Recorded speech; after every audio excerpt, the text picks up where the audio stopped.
Hello, good morning and welcome to the European Cricket Network. I'm Rico Full and we are in Portugal. We're in Santarém, a city in the heart of Portugal known for its natural beauty. It is a treasure trove of history, culture and, like I say, natural beauty. In fact, it's known as the Garden of Portugal. You're watching the European Cricket Series here in Portugal and the action starts right here, right now.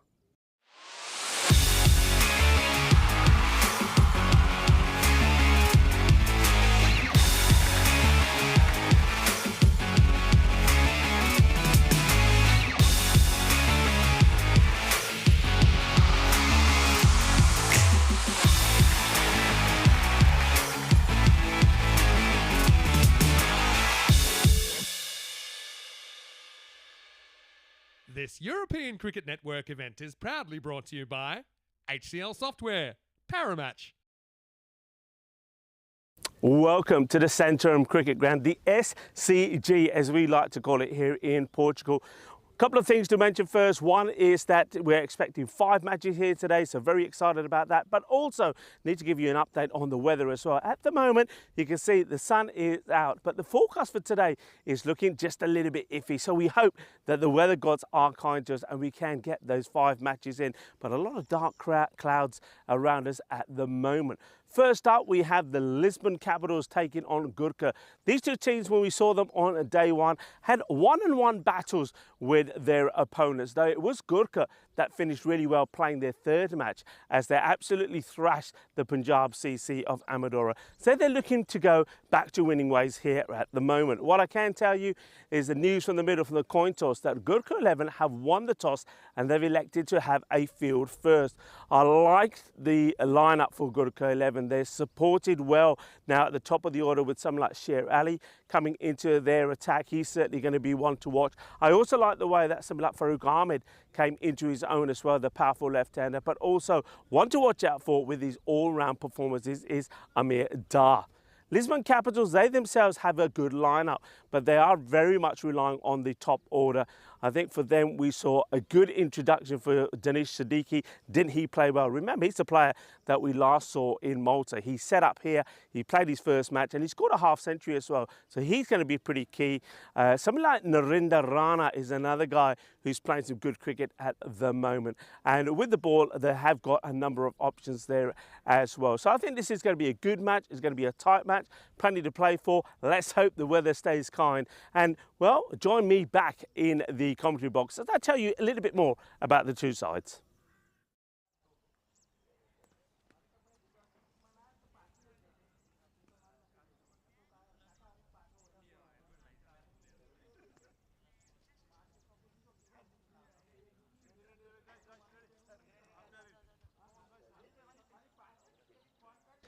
And let's just have a look at what we saw yesterday. Lisbon Supergiants were in action against the Team Tigers Portugal, and it was a win for the Lisbon Supergiants. And it was Harinder Singh who got the player of the match with a fine bowling spell, just 1 for 6. So he was absolutely superb.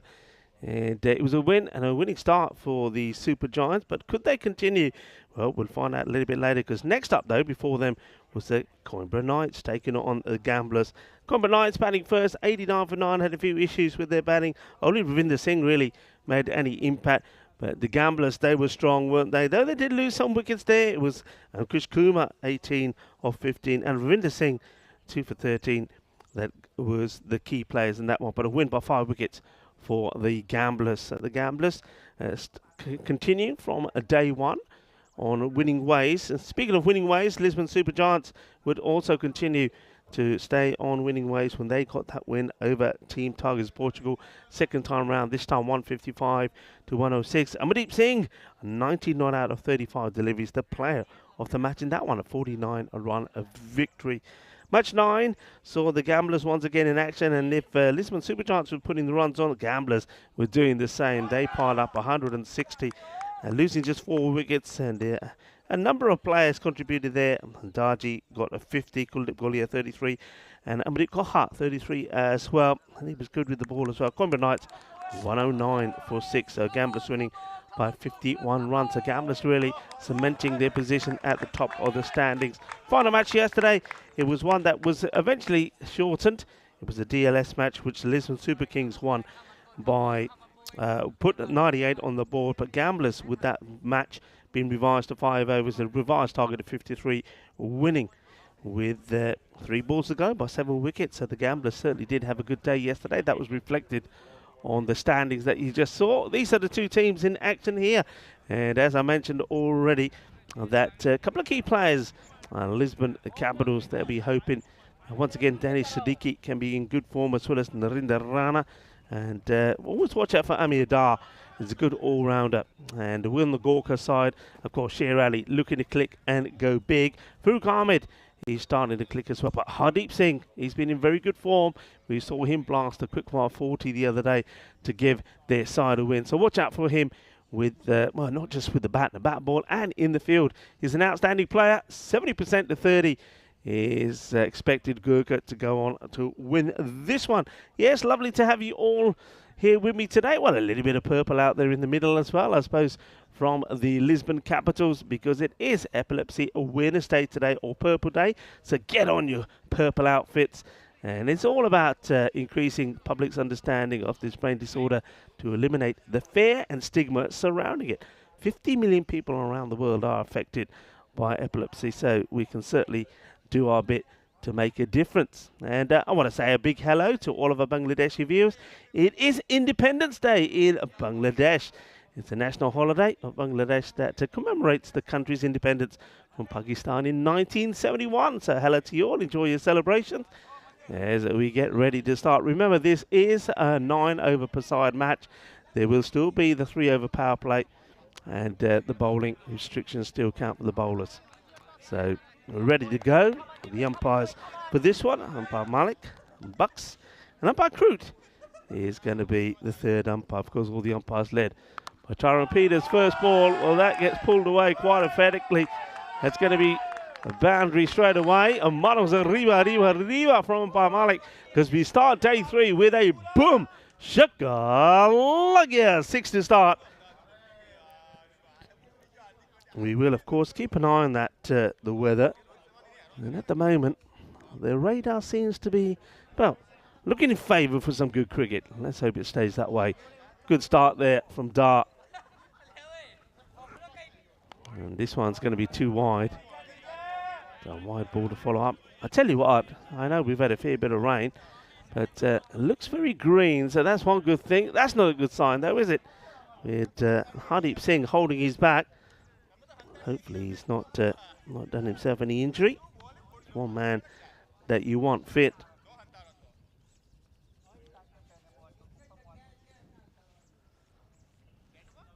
Singh to Dar. Gets this one moving away. It's up in the air, and this one also will get to the boundary. So runs flowing and flowing well. Nice shot. He gets a little bit of whip this time. That one also goes all the way. 6 more. It's Russ there, just helping out the umpires with the signal. So 2 sixes off the over already.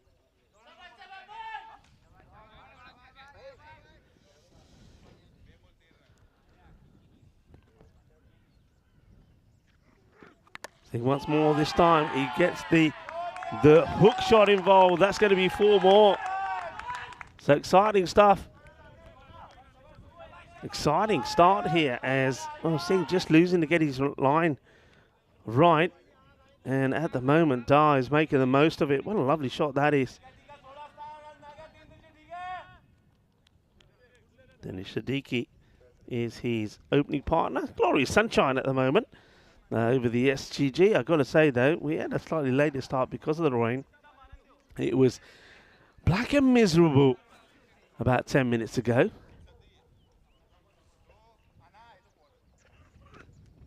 This one might be a wide. Yeah, it is. Both umpires calling it. I think it's too wide and too high. So another wide. He bangs this in. Yeah, definitely wide on that front and also wide on this front. We might not even see it on our screen. Well, only just. Bowler walks back to his mark. A very good morning to everybody in the chat. And plenty of you there. Hello to Maya. And Rob Thompson's joining in. Hello Viking Bay as well as Singh comes in again. And Well, that one is okay, says the umpire. So dot ball, finally one that gets in the right area. Terry Richmond, hello to you. Julian Dawson. Everybody tuning in, expecting another great day of cricket, and hopefully it will be as well. Hello to Mr. J. Grant, who was saying good morning to everyone as well, and Jules, Helix as well. Plenty of people, like I say in the chat. Okay, couple of dots to come back with. Now let's see if Singh can finish well and prevent himself from going magical. You know that Gorkha very much a Nepalese side, so it's nice to see a bit of Mount Everest there on the front of those kits. The old mountain range with a bit of snow on them. And well, there's the bit of purple I was talking about from the Lisbon Capitals. On purple is the colour of the day for epilepsy awareness, and that will be the end of the over. So it had a little bit of everything, but those 3 boundaries in there gives it a good start. 18 off the first, and 18 without loss. And Lisbon Capitals are looking to go back to winning ways. This is what we've seen so far here. We've the current over rate around about 12.1, so we're at the 121 as your average score. Number of sixes, well, I suppose average we say is about 6, so we're going on average there. You can see that maybe that will increase today. More 4s and 6s to see. But wicket rate, now that's a surprise. I suppose what that tells us is a lot of teams have been bowled out. 10 wickets per 10 overs. Okay, I don't know where the 4 comes there, by the way. 10.4, that's interesting, isn't it? But number of runs have gone past the 2,000. And over 100 wickets as well. So a little bit, what that tells me, looking at that graphic, is there's a little bit in this for the batters and the bowlers. It's over number 2, and it's going to be Samad to bowl it. First one for Dinesh to face, and it's too wide. And Dinesh Siddiqui does have a bit of a swing at this. I think he's far better off just leaving those alone from Abdus Samad.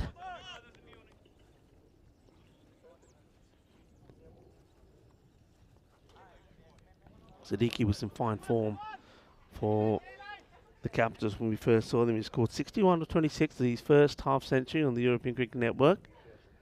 And that one's going to be even wider, short and wide. I suppose there will be some issues for the bowlers early on. Remember, we have had a fair bit of rain. A lot of rain overnight, by the way.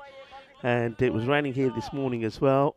Credit to the ground staff for keeping the pitch well covered and those important areas like where the wicketkeeper stands and the bowlers run up. And this ground does also, it drains very well, so no puddles or anything, so that's the good news. But there's always going to be a few issues for the bowler just grabbing the ball, because it will get wet as it goes along the outfield. And that one is blasted away, and that is going to be 4 runs. Good shot off the back foot, too short really. He goes on the back foot and says, boom, thank you very much, 4 carreras. So 4 runs. Yeah, we was talking about the Capitals. Dinesh Siddiqui, 61 of 26, and Narendra Rana, 52 of 22. But those runs came in vain, really, because they were chasing 154 in their first match against Punjab CC Amadora. And they fell just 8 runs short. But they did get their revenge. They did win the second time round by 7 wickets. And on that occasion, it was Narendra Rana who was scoring the runs. So, well bowled. It's a good take as well. The keeper, and they've made some changes. So Suman Gumiri has gone behind the stumps here today. We did see on day 1 that the keeping was being done by Sher Ali, so they've just changed things up slightly. We did say that, but Suman can do a little bit of everything. But they're going to miss him with the ball. He was their main bowler. Another swing and a miss. Well, Suman is making the stops by standing up. I suppose it is keeping the batter in his crease. More stopping than taking. Yeah, so they will miss Suman because he took 3 for 14 in the first match that Gorkha played and got a win against the Gamblers. He was also very much the key bowler when they play the second time around as well, and so they will miss him with the ball. So joining the dots up here at Saman, and just interesting the difference it makes just having that keeper up. Just applies a bit more pressure.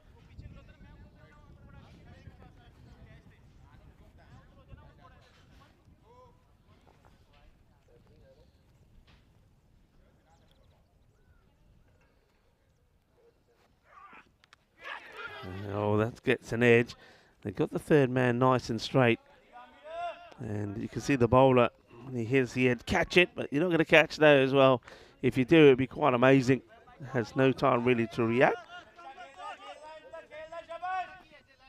So it does catch the edge. Here you go, look a nice look at it here. But yeah, I mean, if he takes that, it would have been sensational. All right, he rotates the strike. Well, let's see what Dar can do here. I mean, Dar was very much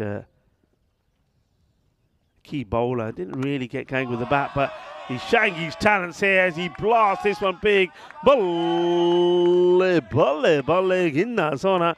Shaka lagya ke wake genial. Que grande. Seis carreras. So that's a lovely shot to finish the over. So 31 without loss after 2. Somehow not the worst of overs. And there's a look at the tables there, so you can see where these teams are. Gamblers sitting pretty at the top, but they have played more games than the others. So this is a good opportunity for the likes of Gorkha XI and the Lisbon Capitals to start to make their way going forward as well. Remember, one thing is worth pointing out here, that because this is a shortened match, then the bonus point does not apply. So it will be a straightforward 3 points to who wins and 1 point for a loser.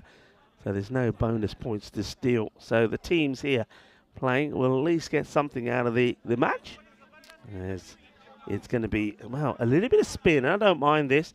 The seamers are going for a few. So looks like Gurjab Singh. Well, I say a bit of spin.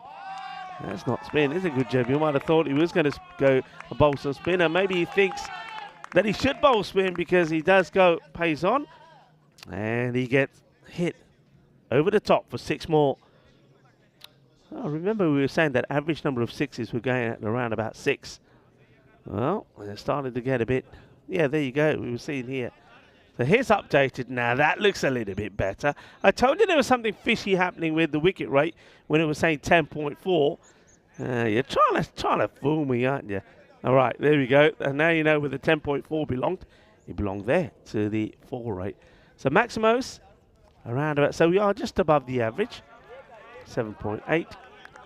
But yeah, the runs, average runs, around about that 120 mark.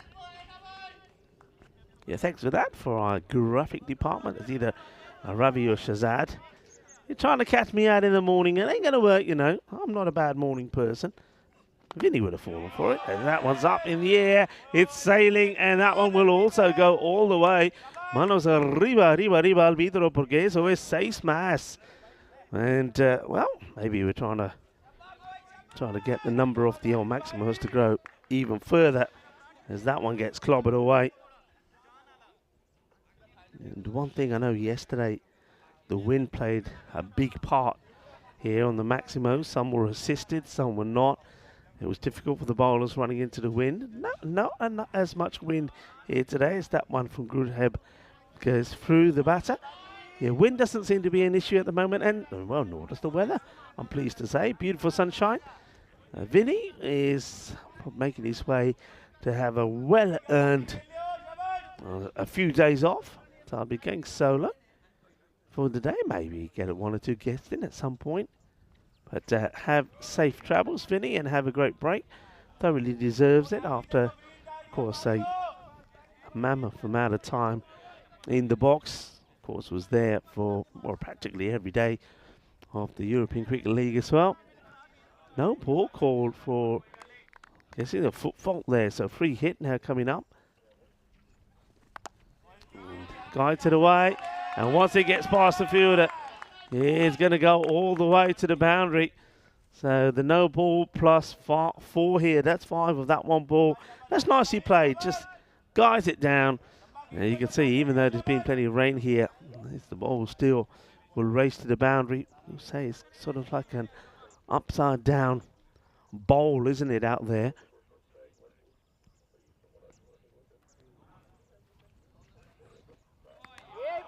Shorter delivery, that good heavy length.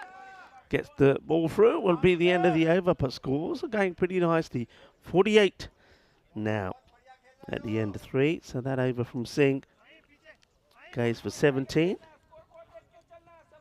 You can have a quick look at the power play here, but it's a decent start. 18, of course, came off that first one. 13 off the second over, now 17 of that, so it's a good start. 9 over match, remember.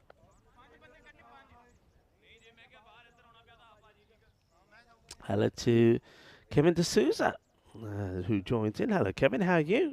Joining us. Are you probably still? Are you in Bulgaria? Are you on your travels somewhere?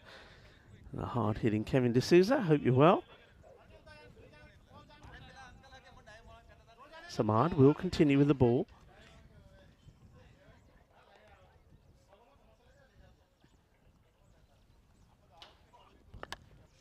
Yeah, well, that is just in a hitting arc, isn't it? That gets put away, and there's going to be 6 more. And if you're going to bowl it short, then you've got to be bowling it a little bit like where the ones that Gurjit Singh got through. Short and hard outside the offset, so a difficult length to get hold of. But when you're going to bowl it short like that, it's sort of a half-hearted, banged-in delivery, and it's at the batter. It's going straight down the leg side. It becomes an easy hit. So Abdus Samad, first ball of his second, will get hit away for a big 6. He went for 13 off the first. He's got to get it tidy here.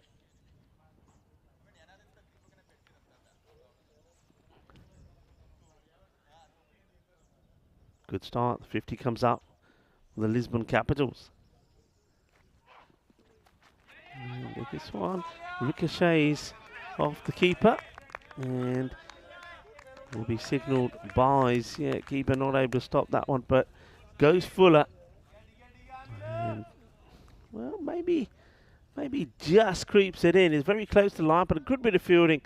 Liking that, diving in, not letting it get past. Yeah, there you go again, you see. I reckon maybe gets a little bit fortunate on that occasion. Does the bowler. Maybe deciding there may have been some bit of early movement from the batter.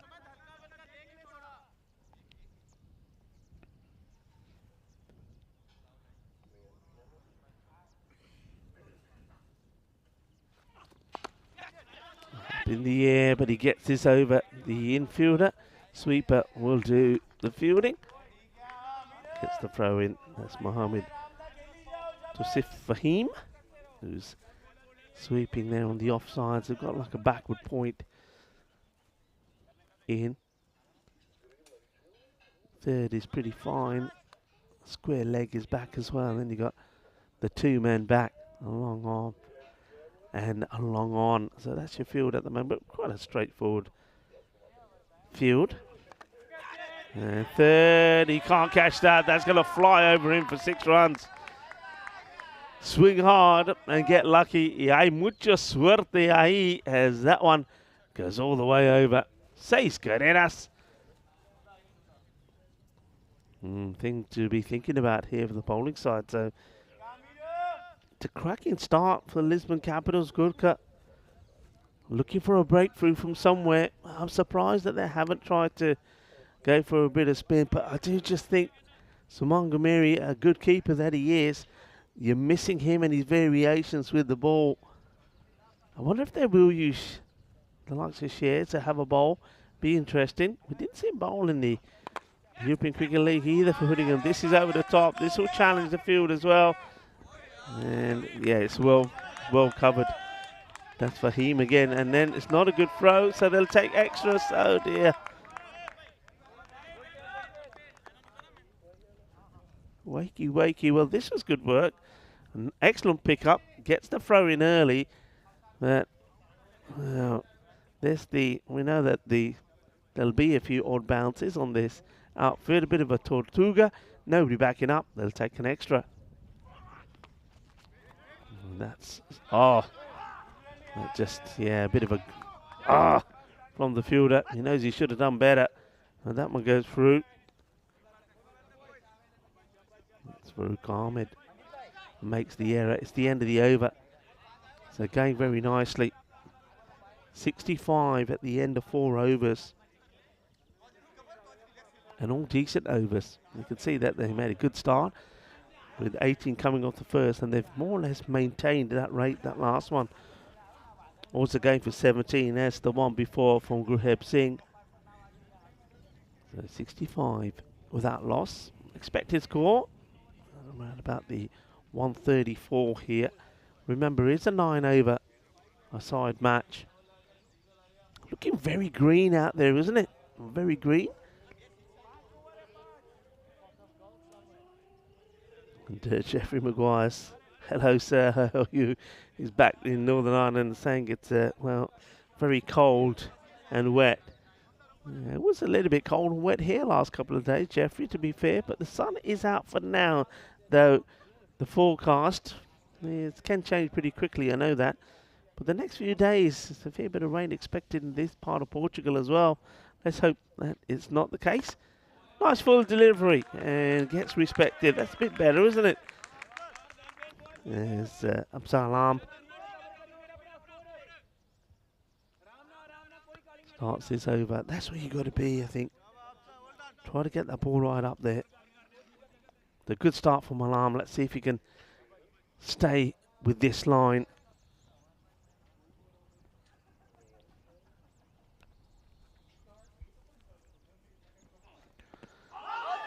Oh, he does go full again. And maybe just drifting slightly towards the legs. See this again there, but the key is he's going full. And yeah, maybe there's one that should have been put away. But beats him in the air with that one. If he steps inside, he would take the wide.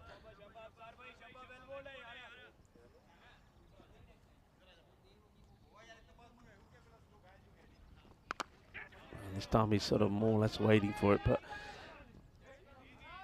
creeps up on him, so he's not able to get the full swivel on it, doesn't get all the power in it.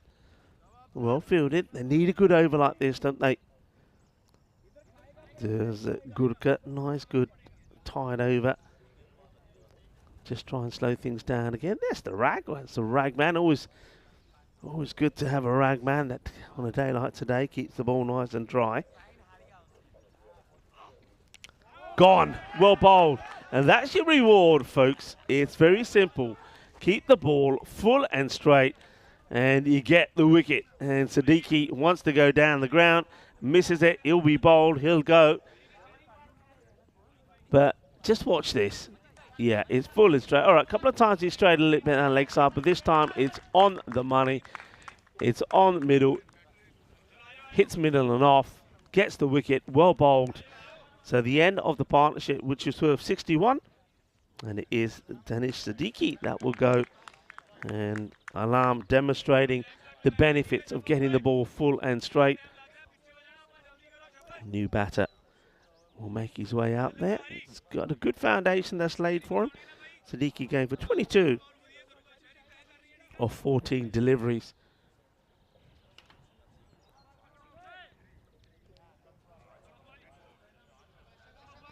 New batter, just checking his guard. It's a nice shot there of Naeem Malik. And the batter.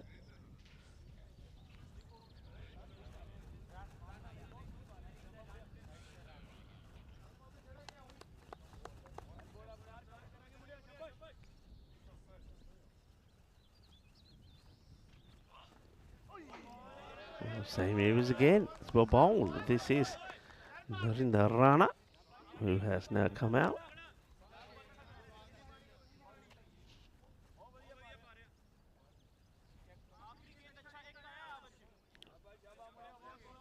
Rana batted very well on day one. Well, he gets hold of this. It goes high up in the air, and it goes all the way. He backs himself to clear the fielders, and he does. Hits it hard out the middle. But I don't mind that. It's not a bad over at all. He gets the ball full and straight. All right, that one just slightly shorter, and it's a good shot. That is the only boundary that comes off the over. Does pick up a wicket, 1 for 7. And well bowled by Alam. And the Lisbon Capitals, after 5 overs, are 72 for 1. So 4 more overs to come in the innings. It gives you an idea of where we're going to be travelling to. Well, we're going to be busy.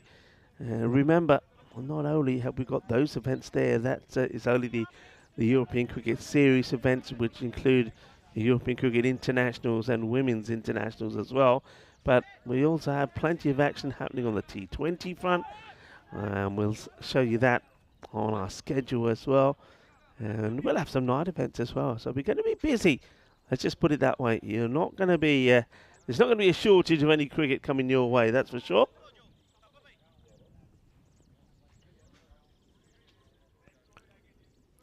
Okay, well, here we go. I was wondering if, because it was a wicket-keeper swap, that Sher Ali, who was keeping wicket the other day, who gets replaced by Suman Gamiri today. With no Gamiri in the bowling attack, that means that Sher Ali has to come in. So the only difference is Sher is once again pace on, where Suman is a little bit different. The first one, it's a bit of a loosener, and the loosener brings a wicket. So Sher Ali, the very first ball he bowls here in Portugal, he picks up a wicket, and it was a real loosener. And the one man who doesn't put him down is Hardeep Singh. Even on conditions like today when the ball is a bit slippery and wet, you can see he's trying to keep his fingers warm as well. It is a little bit breezy and windy out there. Don't let the sunshine fool you. But that is a real loosener from Sher, it has to be said. But it's good enough to get the wicket of Amir Dar. So Hardeep Singh takes the catch. And now he's frantically trying to warm his fingers up. But that's a good knock from Dar. The only disappointing thing is, and we've seen teams do this a number of times, and that is both openers going within, well, literally within balls of each other. And that hurts. Because now 2 new batters have to get going. I know that Narendra Rana swapped one away for a big 6. So Samarth Patel is the new man that comes in.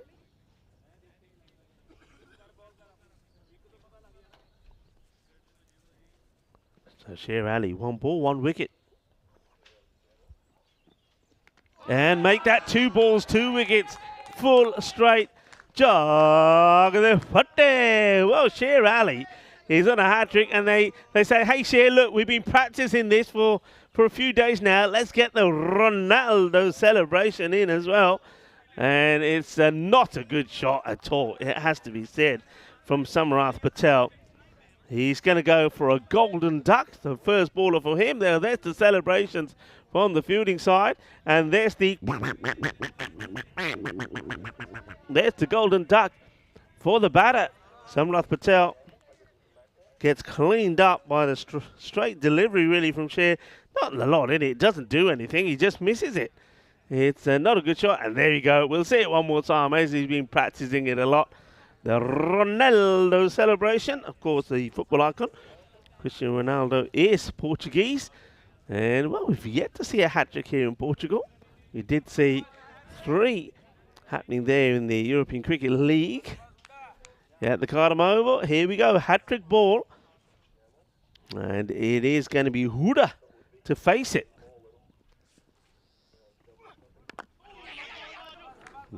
Just puts bat onto it. Solidly played, takes the single. So we're still waiting for that hat-trick here. Rahul Huda has shown that he can handle himself with the ball. And also with the bat. He has come in and played good, what I would say, short burst innings. Wait to call. Nice pick up, an early throw. Throws himself a little bit off balance, but it's all about the early stop. And because of the intent to get that throw in early, he stops the batters from going. That's a really good bit of fielding. Nicely done. Sher Ali, good over. So the last over from Absar Alam, remember, only went for 7. This one, so far, just the 1 run and 2 wickets as well.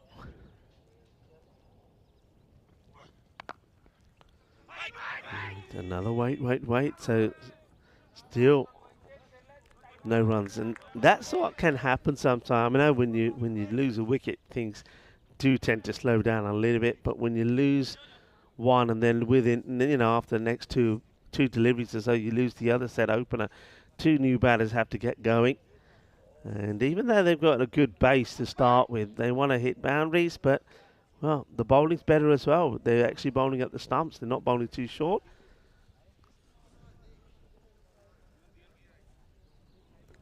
Share. Great over so far. 2 wickets, 1 run, and he waits for it, hits it pretty well, but there is a fielder out there, but he can't stop it. There's going to be 4 runs, so similarly to Absar Alam, just can't finish the over in the way that he would like to. And despite the effort from the fielder, it's not going to get there. So 4 more. The score moves to 77 for 3. With 3 overs to go, so 18 balls left in the innings. Where can they get to here? And Narendra Rana, I think he becomes key here. We know he's a good player. I mentioned him in the intro. Scored a fantastic 64-24 deliveries in that win in match 4 against Punjab CC Amadora. A lot of talk about getting this field here right now. They are going to go to Farooq Ahmed to have a bowl.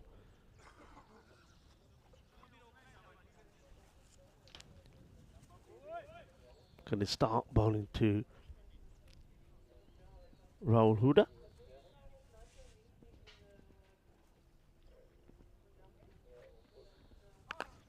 And wow, that's a cracking shot. He rocks back and he absolutely clubs it.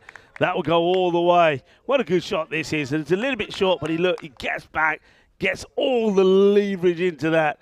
Nobody's catching that. 6 runs, nicely hit. So Huda showing that he's more than capable of providing good support here to Rana. He needs to go just a bit fuller, a little bit too short. Needs to learn from what we saw Absar Alam and Sher Ali do. I'm surprised they didn't go back to Absar here. Could have gone back to Absar and then Sher again. It's a bit of a gamble. And once again gives himself some room. This time the fielder is able to make the stop. So Huda does his bit. Gets the boundary, gets a single, hands the strike back over now to Narendra Rana.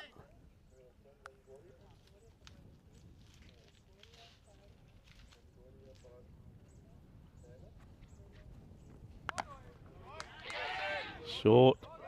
Oh, good stop. Nicely done. You got to be at your best out there, that's for sure. And Absar does really well with the old Tortuga bounce. Could have gone anywhere.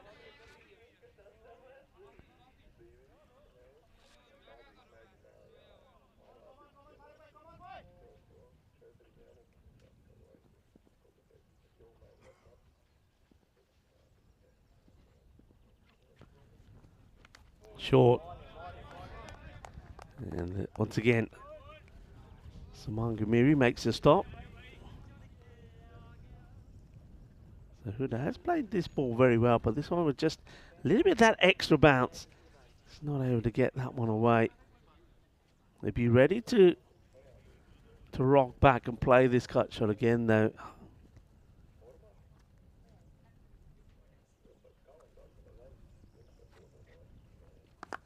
There you go. Knows it's coming. There's a fielder out there, though. Nice to see that's one of our ECN crew in the background there. That's Russ. Hey, good morning to all of the ECN crew here. Meda, Vasu, Mars, Simon, Diana, and Polo, of course. And all have done an outstanding job this morning, along with the ground staff, to get everything fit and ready for play. You wouldn't think it was a horrible, rainy and gloomy day this morning. That's pitched up, he hits it well, and it's going to be dropped. and not as it just dropped. It will also go to the fielder. And that's Hardeep Singh. कहता मैं तेनों किया सी ना रहन दे. मैं तो फड़ लेना सी तेनों पता ही है मैं नहीं छोड़दा. Gives it a good whack. Hardeep Singh's the man who was patrolling, but in the end, it's a hand on the ball, but it will go to the boundary. It's the end of the over, so once again, the over has got the knack of getting the boundary at the end of the over. Now, this is how things are looking here. Each group has 7 teams. All will play each other twice. And you can see that the main thing is the top 2 from each group plus top-ranked 3rd will go through into the final state. So, plenty to play for. You've got to try and pick up all the points you can. Bonus points become very important. But of course, just making sure that if you get the opportunity to get 4 points out of a match, that you do that. And that's one thing that gamblers were able to do at the end of day 1, and that will serve them well. Take the single. As this time, Abzal Alam, who had the opportunity to take the catch earlier, makes no mistakes. So Sher Ali back into the attack here.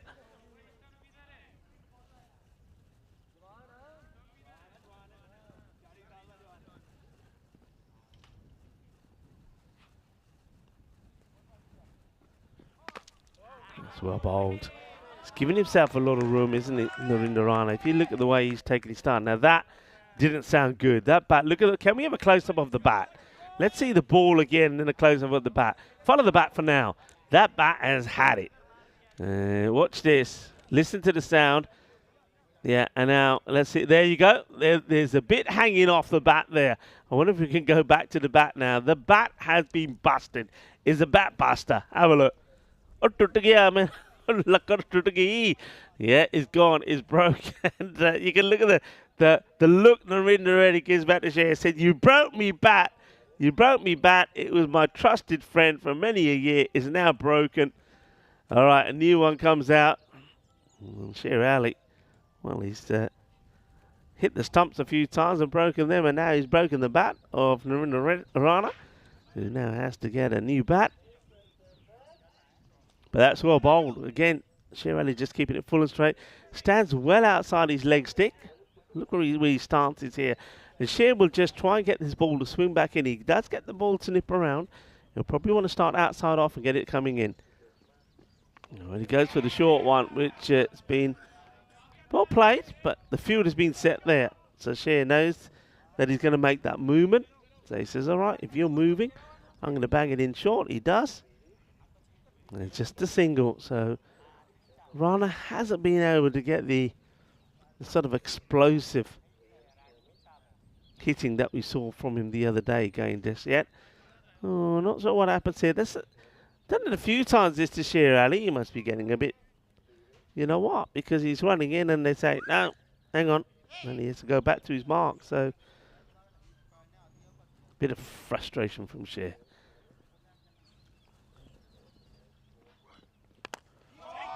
That one's hit well. That's a powerful strike. That'll be 6. Sher sees the movement and this time tries to squeeze it in. It would have been okay. He would have stuck that in, but the batter is up to the task and he clobbers it. Firm, solid hit.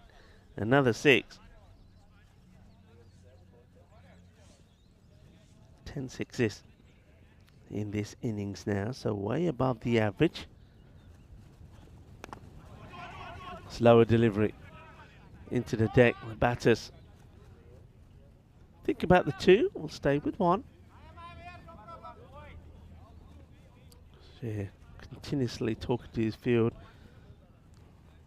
You saw there he signalled and said, yeah, that was the slower one. I just roll my fingers on it.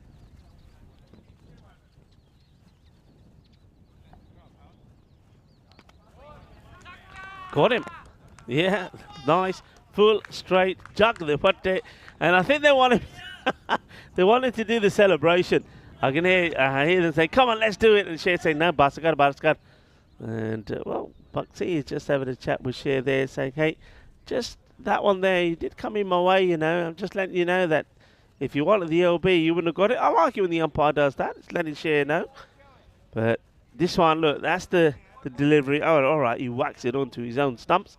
but he does bowl a slow delivery. It is the end of the 8th over, and the Lisbon Capitals are on 99, 4 down. So we go to the last over. And of course, it's a 9 over a side match. So the last over today now in this one. Last over in this match, I should say. And then the second innings will start. So what can they get to? Expected score 111. I'd like to get to, well, yeah, but they should be looking to try and get about 15 in the over.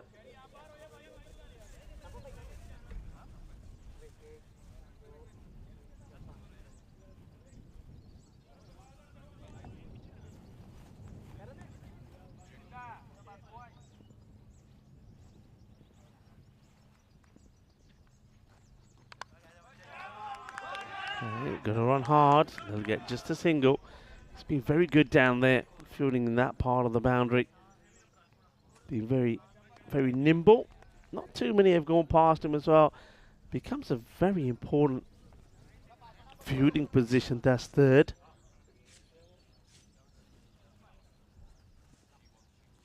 Ulla has patrolled that part of the boundary well. Okay, Patel is a new batter. And there's Ulla again. Tries to give himself a bit of room. Impact outside the line. So interesting they haven't gone back to Hardeep Singh. That to me might suggest that there could be a bit of an issue there with Hardeep. I know when he was bowling, even after he bowled his second ball, he was holding his back. So it could be a bit of a niggle. And they decide that it's not worth risking him again. So Gorkha Singh will finish the innings off. The 100 comes up now. It's a little bit short. Hits it well. And, picked up and thrown, and it's going to be run out. I think you've got to really be thinking of two here. They'll finish that conversation later, as Dhaval Patel is not very happy at all, is he? And if you're a lip reader, you probably can sense there was some, well, spicy words said out there. He's got to be thinking of two. You can see even though to talk about it, wow, it's a proper skid there as well. And just look, takes the helmet off. So he says, you can see exactly what I'm saying to you. Get that helmet out of the way first. Yeah, we're in the last over. You got wickets in hand. You got to push. You got to try. Dhaval, well, I reckon he gets proper barbecued there. And he's going to be run out for a duck. And that's why he's not happy. Basically, just one delivery. Just watch the skid here from Dhaval. You know when they say pull the handbrake? He does really well to stay on his feet. Okay. Well, Huda at the non-strikers end. There's, we see Shahan Khan come out right in front of his pegs, and he's gone full and straight. And that's a good delivery. When you see a batter that's standing like that, that's what you want to do. Get it nice and full. The batter wants to go across the line. And it's going to be a brief innings for Shahan Khan, where we just saw a one-ball duck. A run out for Dhruv Patel. Now Shahan Khan is going to get cleaned up. Chuck the Fateh style from Gorkha Singh. So it's going to be a golden. Here we go. Good day for ducks at the moment. The amount of rain that we've had, it's bet you a few puddles around.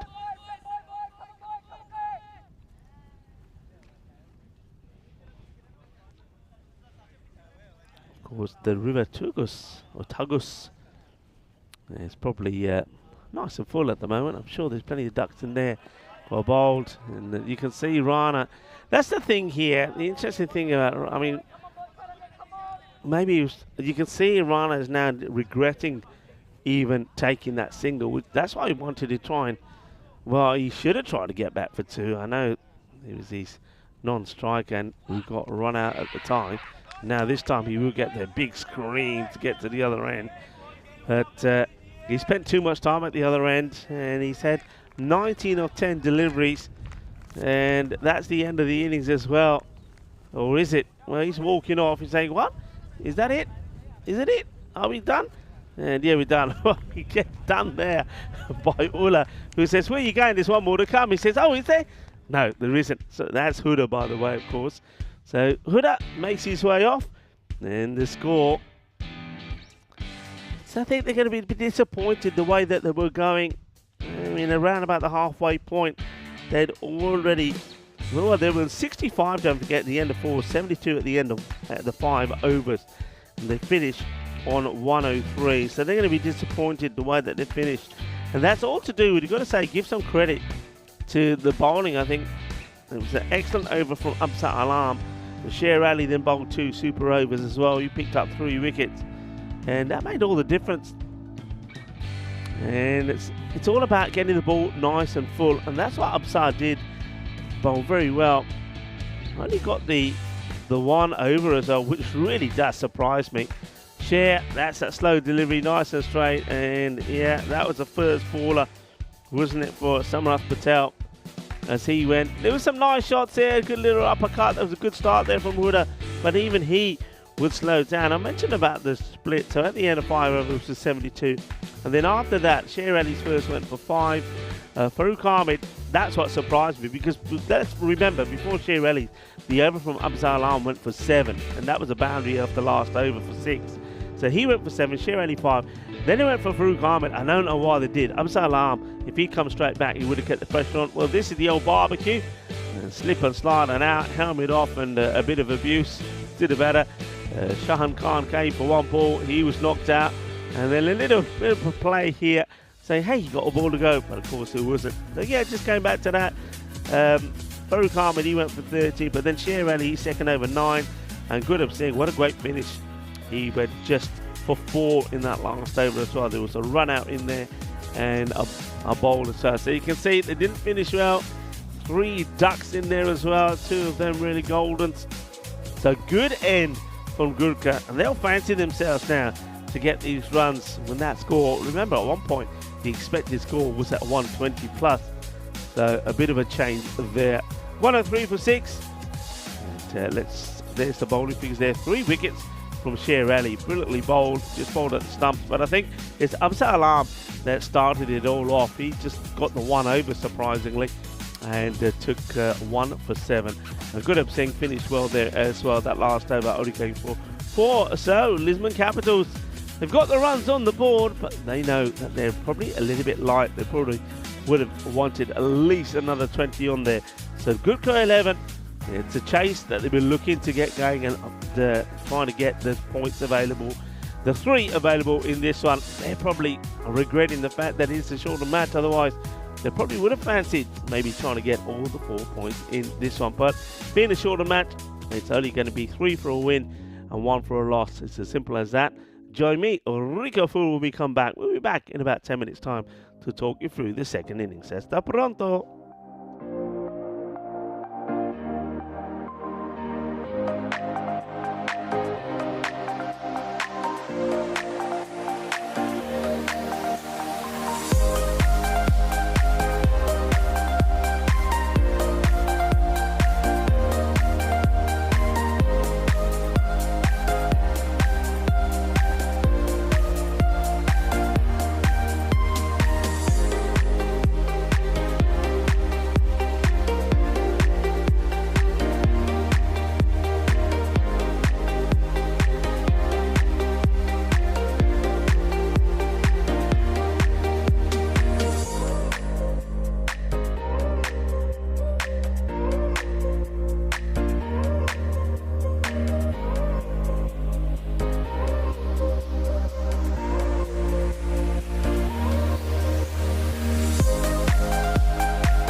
This European Cricket Network event is proudly brought to you by HCL Software, Paramatch.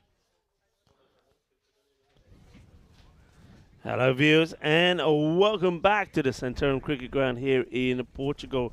We've got some updates for you, and you last saw us when the Lisbon Capitals put 103 on the board, but as soon as the teams came off we had some more heavy showers. That means that this match has now been shortened, or this innings will be a 6-over innings, so it's a 6-over-a-side match, which means that we've had to make an adjustment, a DLS adjustment to the score of the Lisbon Capitals. So now their score becomes 73, so the target becomes 74. So a 6-over innings to come now for Gorkha 11, and they will be chasing 74 for a victory. And you can see that the openers are out there as we get ready to go. Sher Ali at the non-strikers end. And, Big Sher will be hoping that he can get in the runs this time round. So it's going to be one of those days, I think. Just get the feeling here. The forecast, a few people have mentioned the forecast at the moment over Spain and Portugal. They're looking very unsettled. So you can see the wind has picked up a little bit as well. So we're ready to go. It's going to be Farouk Ahmed who's facing the first ball. So again, just to recap, it is now a 6-over-a-side match, and the revised target DLS is 74 for victory. Here's the first delivery, and that's a beaut. A really good ball. I see this one move away, so that's well bowled. Just watch this shape away. So it comes in, and then watch the seam movement away. Well bowled, lovely delivery. Shahan Khan behind the stumps makes the take. So Samarath Patel, good start from him. Well, welcome to all of our viewers around the world. Namaste, salam alaikum, sat sri akal, Aibawan, Vanakam, and thank you for joining us. Those of you watching by fan code. And that's well bowled, full and straight, knocks him over. What a delivery that is. Well, he gets one to move away, and then he gets this one right up there. Well, Samarath Patel was bowled first ball himself by Sher Ali, so he wants to get a little bit of revenge, and that's a really good delivery. There's very little footwork from Farouk at all. He doesn't really get going forward. He ends up sitting inside his crease, and Sher Ali says, this is what he should have done. Sher, it's too late for that now. He's on his way back, and gets cleaned up by beauty from Samarath Patel. So it's going to be a 2-ball duck, and there's a good time to have this man come in. It's Singh. He batted very well the last time we saw him. He came out and won the match for his side, but didn't just win the match, but helped them to get all the points as well. And that was Hardeep Singh, 40 or 12 deliveries, helping Gorkha to get to the 73 they needed, and did it with 30 balls to go. So it's a good man to come in at this point, but he's up against a good bowler as well, Hardeep. So no runs on the board as yet. One wicket's already gone down on a overcast, windy and wet day here in Portugal. This is the SCG, or the Europe's version of the SCG here in Portugal. We're in the heart of Portugal, in Centurion. A place that's known for its natural beauty.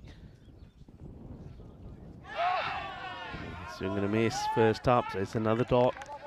Yeah, it's known as the Garden of Portugal, is Centurion, because of it's so green and so lush. I suppose on a day like today it would be, with all the rain that we've had. It's that time of year, isn't it, Semana Santa? I know all of you in Spain will be saying the same. Semana Santa, it always seems to rain. We always seem to get the bad weather. That's another good delivery. They can't play him at the moment. He's unplayable. Using these conditions to his advantage, Samarath Patel. Well, we're on course for maybe a wicket maiden here.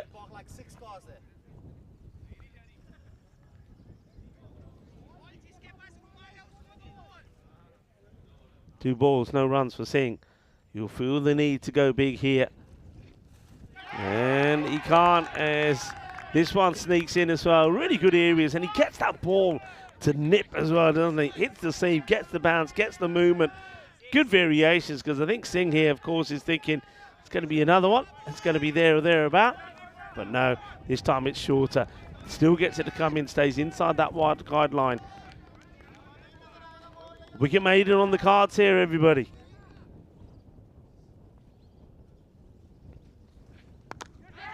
And checks his shot. And he's going to get a boundary. And that's all about the power play. So they finally get something from the over. It's the first scoring runs off this innings, and it'll be for Hardeep Singh. But what a good over that is from Simranth. Just the 4 from it. And he does pick up the big wicket of Farooq Ahmed. 15 matches since the golden ball, everyone, as the weather continues to play games with us. The sun now comes out. And it's one of those days when you're watching from home, you're seeing the glorious sunshine, and you think, yeah, it looks pretty good over there at the moment. I can tell you, it's not. It's windy, it's wet. And a big shout out to our spring media crew as well, our production partners. Not an easy day for them. Then that might be Martins. One of our Martins is up in the tower. Pretty windy up there, I can assure you. So let's hear it for Martins. Martins 1 and Martins 2, and also Martha Maria, who are doing a fantastic job at the ground, as well as the ECN crew. They're happy to assist getting the covers on and off. And keeping the show on for you at the moment, as long as the weather allows us to do so. It will be Amir Dar to bowl over number 2. Remember, 74 the target, and they've got 5 overs left to do it in. That one hardly comes up. Sher Ali has to dig it out of the pitch. Well, I said it's the garden of Portugal. Well, you do a few bit of digging in your garden, don't you? Well, that has to be dug out.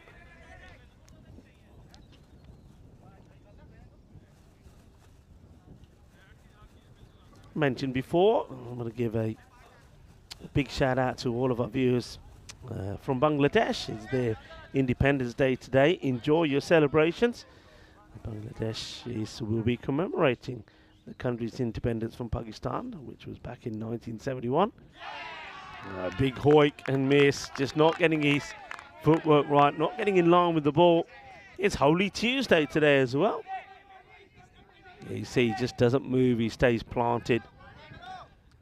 It's a day to wear purple, so if you're just getting up, I'm not judging you, but find something purple to wear, just like that, like the Lisbon Capitals, because it's Epilepsy Awareness Day today, or Purple Day. It's created to increase public's understanding and awareness of the brain disorder. Slow delivery, but goes down the leg side, that will be a wide. Over 50 million people have been diagnosed with epilepsy around the world, so it is an issue, and we need to know more about it and understand more about it, and support those that have to deal with it the best that we can as well.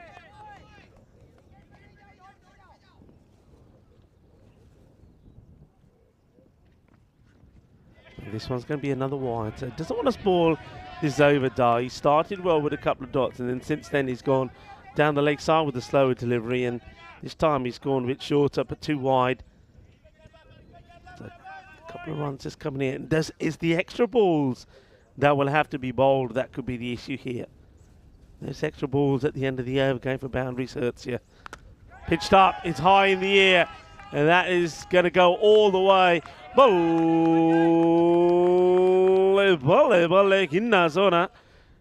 Shaka Lagya, beautiful shot, and he holds the pose as well. Lovely pose as he stands and delivers. That's a great shot, and that's why you don't want to pitch up to him. Pitch up and he'll mash it.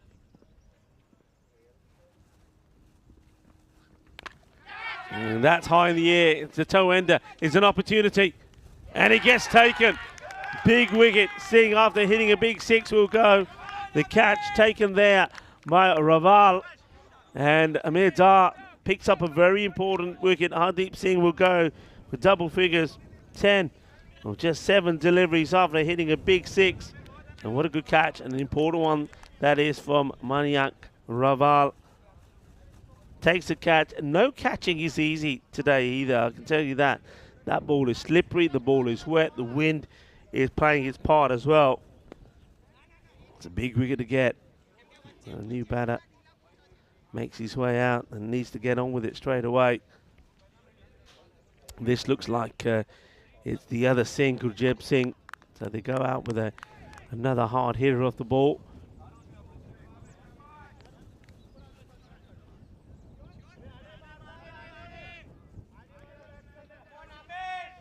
Sher Ali just hasn't had a chance yet. He's only faced the one ball, which was one that he had to dig out.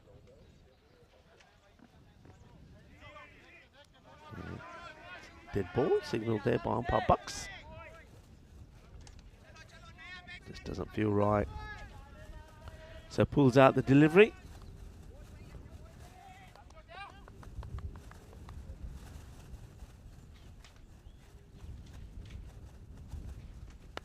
In the slot, hits it hard, and that's going to travel.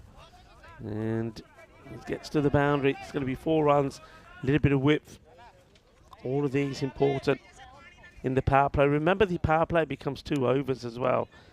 So you've got to try and make the most of this over. Yeah, 2 over power play. So reduced match, 2 over power play. One bowler can bowl 2 overs. So only the one bowler will bowl the 2.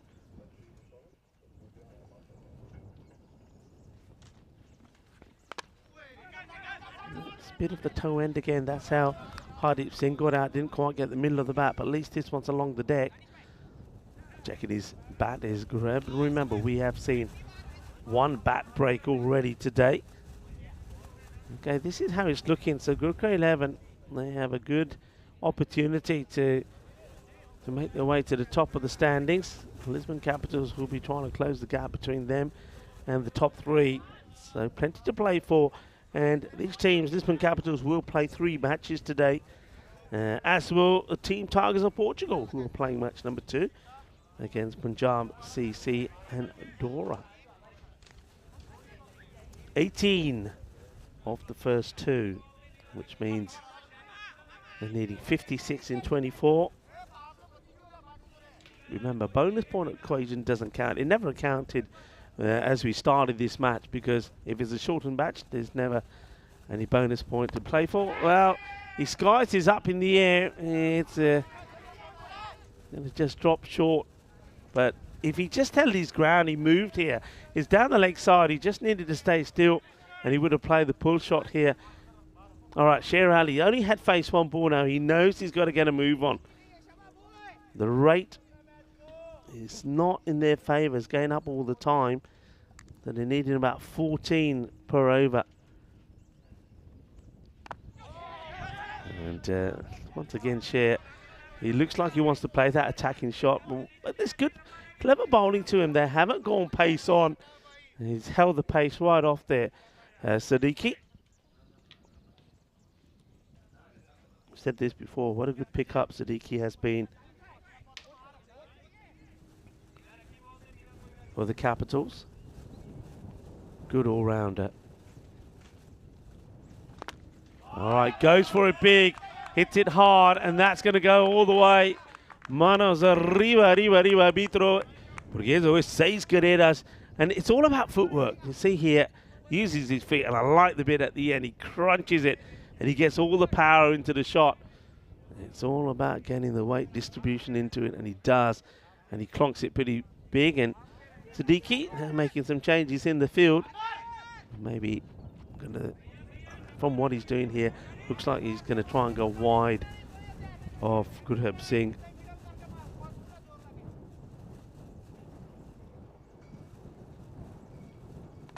And Fenty goes short, and he's going to get pretty unlucky, because this one will go to the boundary as well. Swings hard, it gets a thick edge, flies over the keeper, and 3rd is inside the circle, so nobody's going to stop that. Hay poquito de suerte ahí por Gurjeb Singh, so they needed a good over. And this is turning out to be just the over they needed at the moment. Remember, they're looking to go at about the 14s. So Gurjeb Singh is using the long handle, and at the moment is working to his advantage. Siddiqui 2 to come in the over, has gone for 12.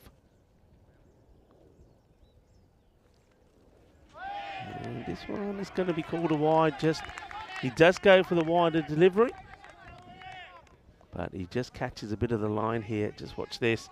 And a good call from umpire Malik. Umpire's doing a very good job.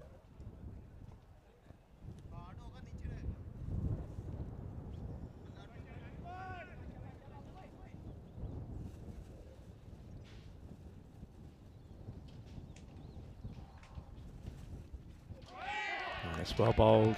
Tries to go with the power, but loses his shape a little bit here. Just needed to wait on it, and that's probably what Sher Ali is saying to him there. We're just saying, hey, just wait, keep an eye on the ball. It doesn't. Once you've hit a couple of boundaries, what they have in this over, 6 and a 4, you can afford to take the single. And I think Sher's probably pretty keen to get on strike now. I think Sher's probably just saying to him, right, I don't want a single now. You go for a boundary, because I've only just faced 2 deliveries so far. Well, he goes for it, drags it down the leg side, and he's going to get a boundary. Just checking whether this is 4 or 6 here now, the umpire. Get the feeling that it might have just dropped before the rope. Let's see. I don't know if we have a better look at that.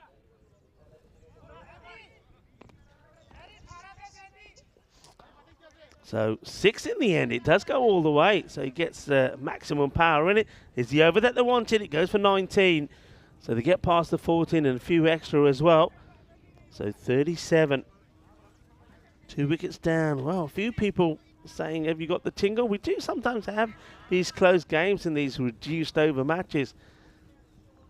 And a little bit of a meeting there from the Lisbon Capital players. It's all about sorting out who's going to bowl when.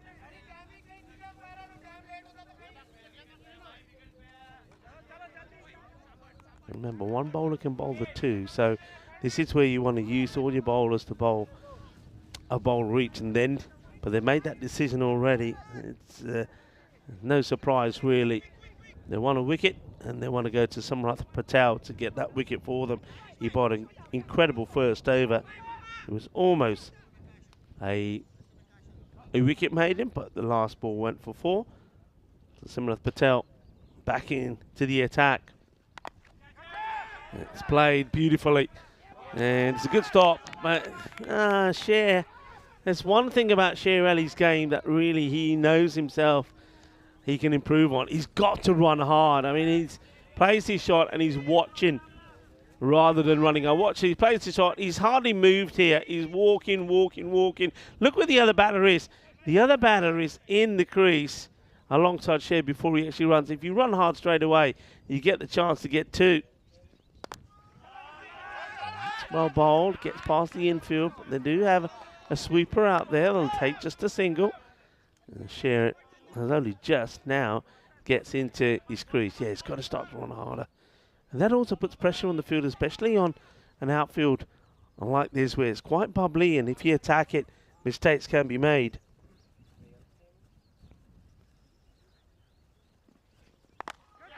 All right, goes for the big shot. And it's going to go down. Oh, dear. That's a huge error. Massive error. Let's watch this again. Sher wants the big shot. Goes for it. There's the fielder there. But not only does he put it down, it goes past him and goes to the boundary. That is huge. And that's Huda who makes a mistake. A mistake that could not only does it look good, but it could cost you the match. Ali gets his first boundary courtesy of that drop. And he gets a full toss, hits it in the same area. And it's a good save. Nicely done. That's Mayank Raval.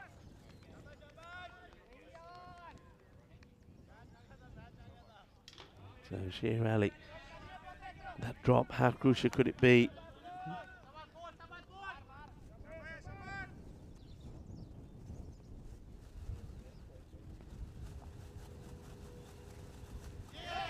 That's good bowling, really good bowling. We've seen him do this a couple of times when the batters start to charge. He just fires it in a little bit quicker, a bit wider, and gets the dot ball in.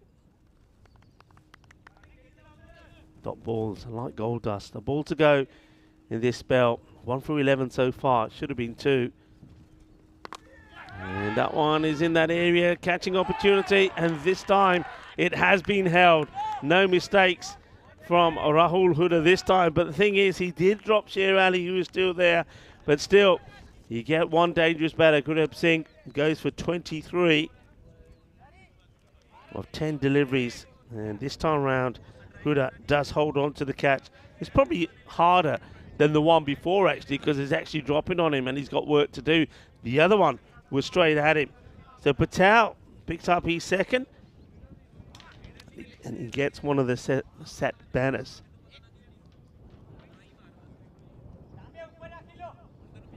.44 for 3. This is what's up next. It's time to see Punjab CC of Amdora back in action. Now, they won their first match, but then they lost the next 2 on the spin. They're looking to go back to winning ways. Imran and Rana Sawa really are the key players for them. Team Tigers Portugal, the batting just never really clicked yesterday, and they'll be hoping for better. They played their 2 matches yesterday against the Lisbon Supergiants, lost them both. Fayazuddin made 26 in one of those matches, and then we also saw Russell score some runs in the 20s, but they need the batting to really click, and they've got a tough match. It's not going to be easy against Punjab CC Amdora, especially if those 2 batters I mentioned, Imran and Sawa, do get clicking. Well, this is very much almost a 50-50 here. 30 off the next 2. There's going to be Fahim to bowl, and he's bowling to Sher Ali, who becomes the key here now. Sher plays his out. He's going to bobble away, and Sher, once again, he's just not prepared to take on the fielders. And the other thing there is Sher, if he is the key, you see here, he does run a bit quicker, but look at the non-striker. He's happy to come back and try and get there so Sher can get back in, but Sher says no. So Samad faces first.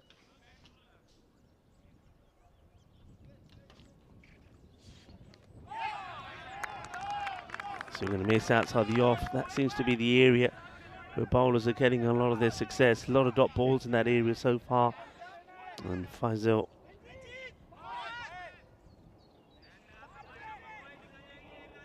gets it in the right areas.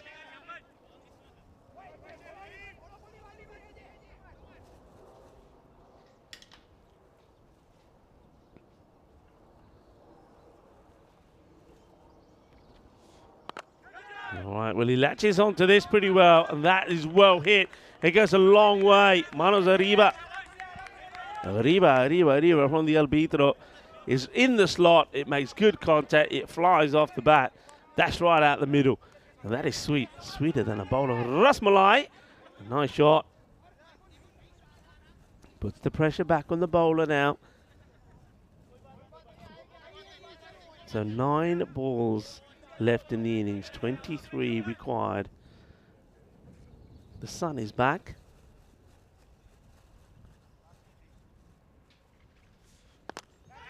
Well, he hits this pretty well, and he gets 6 more.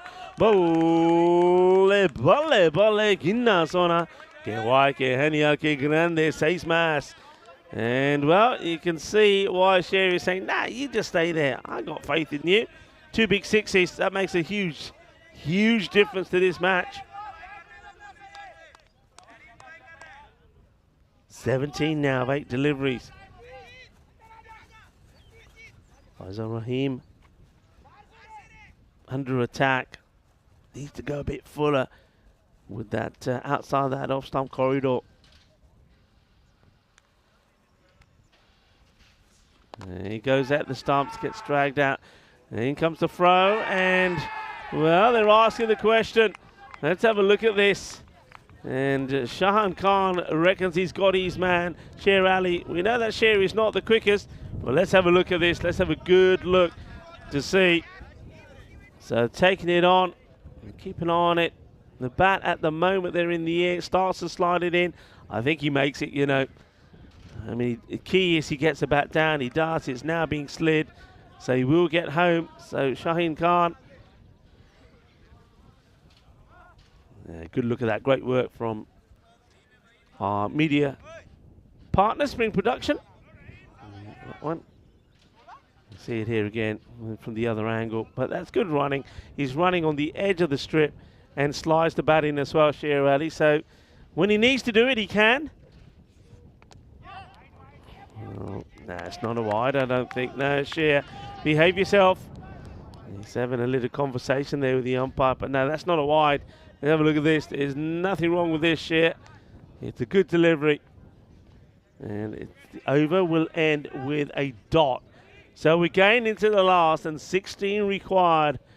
That's last over going for 14. 58 for threes. 16 then in 6 deliveries. Anyone feeling a bit of a tingle here? Samad, he's hit 13 of 4 deliveries. Question is, who do they bowl? Who do they use? That's the big thing. They've already used the 2 overs from Samrath Patel. So it looks like they are going to go with Sunil Patel. So the captain is going to bowl the last over. He's got to defend 16. 15 takes us to a golden ball. Here's the first. It's going to be a wide, surely. Yeah, it is. He would have hated himself if he got a pad or something onto that. So starts with a wide. So 16 becomes 15 of 6. Could be another wide. It will be another wide.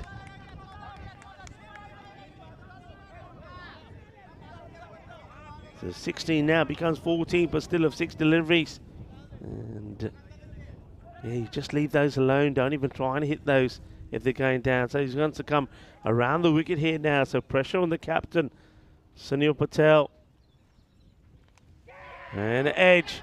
It gets past third as well. Will he go to the boundary? Under, Iba. Oh, well, what is happening here? Well, that's a proper wipeout. And it will be a run out at the other end. Oh, well, it's all happened here. What are we going to see first? Ranjit Singh gets wiped out. The batters, they must have got something completely wrong here. Sher Ali wants to stay on strike, and it looks like maybe he's a run out. Sameed, well, let's look at this one by one. First of all, watch when he gets dizzy. I don't know what happens to Ranjit Singh. In comes the throw. Sher Ali, look, he runs the one here, and then what happens here? And yeah, look. Oh dear, Sher. You know what? I know what Sher's trying to say. He's saying, you come in, you get in, then I'll go. But there's 3 there. You get 1 for the wide. Oh, that is just, dear. The wides help them. Then that one, they get the edge. Sher just wants to be on strike. And that's probably why, because he knows that he can do what has to be done. That is smashed out of here. That's 6 runs. Oh, it's all happening at the moment, isn't it? All happened. So 13, it was a 5. With that big 6, well, that changed it to 7 now of 4. 7 of 4. Crazy finish here at the moment. All right, captain needs to get a dot ball or something in here. Something has to go his way. Would love to get the wicket. Not sure. Well, what's going on here now? Why is the bowler giving the ball to the batter to have a look at? I don't know. All right, here we go. Sher round the wicket. He's looking at the same shot. Can't be LB. All right, he goes big down the ground. Gear. Shaka. That will now tie the scores. Well, Sher, he ain't running, is he? He knows he's hit that well enough. He gets it over the fielder. Scores tied.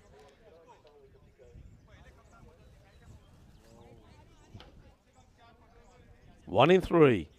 Sonia now will come back over the wicket. And just gets played away. That'll be the single, and that will be the victory. So Gorkha, they get the win. They'll do it with a couple of balls to go, and they win by 6 wickets in this rain-affected shortened match. And we saw Lisbon Capitals put 103 on the board.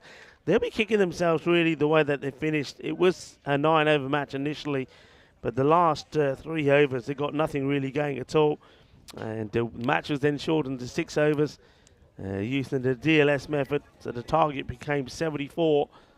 And it was, well, you can see there, quite comfortably, comprehensively knocked off with 2 balls to go. So Gorkha 11 get the win. Next up, Punjab CC of Amadora taking on Team Tigers of Portugal. The Tigers weren't able to get a win yesterday. They lost their 2 matches. But Punjab CC of Amadora have lost 2 on the spin as well after winning their first. Let's take a look at the highlights of this one.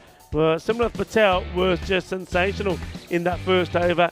He blew away Farooq Ahmed and almost pulled off a wicket maiden, but it was that shot from Hardeep Singh that ruined that. But Hardeep Singh himself would only hit another 1 boundary before he would depart, which meant that Gurjep Singh came out and he put a good and very good important innings together, scoring 23 of 10 deliveries, because at that time Sher Ali wasn't really clicking. But you know, with Sher, if he sticks around, anything can happen. But that was huge. Huda dropping Sher on 3.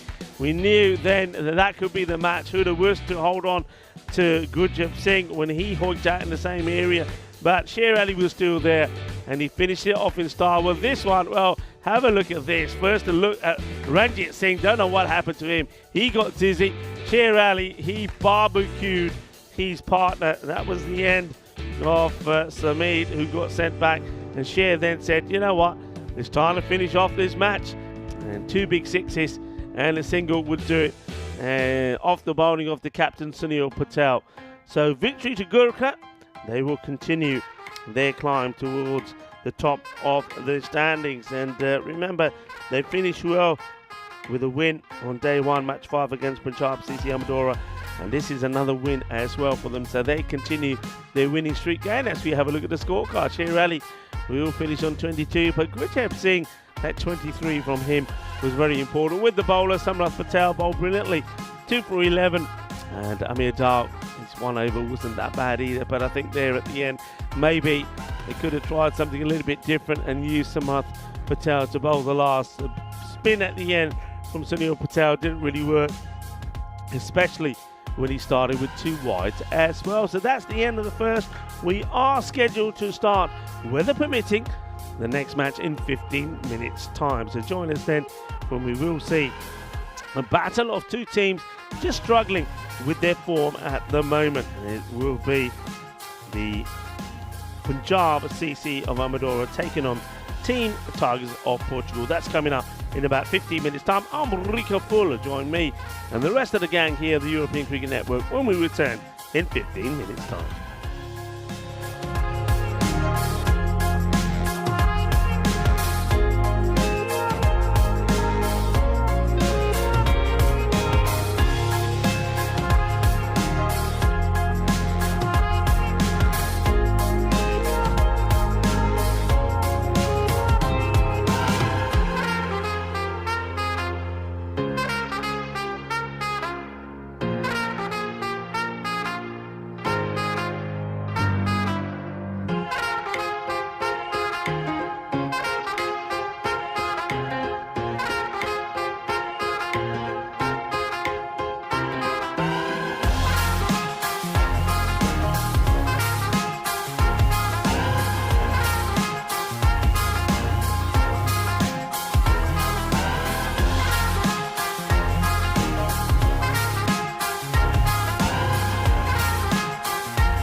This European Cricket Network event is proudly brought to you by HCL Software, Paramatch. Hello cricket lovers and welcome back as we get ready for match number 2 here at the Centurion Cricket Ground. Standing on top of a plateau, Centurion is a fertile wetland region in the River Tugas Valley, known for farming, cattle breeding, and also it's a big history of bullfighting in this area as well. And of course also becoming well known for a fantastic location for the cricket. This Centurion Cricket Ground is absolutely fantastic, lush and green. Well, we are in the garden of Portugal, as they say, Centurion. All right, these two teams, Punjab CC Amadora against Team Tigers of Portugal. Team Tigers of Portugal yesterday didn't have the best of days. They were beaten twice by the Lisbon Super Giants, 125 to 99, and then also 155 to 106. Batting never really seemed to click for them. We saw that Shurav Biswas was in good form. He picked up a couple of wickets, 2 for 15 in the first match. Also in good form was the likes of Mohamed Rasel, getting some runs, and Udin, but they need to up their game here against Punjab CC Amadora, who are favourites, 75% to 25. But they too themselves, they're not having the best of run coming into this. We saw them get a win against Lisbon Capitals, a tight game that was, 154 to 146. It was really all about Rana Sawa, 76 to 23, that got them that win. But then they lost in a close one to the Lisbon Capitals. Second time round, with 4 balls to go, the Lisbon Capitals chased 140 that they required. And then they got absolutely thrashed, it has to be said, by Gorkha 11, 72 all out. And Gorkha 11 getting there with 30 balls to go, so picked up all the points in that one. So they're looking to bounce back. And I can tell you that the news from the middle was that the Punjab CC Amadora won the toss and elected to field first. So Team Tigers of Portugal are trying to put the woes of what happened yesterday behind them. It's going to be Rupan Das to face up to Rana Sawa. And Rana Sawa will just watch out for the swing. He's a big tall man, doesn't run in hard. He just gets that ball to move around, usually pitching around about off and getting it to come inside. So they've got to watch the swing from Rana. Well, there you go. That's what I'm talking about. Gets clipped away onto the leg side. They will take a single. And another player to keep an eye out on, Simranjit Singh, fantastic fielder. But also, if he gets in, can certainly score runs very quickly for his side. So first runs on the board as Rupan Das gets off the mark. Umar Farooq plays this one away, and bobbles gently to Adnan. Does the fielding.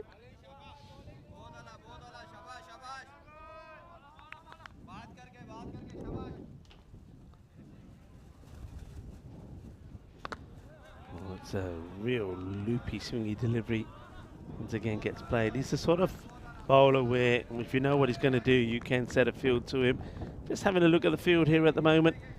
They haven't got the third man back. I suppose they're banking on the fact that you don't need that really with the pace that Sawa bowls at. Oh, that one does a little bit too much. And just watch this delivery again. So watch where it starts and watch where it ends up. Almost takes leg stick on its way through to the keeper, Fazal Mushtaq.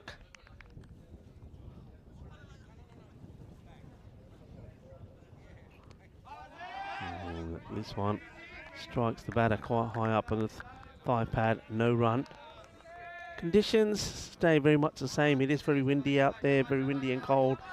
With the outfield quite wet, the ball is always coming back a little wet, so the rag man needs to be used to keep it nice and dry. And catching won't be easy, that's for sure. And that's been hit pretty straight. doesn't quite get the middle of the bat. It will be stopped. There was a man with a Haddis. The hat will be retrieved. A little bit of foot fielding. Yeah, it just doesn't get the power into it. It only just goes over umpire Bucks. It's the end of the first over. And it's a pretty steady 1-4 come from it. From Sawa, they'll be happy with that. 4 without loss.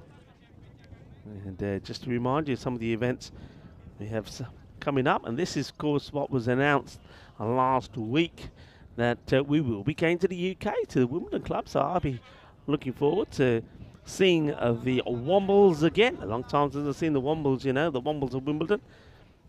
And yeah, we'll have a 1 week, 5 days at the Wimbledon Cricket Club. 5-day tournament, Monday to Friday. 6 teams taking part in those 24 matches. Well, that one is very wide, as Azim Muhammad Umar trying to do exactly the same thing that Sawa did. That one doesn't come out right. And just trying to bowl, I think, off a couple of steps as opposed to get the full run up in Muhammad Umar.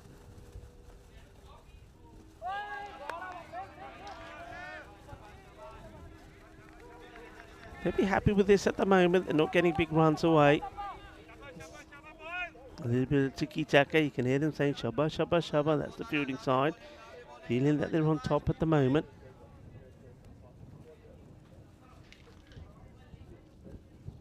Oh, that one just keeps on going. And in comes the throw. And well, if this hit would have been interesting. Krip Patel gives the signal for wide after watching the action unfold. Yeah, he's not in the picture. Not in the picture at all. So definite opportunity for the run out. The keeper, Fazal Mushtaq, misses the stumps.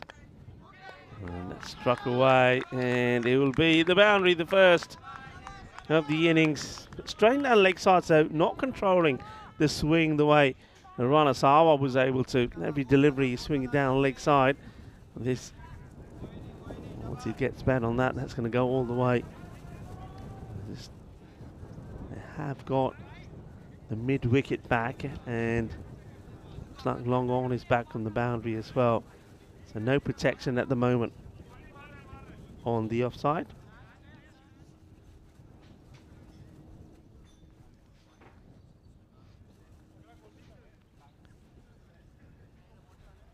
So just checking the field. That's Miguel, one of the ground crew, ball retrievers, doing a fantastic job, especially on a day like today. Oh, that's Gandhi, isn't it? And the keeper can't get hold of it as well. So more extras and wides. So we've had wide by 2 wides and another 2 wides now, as well as that boundary.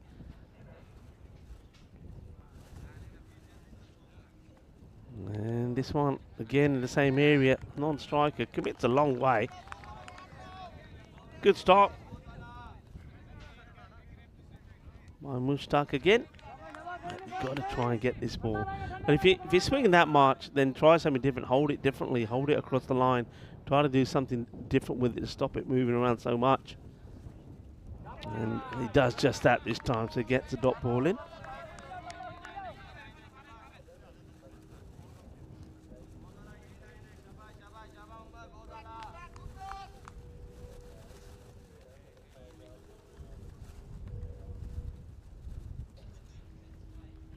And that one's straight over the stumps. So that's more like it. So he's obviously made some adjustment, whether he's just holding the seam differently.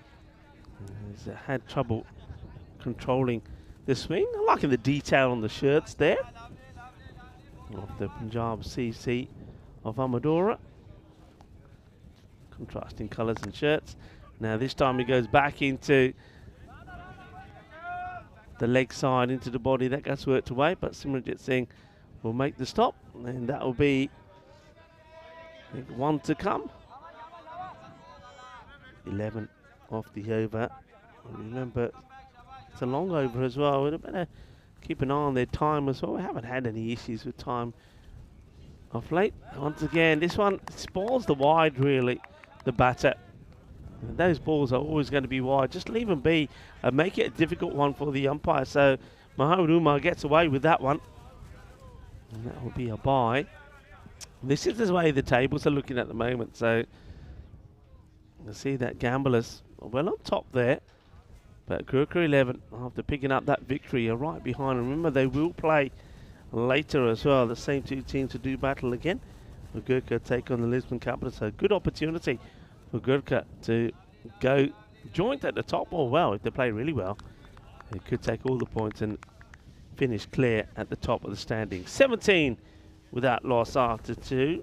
Last over, courtesy of the wides, an expensive one. And asking the question, and he'll be gone. So that's the first wicket. And Omar Farouk will go nicely taken. And Rana back on. Shows the way to do it. Gets this one in the right areas. There we go. Watch it again here. So watch the movement. Tries to get funky, the batter. But sometimes, well, trying to get funky and play some sexy cricket could see the end of you. So it's a difficult shot to execute to somebody who's moving the ball so much like that. If it's going to be straight, or if it's moving away from you, maybe. But I don't think that was the right shot to play. So it's going to be the end of the batter. The first wicket will go as, well, Omar Farouk gets too sexy for his own shoes, doesn't he? Easy catch behind the stumps by Mushtaq. I suppose you're trying to find a way to deal with that swing that Rana gets. New man that comes in is going to be Asif Atur. So time for the captain to see if he can make a good stand here. First thing he's got to do with is deal with the swing that's coming his way from Rana Sawa. Hello to everybody in the chat. And Jeffrey Maguire just asking about who the teams could be there. This one goes straight through. So Wimbledon definitely haunted. I think we're waiting for confirmation there, Jeffrey. And as soon as we get that, we'll be able to give you who the other teams are and a few more details there. And yeah, Jeffrey's also right. The Grizzly ball is certainly swinging around a lot. Hello to Awaza. And back onto this, they'll take the single. Hiditsu saying hi to Waza as well. Yeah, so as soon as we have more information, we'll let you know.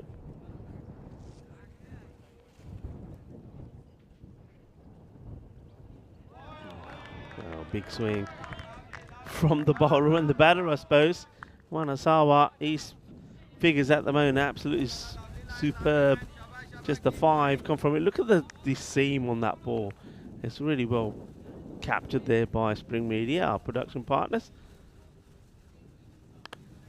Okay, in the air. Is anybody going to get there? Oh dear, he drops a dolly. The Saqib Yunus. Oh, that's a real letter for Das, who gets dropped here. And he has, I think, maybe 3 attempts at it as well.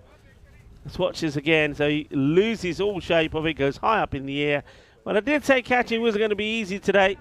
And he just doesn't get himself in a good position, the Saqib Yunus. He needed to take another step, get that ball closer to the body. And down it goes. Das gets a life on 3.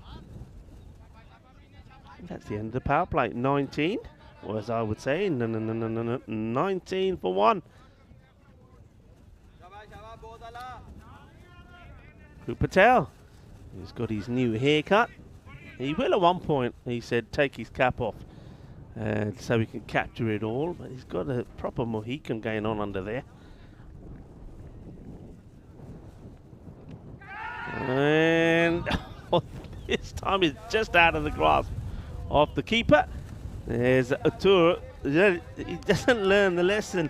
This is how Omar Farouk was out trying to play this shot. He tried to do the same. And luckily for him, it was just out of the reach of the keeper. He'll get a run.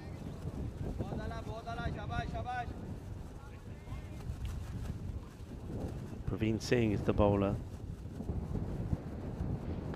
And he's getting a fair bit of swing as well. Has to do the fielding himself. You can hear the wind rustling through. Just picked up just before the start of that ball. You can see blowing quite heavily. See, look at the movement of the shirts of the bowlers, and they're sort of almost running into it as well, aren't they? And that one high up in the air. All right, will he get another chance? Will he make amends this time? Well, yeah, well, like they say, you don't often get too many chances in life, but this time it has been taken, and it looks like it's Arshad actually who probably gets moved to that area and said, right, we probably don't want to have Saqib Yunus there. Arshad doesn't make the mistake, otherwise he was going to be moved on as well. But yeah, Asif doesn't get this right at all, does he? And floats it up in the air. The catch gets taken, so that's the end of him. He'll depart for just 1 or 5 deliveries. Arshad takes the catch.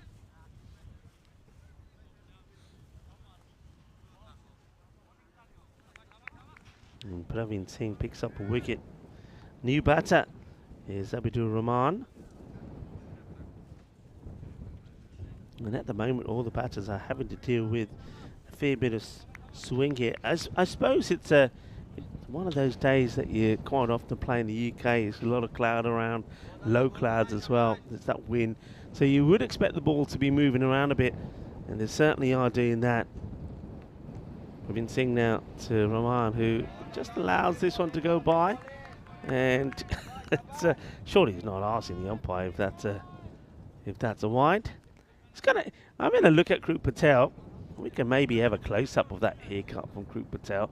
But he reminds me of like watching Watership Down or something. You know, a bunny rabbit tail going on behind there. That's worked away, a little swivel on it, but doesn't get it past the fielder. And if we look at this again, I reckon if this hits, he's out. It doesn't help he's caused the batter by jumping in the air. Let's have a look. And yeah, he would have been out. He's supposed to slide your bat in there, not jump over the ball. And well, I was saying that Kruk Patel's got a bit of a... And Takla! Yaar, ki kar ditta. Well, how many chances do you have here? This would have been a great catch. Well, you count how many times you dropped it. I reckon about 4 times. It would have been a great quarter ball from Praveen Singh. पता प्रवीण ने परोंठे तो खाते हैं तो यार मैं कह रहा हूँ ना जरा परोंठे खा लिया करो पर जब घी लग जाती ना हाथ साफ कर लिया करो. Watch this. 1, 2, 3, and in the end it hits the side of the head and the face, comes down. We get a good look at it here. Yeah, so परोंठे तो खाया करो पर हाथ साफ कर लिया करो नहीं तो बोल नहीं catch नहीं पर होना. Down it goes. It's the end of the over. I suppose no damage done. 21 for 2, a good over as well. He does pick up a wicket, just 2 runs, but he knows he could have had a second, as it's a life, another life there for Rupan Das. So Das has been dropped on 3 and now on 5. This time it was by the bowler Praveen. Swing and a miss.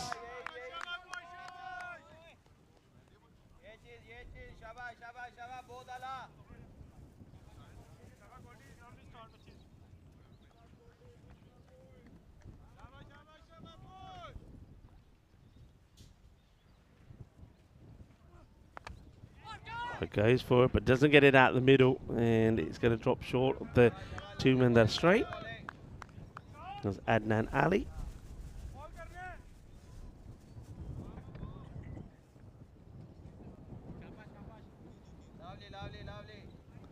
Singh is the bowler. Gurjit Singh. Okay, high up in the air. Is this one going to carry to hand? And nope, it goes all the way. And I reckon that's a bit of the wind, getting hold of this. Because the bowlers, of course, are running into that wind. That means that that one is going to take the ball. So even if it's not the cleanest of hits. So, well, Das, he's had a few scares, but he's still there.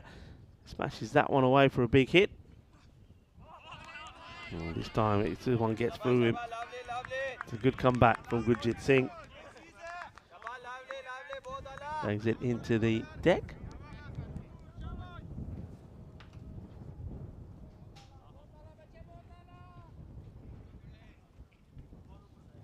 I've got a sweeper out now on the offside, and he should be in play here. Well, not if it doesn't get through the infield. That's nicely stopped.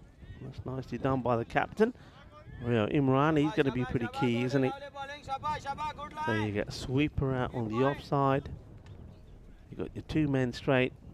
2 on the leg side, mid-wicket and square leg back. And that's high up in the air. It's another catching opportunity, swirling around, and well, he doesn't fancy it at all, does he, the fielder? And now the batters, well, a real mess up. There's nobody home, nobody at the bowler's end. Oh, this is just a calamity of errors. First of all, the catch needed to be taken. It's high up in the air, and the fielder, he watches it swirl around and around and around. And then the batters say, right, he's dropped it, let's go again. His hesitation, chalo, chaliye, na chaliye. In the end, he goes all the way there and comes all the way back. कह रहा है कि तू है कि मैं है जी ना एक दूसरे की ऐसी गलबात सुनी ऐसी ठीक होंगे नहीं तो एक ने सर जाना. That's definitely will be happening. And yeah, big shout out to Parimatch, one of our partners, and HCL Software. It's another over that comes to an end, but not an awful lot happening on the score front. 29 for 2 now. So we reached the halfway stage. And, the batters just need to communicate well with each other. Rupen Das has found the boundary fence once.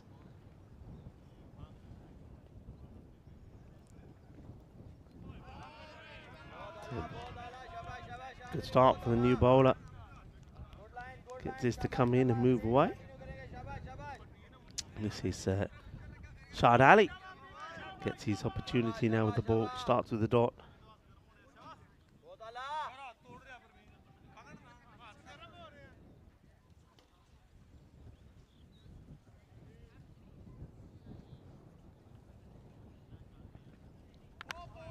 Short, and that's been hit well.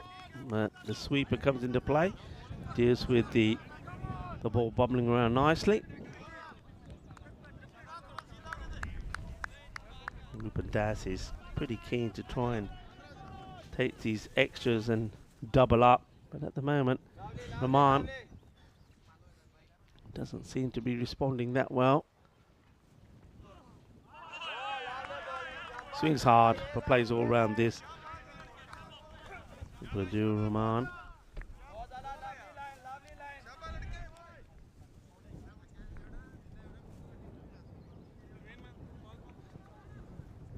So keeping it nice and tidy, keeping it simple also.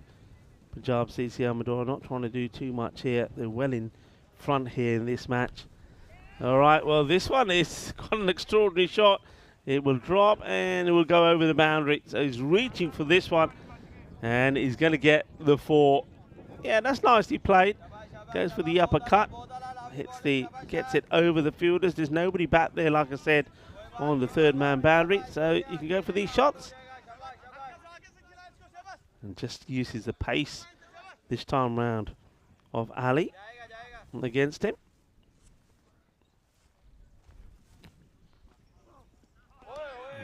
It's a good delivery. Goes full, sneaks it inside, and says, okay, if you're going to play the uppercut to the ones that bounce, well, I'll just get this one to be pretty full and straight and right up there. Well bowled.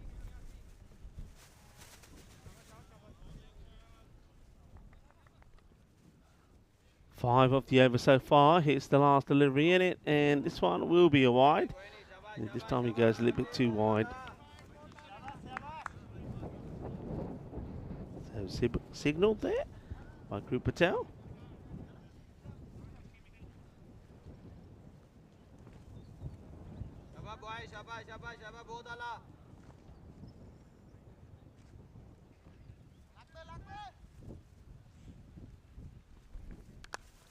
And well, he strikes that really well. That's going to be 4 runs.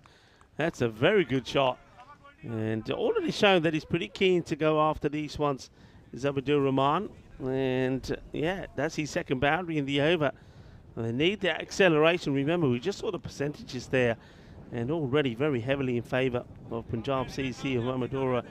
It's 98% to 2% the last time I looked. And of the over, they do get a couple of boundaries in that one. So 10 runs of that over, 39 for 2 at the end of 6.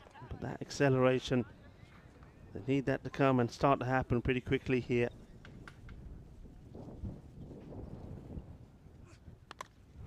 Okay, up in the air, catching opportunity. If somebody can get there, they can't get there. All queuing up, still dropped short.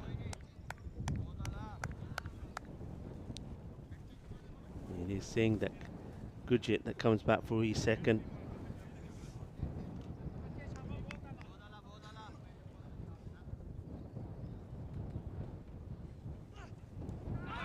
And that, I think, is out.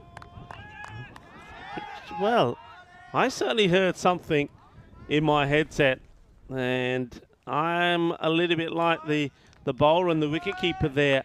I must admit, I'm quite surprised. There was definitely a sound, and I'm pretty sure this catches the edge of the bat.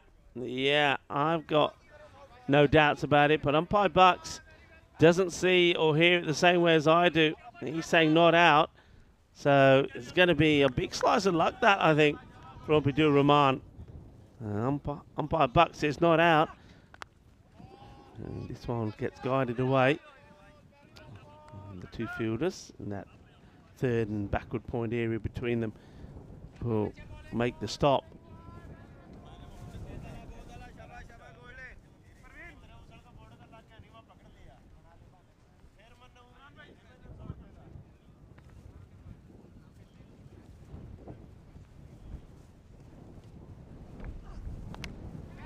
Well, gives it a big hit, but he's going to get it all the way as well. So, Manos Ariba, Shaba from the umpire.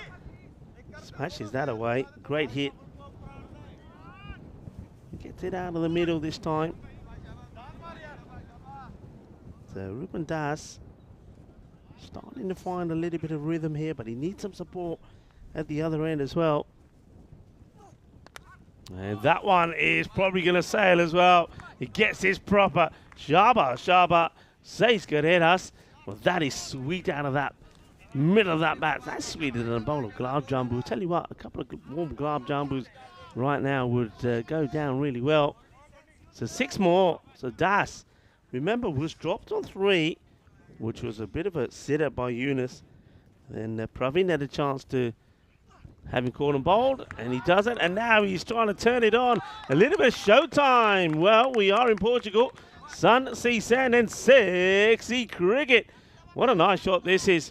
We've seen 2 batters go for this before and get it completely wrong. But Rupan Das, well, he razzle-dazzles us with this one.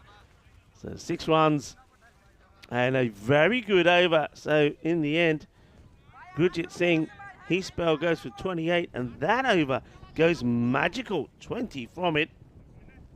So all of a sudden, it's starting to get to a score of 59 for 2. I'll talk about some of the events we've got coming up, of course.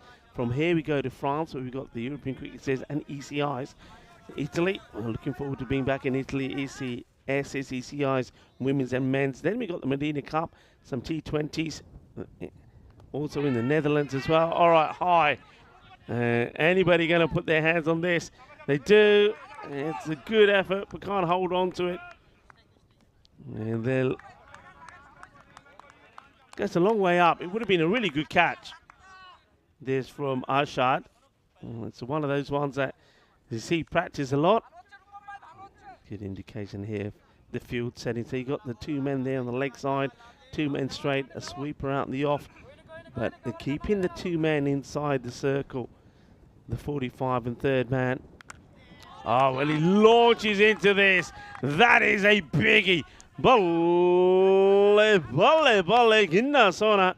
Ruben Das from nowhere is just turning on the style. And the bowler, look at the reaction from the bowler. And Adnan Ali, he knows as soon as he puts it there in the slot that it's going to go all the way. And that gets absolutely smashed. Well, what a good reply. A good response this is from Rupen Das. And that's a Gandhi ball down the leg side. There's going to be 4 more. And Conrad Greenshills is joining the crew. There he is. That's Conrad. With a little dandy footwork from him. Just like the dandelions on the ground. Yeah, little Conrad. Of course, Conrad will be here as the manager of Team Europe when we'll have, of course, the Western Shield.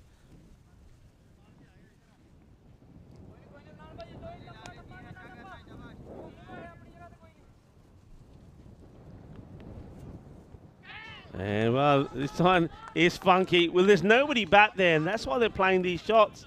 If nobody's there, play them and get away with them. And there we go. A bit more showtime here. So these ones coming quite quickly. Remember at the half point stage, they were just 29 for 2. And look how quickly they've got that acceleration in. And this over now has gone for 15 already. The over before from Gurjit Singh was a magical one that went for 20. Now, looks like they are still not making a change in that field. They're still keeping the third man and the 45 up in the circle. So basically, they're allowing those shots to be played. They want to stick with the field that they've got here at the moment. 2 men on the leg side, 2 men straight, a sweeper out on the off.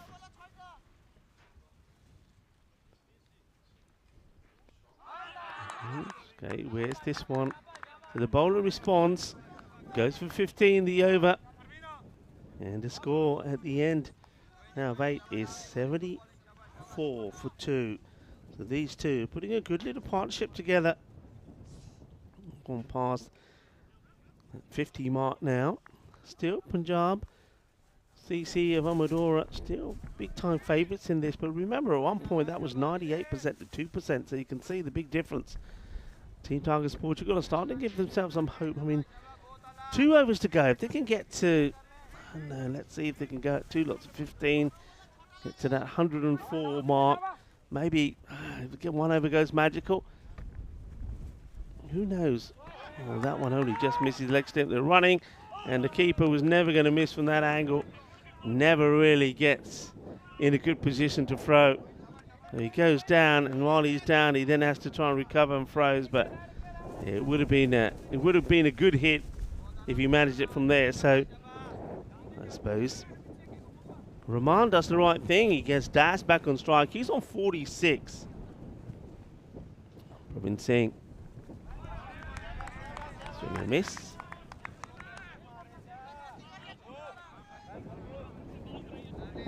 So can Rupan Das get to his 50 here? You remember yesterday when they played, the batting never really clicked. They were always chasing yesterday. First time we're seeing Team Tigers Portugal actually bat first. Now that could be out. And the finger goes up from umpire Bucks. We'll watch this again. It's all about where the ball pitches. So he's got to pitch in line, and then it's got to be hitting. And remember, when you're coming the left arm from this angle, there's no issue really. So it doesn't pitch outside leg. It's on the stumps. Is it going to go over the top? I don't think so. I think that's going to hit the top of this middle stump. This will give us an idea. Yeah, I think that's a pretty decent call. So it's going to be the end of Das. Unfortunately, he won't get to his half century. It's a great effort. 46 of 26. He opened the innings. He didn't get going straight away. He had some issues. But once he started hitting, once he started to get going, he was looking the business out there. 5 sixes and 2 fours. 46 of 26. And Praveen gets the wicket.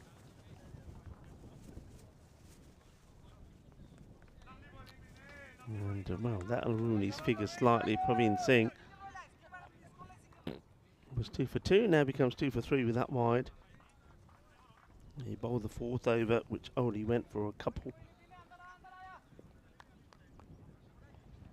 Udin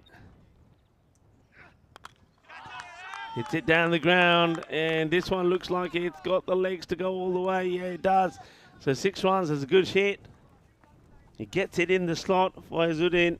So goes for the wicket, doesn't he, Praveen? But doesn't get the Yorker right, and if you lose it by a tad, it gives the batters the opportunity to go for the big shot, and they do, and he gets it out the middle. Now this one's a slower delivery. Non-striker always keen is Rahman, but he'll get sent back. Good comeback there from Praveen. Just took all the pace off that. Batter plays it really early. Shots back to his mark.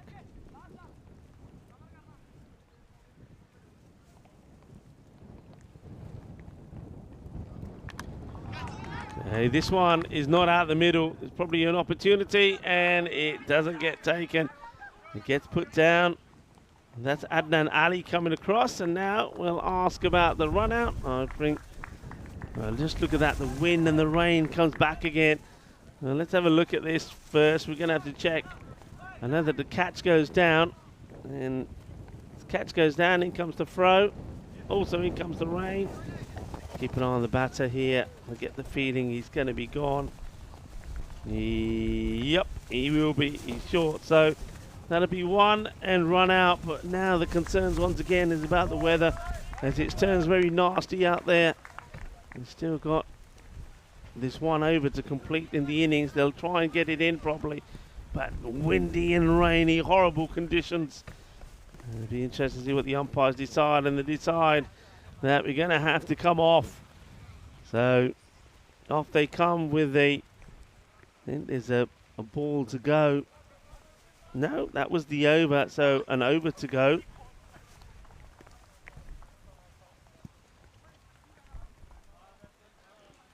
So, yeah, there we go. Ground staff will probably be looking to get the covers on here. It's going to be one of those frustrating days, but one of those days where the likes of Miguel, Conrad, and the other ground staff here are going to be pretty key. Of course, Bolo managing all the ground staff. So I think the covers were going to have to come on here pretty quickly as that rain has come up. So it was 83 for 4. Let's have a look at the highlights of that innings, because I would imagine that will be the end of that innings, and depending on how much rain we have and how much stoppage time, I'll be able to come back and tell you and how this match will finish. I get the feeling though it may be once again probably a reduced number of overs. Well, that was not the best of shots when Amar Farouk wanted to go for a scoop and scoops it straight in the hands of Mushtaq. But we will see later how it's to be done, as Rupan Das shows us. But that was quite an easy catch from Ashad, who makes no mistakes to remove Asif. But then we saw a good partnership, and it could have been ended by that one by Praveen, and that was quite comical, really. Caught a bold attempt. But yeah, Rupan Das came in and he started to play some shots. He was dropped by Yunus, and we saw him being dropped there by Praveen as well of that cordon ball. But then after that, he found his range, and he actually played some really good shots to all parts of the ground. And this is the way you play it, he's saying. He's saying, have a look at that. And showing his other two batters, Amar Farouk and also Asif Artur, had to play that shot. And it was Conrad there. And this was another way to play it. This time it came off the edge of the bat. And just when he was looking on to get a half century, he would go LBW to Praveen. And we saw a run out here right towards the end. The catch went down, but Praveen held his cool and held his nerve to get the run out, and that was Rahman that would have to go. And then the rain comes. Well, we'll just watch the boys here having some fun with the rain and the wind all happening at the same time. Everybody mucking in there. Now, that's the way to do it. I think that's Meda Gooch out there as well, getting those covers down, trying to cover up the key areas.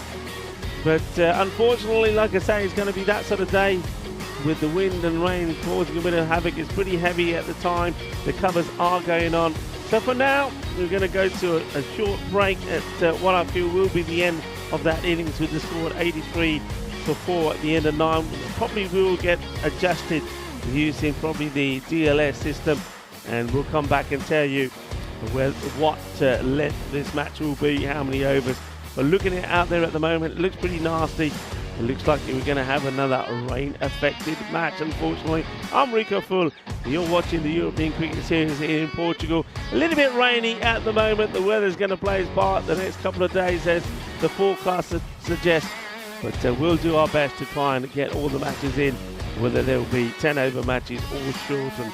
So we're going to take a short break now, but stay tuned. Keep an eye on the bottom of your screens, and if there are any further updates, I'll come back and give those to you. Hasta pronto.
This European Cricket Network event is proudly brought to you by HCL Software, Paramatch.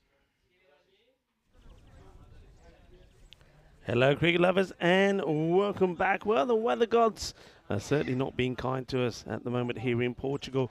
As well, at the end of that, well, we didn't actually complete the innings of Team Tigers Portugal. There were 83 for 4 at the end of 9 with an over to go and the heavens open. And what that has meant is once again DLS will come into play in this contest. That will be the end of Team Tiger Portugal's innings. Their score has now been changed thanks to using the DLS system. So what we have here now is a target of 61 that needs to be achieved by the Punjab CC of Amadora. So a defence on here. So of course the normal rules apply here to the power play. So it will be a 2-over power play at a 6-over match, and only one bowler can bowl 2 overs. So very much the same as the clash we saw early on between the Lisbon Capitals and Gorkha 11. It will be difficult for the bowlers. Naidu is going to bowl the first. It's a big swing from the opener. They've gone with the Pravin Singh to open up. I suppose that's one thing you can do. Maybe try and get some of your bigger hitters out there early. So Singh, a left-hander, looking to go after it straight away. He's got his captain, Imran, at the non-striker's end. Dot ball to start here from Gibbon. That one is called a no ball, so I'm guessing this is because of a foot fault. It's pretty high as well, but the height doesn't come into play here. Let's have a look at the feet here, and yeah, it's a long way over. That's excellent umpiring there by umpire Bucks. He's on the ball. And that puts the arm out, so no ball. So no ball, free hit coming up. And signalled there by Bucksy. The umpires for this contest, umpire Bucks and umpire Krut, with Naeem Malik, the third umpire. And all the umpires being led by Taran Peters. A big shout out for the men in black, and of course all the ground staff for all the hard work that they're doing to make sure the covers are going on and off and the cricket is being played. And you've got to say, tribute to this ground as well. It does absorb and drain the water really well. So as long as the rain stops, we will keep the cricket coming. And that one's going to be a Gundy ball, and that's going to be a minimal as it goes all the way down to the boundary. Oh dear, oh dear. Well, that's the one thing you've got to try and avoid, and that's not good bowling. So Gibbon Naidu does something he can't do, and that's give away extras for nothing. Just holding his wrist there. And I wonder if he snapped it or hurt it in the process of that delivery, but he gets that all wrong. So 5 from nowhere, and the free hit still stays in place, and this one goes through the batter, so gets a dot ball in. Gets away with that one as well. It's one of those, isn't it? We've seen a lot of this in the matches here in Portugal already, where batters just going for those shots rather than stepping inside and just electing to take the wide.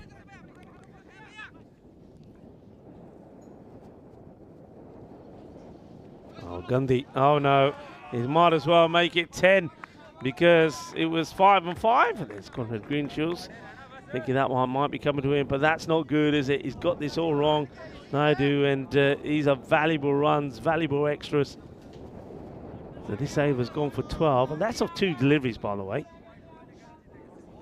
And issues, I mean, it's not going to be easy, we know that, for the fielding side. You know, when the ball gets wet, you've got to get the rag. I mean, he's putting it in his pocket there to try and clean it, but really, a smart move is you've got to have somebody out there with a rag. You've got to have a rag man, because that material is not going to do too much in soaking up the ball high up in the air.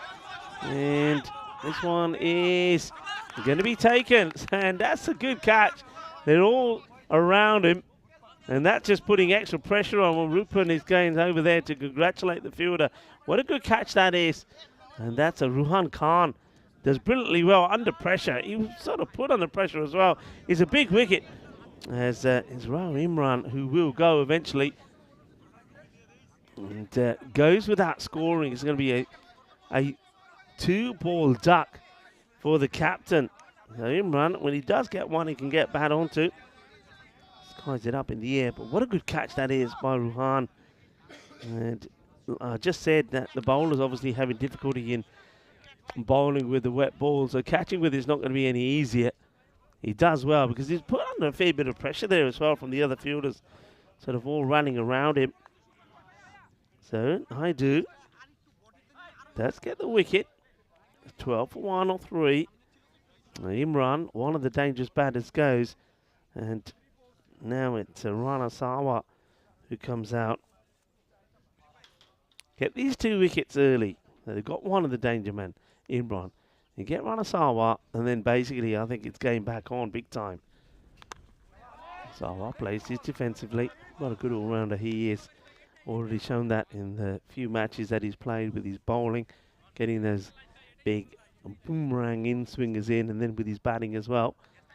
So you can see the rate there. They're needing just under 10, so you'd expect them to get there, but you are expecting 3 key batters to play their role, and Sawa's one of them. This one, he just pushes out at it, just puts that, steps across and gets bat onto it. Needed to do so as well. Takes a single, so back to the left-hander now. Let's see if Naidu can sort out his line to the lefty. Pravin hasn't got off the mark either. And that was the amazing thing about the 12 on the board before that single, but none of them off the bat. And that's a nice looking shot from Praveen. He gives himself a little bit of room. It wasn't actually as wide outside the off as you thought. It's actually going over the stumps, but he just guides that away and just shows there that rather than swinging hard and swinging blind, you can just use a little bit of finesse and stroke the ball away. 17 on the board, so well ahead of the rate, but they have lost their captain, Rohit Imran, for 0 of 2 deliveries. 16 matches since a golden ball. I might as well remind you of that. What a golden ball that was happening in the European Cricket League as well. 3 golden balls in the European Cricket League, which of course was won by Hornchurch, who are probably still partying and celebrating, no doubt. And they got that win over the old Victorians. Omar Farooq will get the ball now. Ball over number 2. Not the Omar Farooq that we know, of course, in Barcelona. Also a very good play. Oh, well, that's Gandhi. And at least they have a fielder back there to make this stop, because that's definitely a no ball and will be one by as well. Krip Patel gives the signal. And once again, this is all about control. Now, I don't see anybody out there with a rag, and that's a big error, because this one has just slipped completely right out of the hand of Omar Farooq. You've got to be smart here, boys. Get a rag out there and start wiping that ball. It's down the leg side, so wide ball. Free hit will stay in place. So this over very similar to the one before it from Jibban Naidu. Too many extras, and extras by far the leading scorer here so far. Charges and hits it pretty well. And he's going to get 4 runs. Of course, this is the last over of the power play. Only 2 over power play, so wants to be making the most of the field restrictions. That one gets played away on the onside. So you got tight cordon out there on the off. Backward point in place. Okay, that's a better delivery. Gets respected by the batter. Yeah, so mid on, mid off are inside. Got a sweeper out on the offside, and you've got fine back because of some of those loose deliveries.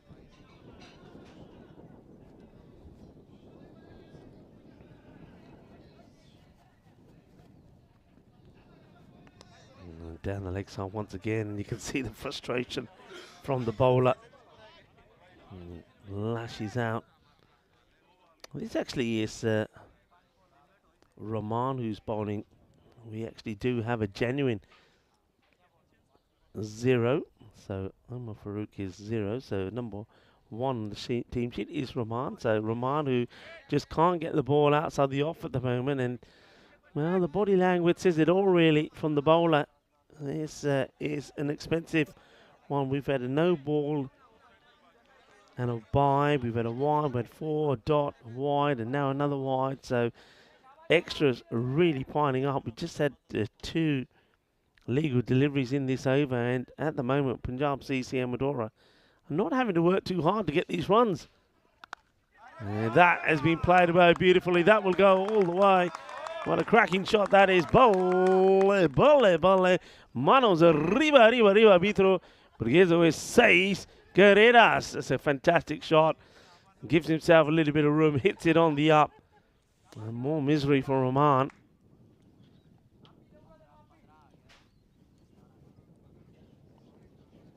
Well, the Tigers have yet to find their roar here in Portugal.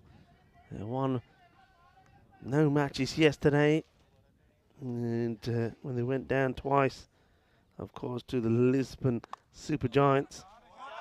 And it's not going well for them here either, as this one is going to beat the fielder to the boundary, and the fielder, well, once again has to pull the handbrake. We saw a remarkable attempt yesterday where a fielder chased hard and went over the boundary fence, and this one could have been another one.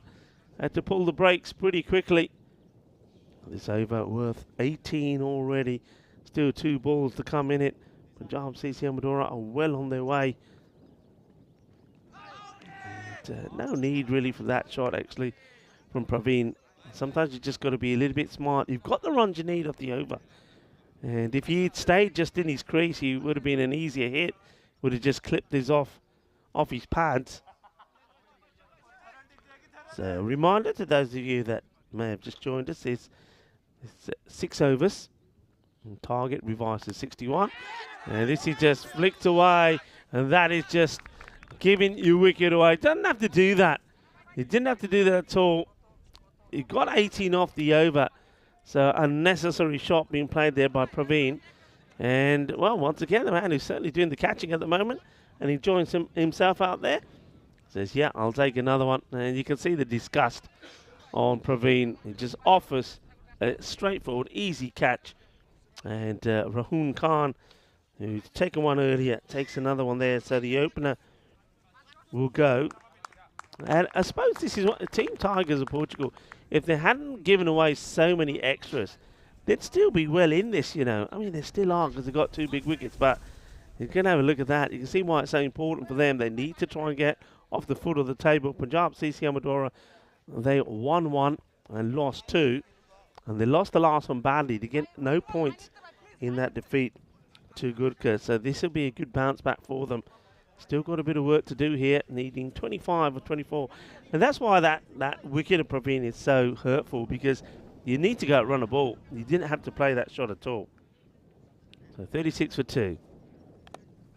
And that just gets played away. They're running hard here, looking to push on the fielder, and they will come back for 2. And a comfortable one. Yeah, Rana Sawa now really the last of the recognised batters. He's being joined out there by Adnan Ali.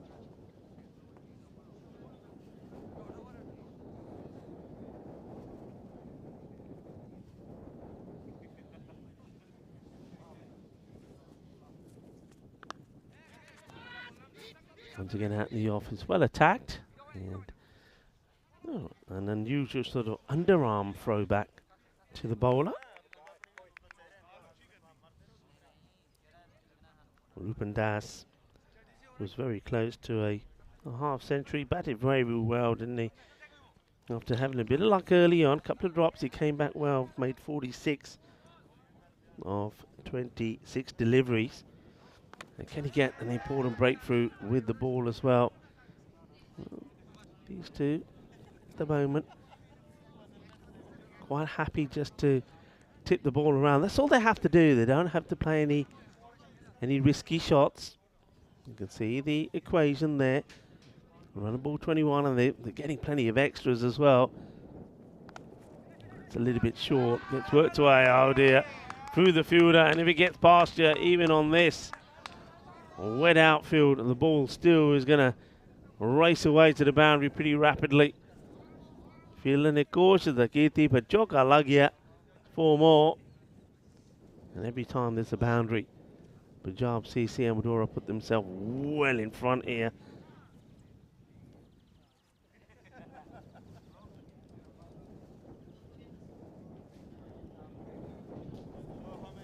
Das needs to go fuller. His time now is carved out in the off. It's going to be 4 more. It's a good shot, gives himself a little bit of room. And even though this ball does follow him, it's a good shot, keeps his upper body nice and still. Just watch the upper body, nice and still, gets right on top of it, carves it away. He's in good form, here's Sranasawa. And he looks like he's going to be leading his team to a comfortable victory. The one good thing, I suppose, for the Team Tigers of Portugal, being that it is a reduced over match, that one will be a wide, goes right over the wide line. He's disappointed is the bowler, but it's the right call from the umpire. Yeah, so I say one thing they've got going for them is this reduced over match, both teams will pick up something. There's no bonus point equation here. And maybe that's just as well, because Team Tigers Portugal, they could have ended up with nothing from this one, so they will get at least a win if it stays like this. And Punjab CC Amadora go on and win the match. So they'll have something for show for it, and I suppose for the time being that takes them off the foot off the table. End of the over, and the 50 on the board. 2 wickets down, but 50, and what do you have to remember though, and this is what hurts them, 18 of that 50 have come in extras. We've seen 2 lots of 5 wides, and a wide and no ball to add to that as well, so they haven't done themselves any justice in the field. Sarwar going well, and then Ali is just there, just playing a little supporting role at the moment. Okay, this is Omar Farouk now, who will come on bowl. Gets played down towards a long off. Does the fielding, keeps it to 1. Ali now. Adan Ali just seems to be just dabbing. Haven't seen him really go for a big shot. What he does now, he ends up on one knee, but luckily for him, he doesn't hit it any cleaner. Otherwise, it would have gone to that fielder. That's what he has to at the moment, and let's just keep providing the strike.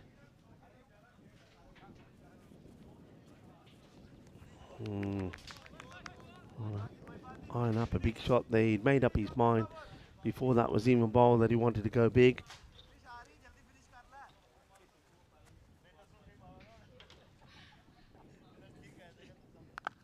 And that one's been smashed. Has been absolutely clobbered, and it goes for 6. Hard and flat. And that one is out of the middle of the bat, and you can hear the echo of that going round the ground. Yeah, nobody's stopping that. Moves into the 20s now, so just 3 runs. 1 hit will do it. And I get the feeling that Ranasawa will be looking to finish this in the boundary. And he does hit this hard, and this one will be caught on the boundary. It's the 3rd catch for that man. Well, he's been absolutely superb, hasn't he, in the field? Well, he's making it look easy, Ruhan Khan. Well, maybe he's the rain man, Ruhan, because he takes his 3rd catch. As Ranasawa does want to do it with the boundary, but Ruhan says, nope, not on my watch. So, good wicket again. Sawa will go, but the damage has been done. Sawa's 20 of 12 deliveries. So Ruhan, all the wickets that have gone so far is Ruhan Khan, who's has taken the catches. So Farouk, he will pick up a wicket as Simranjit comes.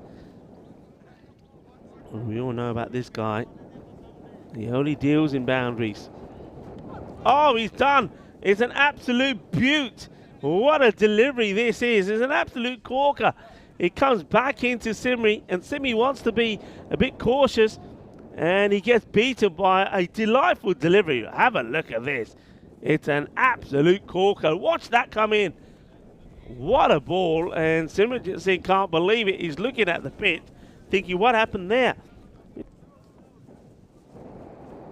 What a ball that is. Wow. Well, Omar Farouk had just pulled off one of the balls of this season so far, I'm going to say.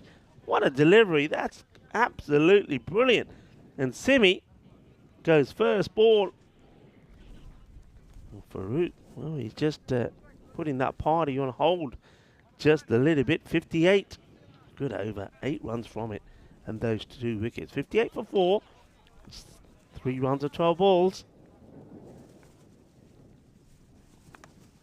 All right, this could be another. It's a skyer. Can anyone get hold of it, or will it go to the boundary? Well, they will. It doesn't go to hand. They're running hard here. And they will come back for 2. There's Ashad being made to work hard. Scores now become tied on the DLS. So any run will do it. Wow, that's been pasted. Well, I don't know what's happened to the batter there. He believed this was going for a big 6, and then he started to doubt himself, and it was almost like he thought the ball was coming back at him. And he gets whacked. It is 6. It is the victory. And Nanali will smash it for a big 6. So Punjab CC Amdora, they are back to winning ways as the wind picks up again and the rain starts. We'll keep you posted, folks, on the next match, which is scheduled to start in half an hour's time. And anything can happen in half an hour. We could have some sunshine. We could have some rain. We hope it's sunshine.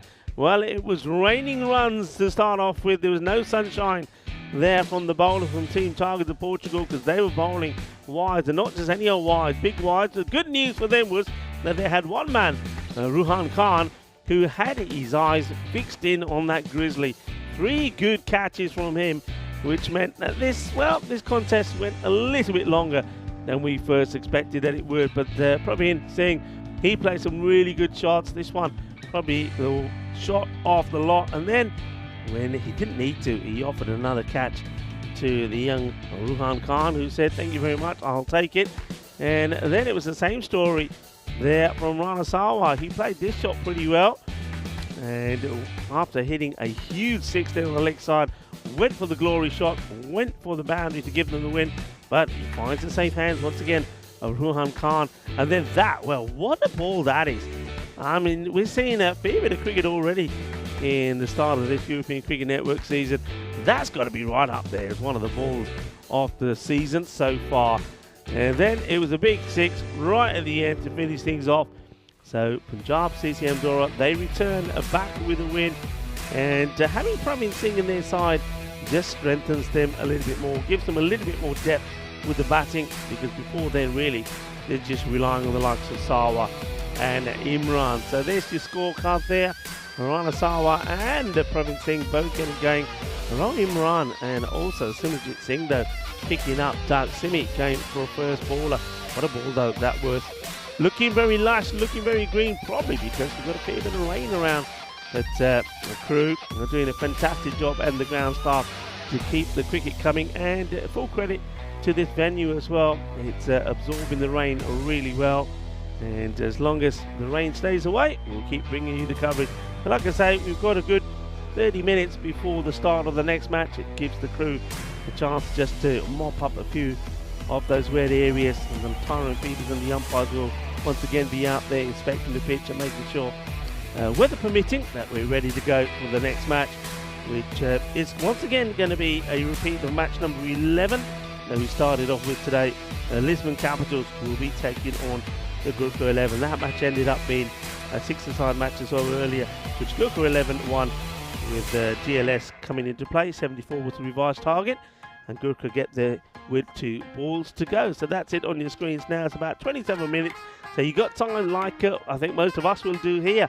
Get a nice warm drink, and we'll come back to talk you through the Lisbon Capital taking on Gorkha 11. Enrico Full here along with the ECN crew. Join us back in about, just over 25 minutes time for the start of match number 13. Number 13, unlucky for some, lucky for others. Who's going to be unlucky for this one? See you soon.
This European Cricket Network event is proudly brought to you by HCL Software, Paramatch.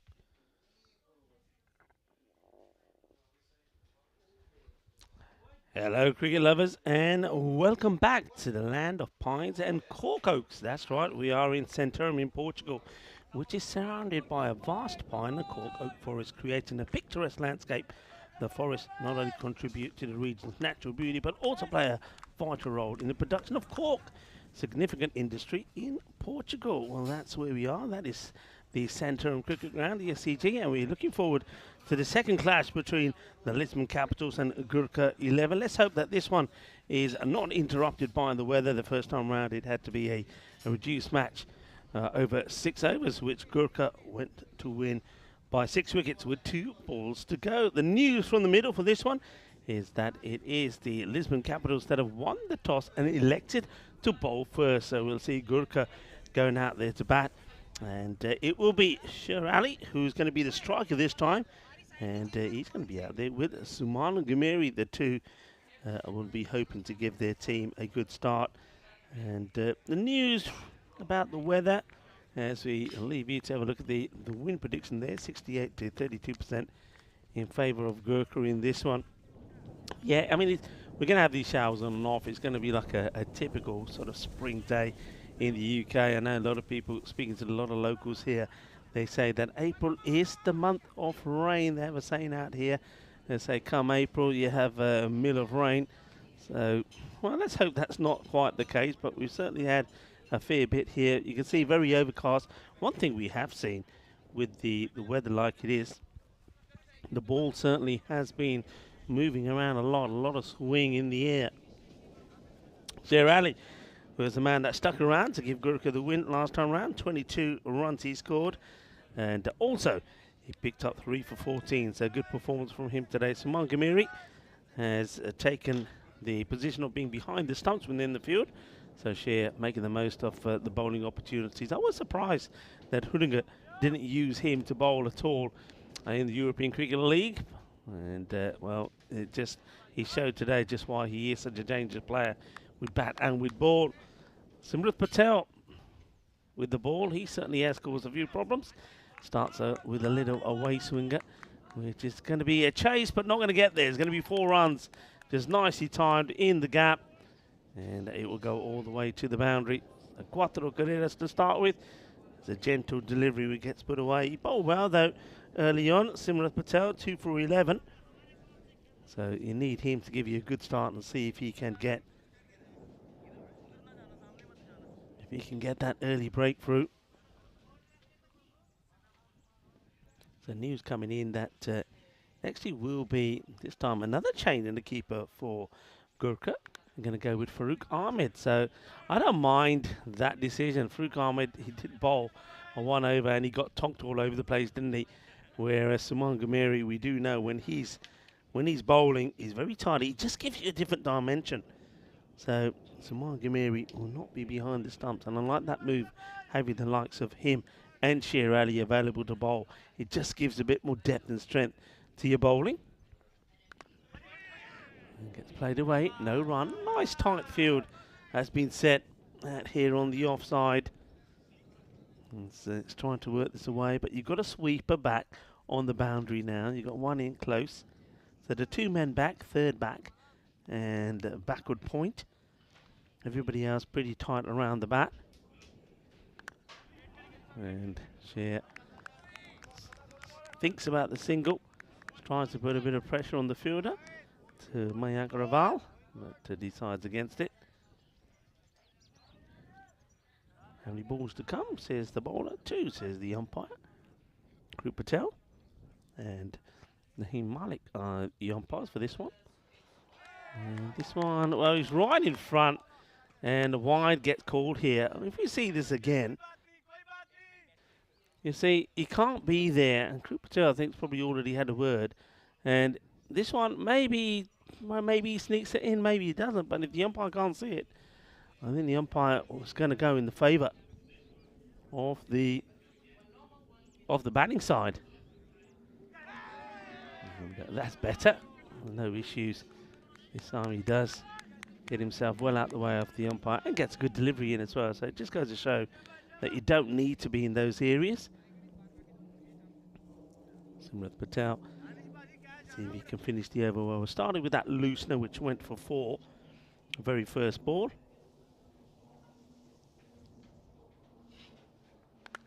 Yeah, well, he's gone for the big one, and that one will go all the way. Bolle, bolle, bolle. Well, he's in the jungle. I don't know if they have snakes in Portugal, but I don't know. I don't want to be the first to find out going in there to try and find that grizzly. That's been absolutely walloped. Sher Ali dances down the track and clobbers that away. So a boundary ends up being the bookcase for that over. A 4 and a 6. 4 at one end and 6 at the other. Let's have a look at how the format looks here. So we know that there's going to be 2 groups, 7 teams in each group. They'll play each other twice. So we will play 16 matches. And then at the end of the group stages, the 2 from top from each group will go through.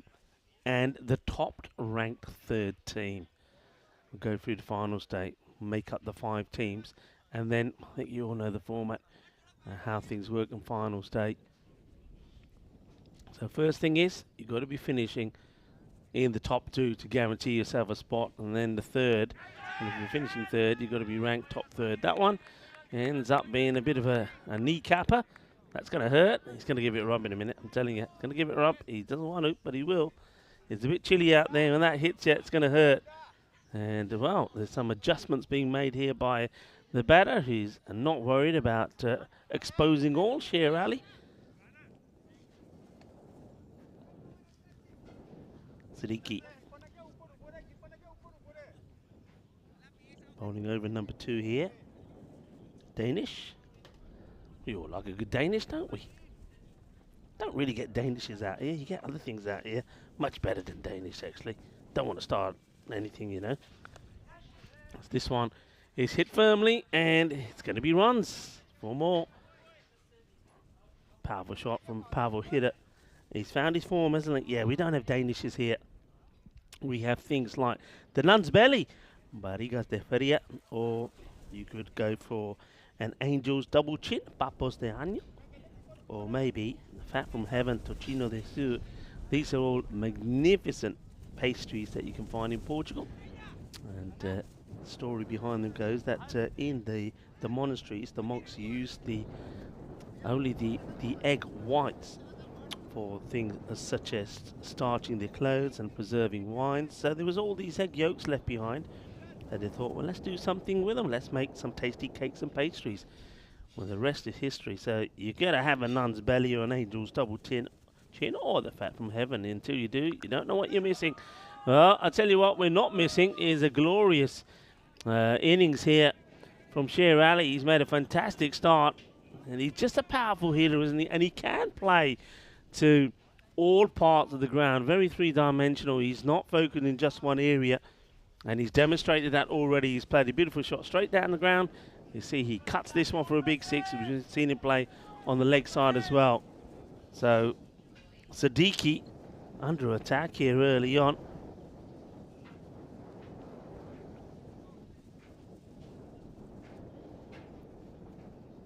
First over went for 11.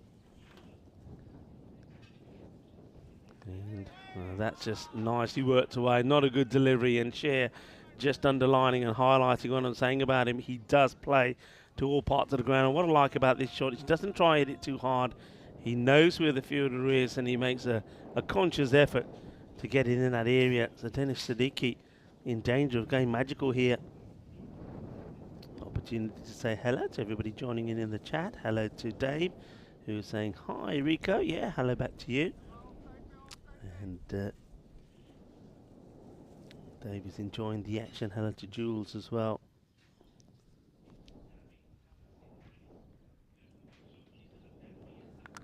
Short. It doesn't quite get it out the middle, and it gets dropped. Aye. Oh, that's going to hurt you. That's a Dhaval Patel. And he puts down Sher Ali on 24. And he's just on the move, isn't he? That's the problem. He's moving. He doesn't get a steady base, and trying to catch a ball while you're still moving it's going to be very, very, very difficult for Sher Ali. And looking dangerous, but gets dropped. Dropped on 24. And that's also a powerful hit out on the offside, but the catch has been taken. That's a smart catch, and sometimes that's the way your luck goes. So Montgomery is thinking, well, hang on a minute, he just got dropped, and how come I hit the ball like a bullet and he gets taken? What a good catch that is. And taken by Samarath Patel, who's proven to be quite a good key player. So Gamiri, he doesn't get the luck that Sher Ali does. He'll go for one. One of just 2 deliveries. Samarath takes a really good catch to remove him. And Siddiqui, well, on an over that looked like it could be going magical. He picks up a wicket and a good one there as well. Montgomery is a big player. There he goes. Now the left-hander, the Farouk Ahmed. Comes in at number 3. Got the end. That was the end of the over as well. So 27 for 1. Amir Dar will bowl over number 3, just adjusting his field. So Dar.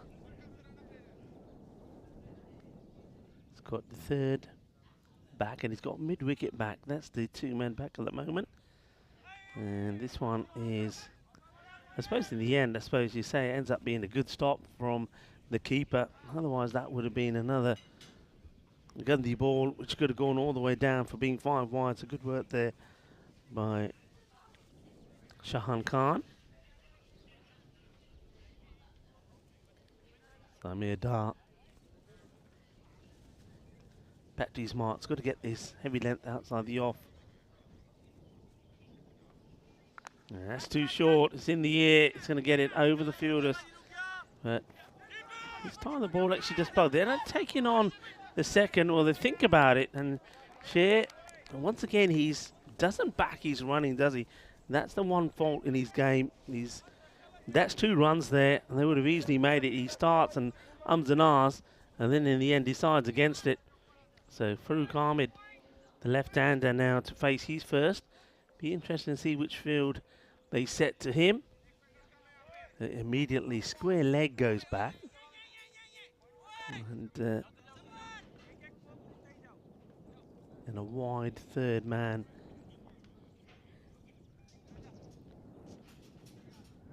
Well, 3rd man now comes actually up, so they push fine back, so that's interesting.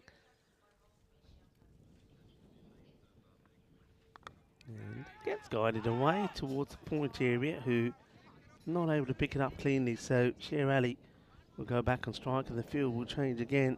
Left and right combination, if they can get a good partnership together, can make a big difference. See if Dar can get that breakthrough.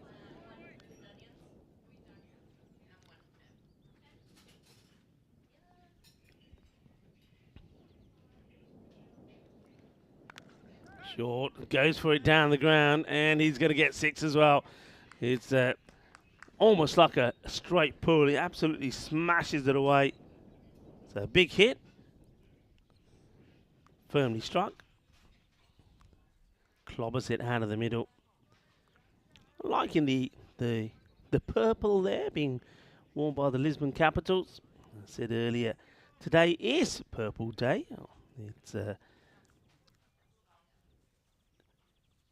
warning for a good cause. A slower delivery, but it's been absolutely banged now. Well, that goes for 6 as well.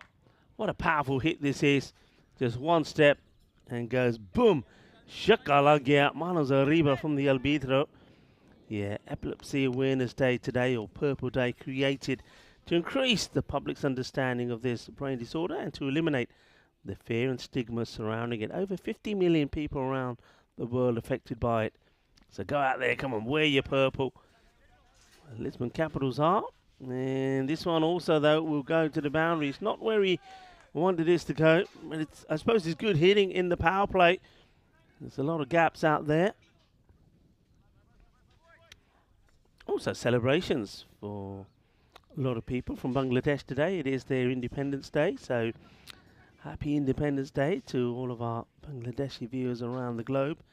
A national holiday in Bangladesh. And this one is going to be, I think, a minimal. Let's wait and see what the signal is. Yes, it is a wide. It's a slower delivery which just swings too much. And Dart, oh dear, it's not the first, and it probably won't be the last we see today. The wicketkeeper can't get a glove onto it, Shahan Khan, and it goes all the way to the fence. So 5 more to the total.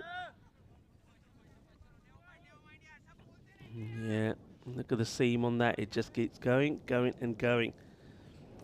Yeah, so in Bangladesh commemorates the country's independence from Pakistan back in 1971. Goes for the uppercut, and he loves this shot, the Sher Ali, and he gets it right. 4 though, doesn't quite go all the way over the rope, and that's an expensive over. Dar goes for 28, only just falls short of going supersonic. And the power play, well, I would have called it a supersonic power play, but once you get over 50, it's certainly a decent one. 55 on the board for one, and the batter who's lost out so far is Saman Gamiri, and good big upward steps on that graphic so far. The Gorkha 11 looking to push on here. Clearer skies coming, so that's a good sign. But still a lot of cloud cover around, so bowlers should be looking to use these conditions in their favour. Time for it to see Faizal Rahim to bowl. Of course, these teams did meet earlier. Lisbon Capitals on that occasion batted first. They were on course for a 120-130 score, but some good bowling towards the end, mainly from Sher Ali, who bowled very well. And Gurheb Singh did restrict them to that 103 score of their 10 overs. But then, of course, the weather got nasty during the interval. And that's not a good delivery. This is another one that, well, Shahan Khan does get some gloves onto this. Otherwise, that could have been another one that made its way over the boundary for 5. So, well done to Shahan. Yeah, so going back to that one, because of the weather came, it got reduced to a 6 over a side match. And Gorkha was set a new target of 74, which they knocked off with 2 balls to go. Sher Ali was the not-out batter at the end, hitting the ball for a couple of 6s to get them that win. Let's see this time if Lisbon Capitals can get their revenge. Gorkha, though, looking to put a big score on the board at the moment. Sher Ali is moving on to 46. And, well, he tries to get funky here, asking the question. And Shahan Khan wants the umpires to have a review. They probably will review it. Let's have a look. So you can see what Sher is trying to do. He's trying to get a bit funky. Now, does he lift up? The foot does go up on point, but I reckon he plants it. We'll have a look at it and side on. Let's see here. It's it's always got the foot down for me. So even though it's a good take from Shahan Khan, the foot doesn't come up. And the umpire, Group Patel, was quite right with his original decision, but uses the technology and gets the confirmation as well.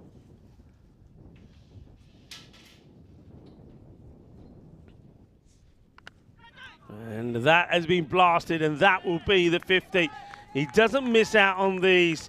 And Sher Ali, ball Badanga, Shaba Felicidades, as he brings up another 50. Sher Ali, he's well on his way, isn't he, to notching up 3,000 runs on the European Cricket Network. He was already past the 2,000 mark when he got here from Sweden. Well batted, 52 of 17. And he smashes this one in that area again. Now this one, let's have a look at this. So this is a chance. It gets applauded because that was hit hard. But I think that's an opportunity for, I think it's probably Rahul Huda. Let's see this again. So he smashes it hard. Yeah, look, that would have been an incredible catch by Huda. In these conditions, it would have been a one-handed jalebi catch. He does well to save the boundary.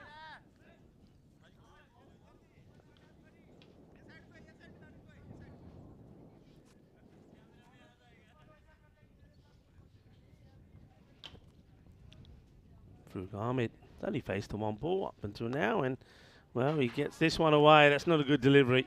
Short down the leg side, ball sigi gandhi. Leg side there, but get your bear mari, joka lag gaya. And the runs just keep on growing here and growing at a rapid pace as well. Gorkha 11 putting and piling on the misery. 68 halfway through this fourth over, so they're eyeing up a big score.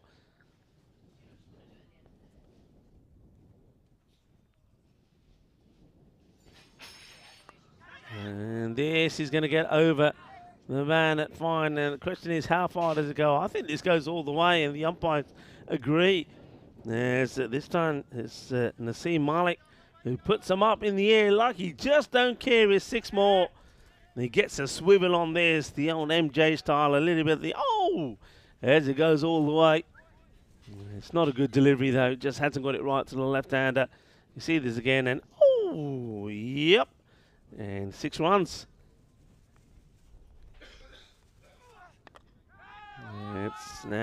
It's in the air. It's going to be 4. Fielder can't stop it. And Cuatro Guerreras Mas. And end of the over. So Raheem, he also goes magical. And we've seen an over of 28, followed by that one of 23. 78 for 1 at the end of 4 overs.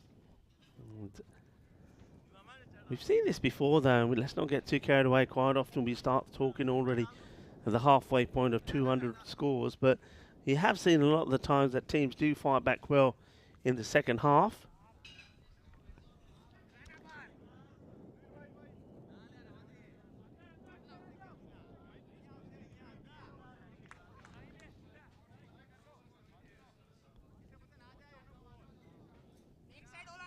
Sher Ali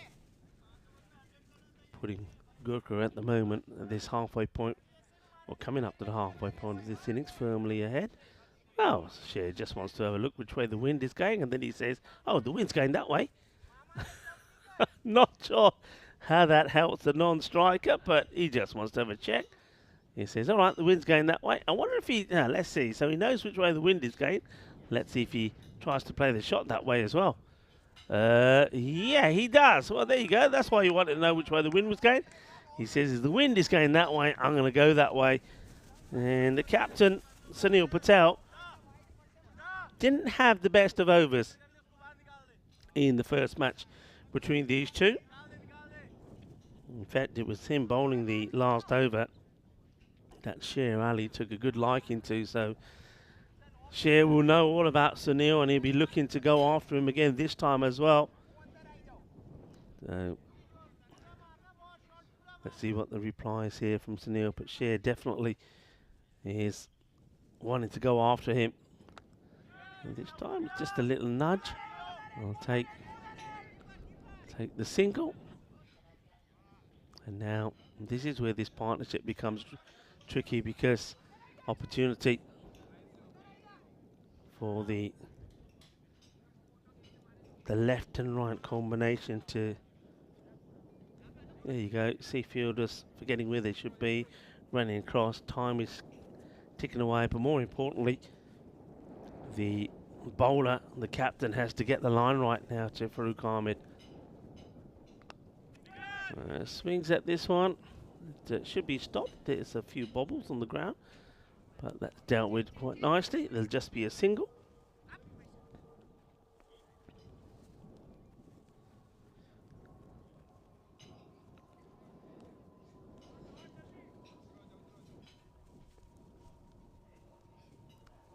Sher Ali.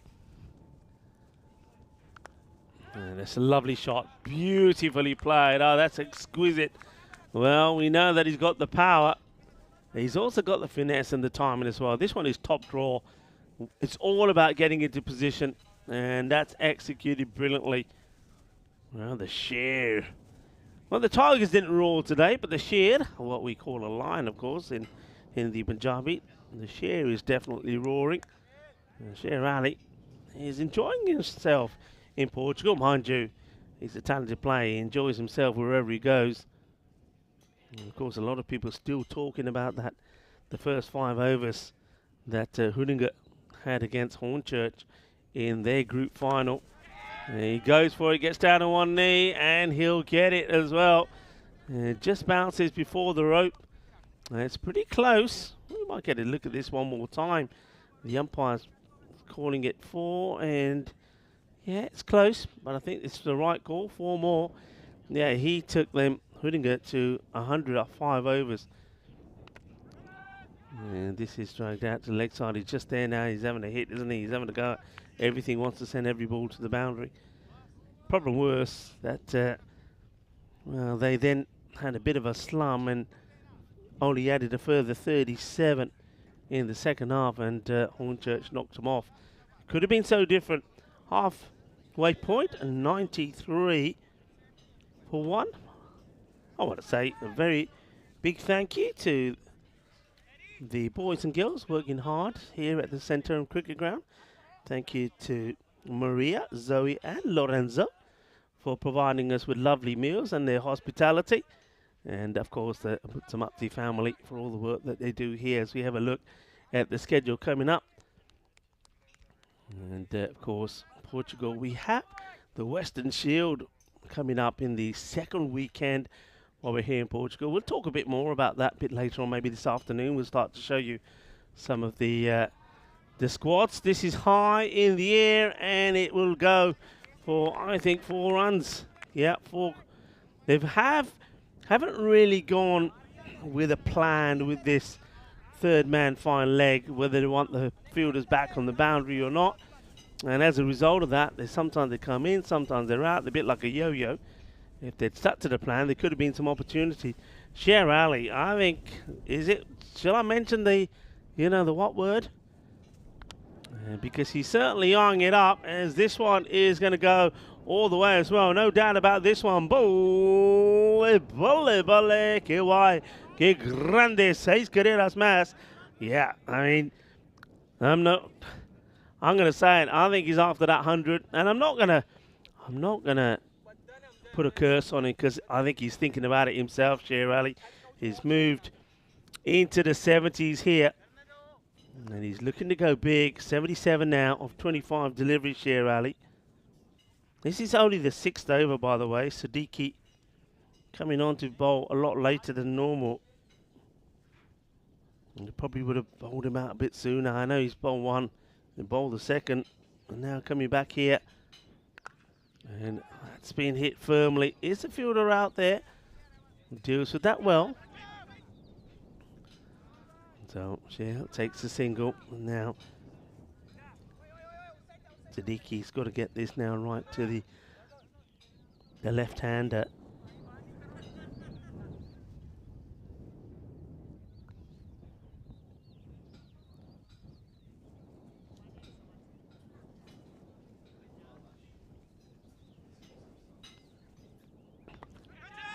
Doesn't quite get it out the middle, and as a result of that is a catching opportunity. Yeah, sounded a bit hollow, didn't it? It gets it high up the top of the bat, and it doesn't get the swivel on it. That's the other thing. If he got that body to swivel a bit more, he would have gone in the gap between the 2 fielders. As it is, he puts it in the hands of the man who's perfectly positioned. So Farouk will go. Well held there by Sunil Patel, the captain. So a little bit of joy for Sunil. So Farouk Khan with 16 of 6 deliveries, and Siddiqui picks up the wicket. So a little bit of joy for him because his first over was quite an expensive one. But how long will the joy last? Because Hardeep Singh, here's the batter that comes out next. Hardeep, super aggressive player. And he does give chances, though, it has to be said, and quite often he does lose his wicket early. But if you give him a chance, or if he gets in, he can really hurt you. So Hardeep, let's see how he fares against Siddiqui, who's got 2 for 27. Siddiqui just doesn't feel right. Now he wants to tie his laces up. And it gives me a chance to mention that, well, I've mentioned it's Epilepsy Awareness Day today. It's also Wear a Hat Day. as a fun and fabulous way to raise awareness for a brain tumour research. That's a World Wear a Hat Day. So go on, put your hat on. Mind you, here is going to be smashes into the railing. 6 more runs. That's a good, powerful shot from a powerful man. And yeah, I suppose if you were wearing your hat here today in Portugal, I think you'll have trouble keeping it on. But if you get a chance, if you're going out, put a hat on. Wear a hat. Raise funds while you're at it as well. The holiday was created as a way to get our heads, or if you like, our hats together to advance research in finding a cure for brain tumours. Slower delivery, and that is hit hard, but straight to the fielder. That is a great catch. I mean, all right, it is straight to the fielder, who happens to be Samrat Patel, but this is clobbered. It is absolutely walloped, and Sunil Patel probably says, yeah, bad luck. Hardeep Singh कहना मैं तो इन्नी but के मारी है ना, होर power तो है ही नहीं मेरे को. How can I get it past the fielder? I've actually collared it. It's a slower ball, so that helps, but that still is a great catch from Patel. Samrat Patel, he certainly is putting a good performance in the day together, isn't he? He's bowled well, fielded well. Well, Siddiqui, he's having a good time as well, because he takes his 3rd wicket. All 3 wickets to go from him. So it's 6 and out basically for Hardeep Patel. Siddiqui gets another 110 after 6 overs, 3 wickets. That's still got 4 overs. I suppose you go back to Siddiqui there, the captain, Sunil, to get that wicket, but it's not the one they wanted. Sher is still there. He gets ready to face Sunil once more. Let's see if Sunil can find a cunning plan to get out the hard-hitting Sher Ali. Sher, I wonder if he does that test again, you know, with the grass, see which way the wind's blowing. He's powerful in that area, but they have got a man back there now. It's Siddiqui himself, after doing good work with the ball. Expected score around the 160 mark at the moment. New batter is Absar Alam to face his first.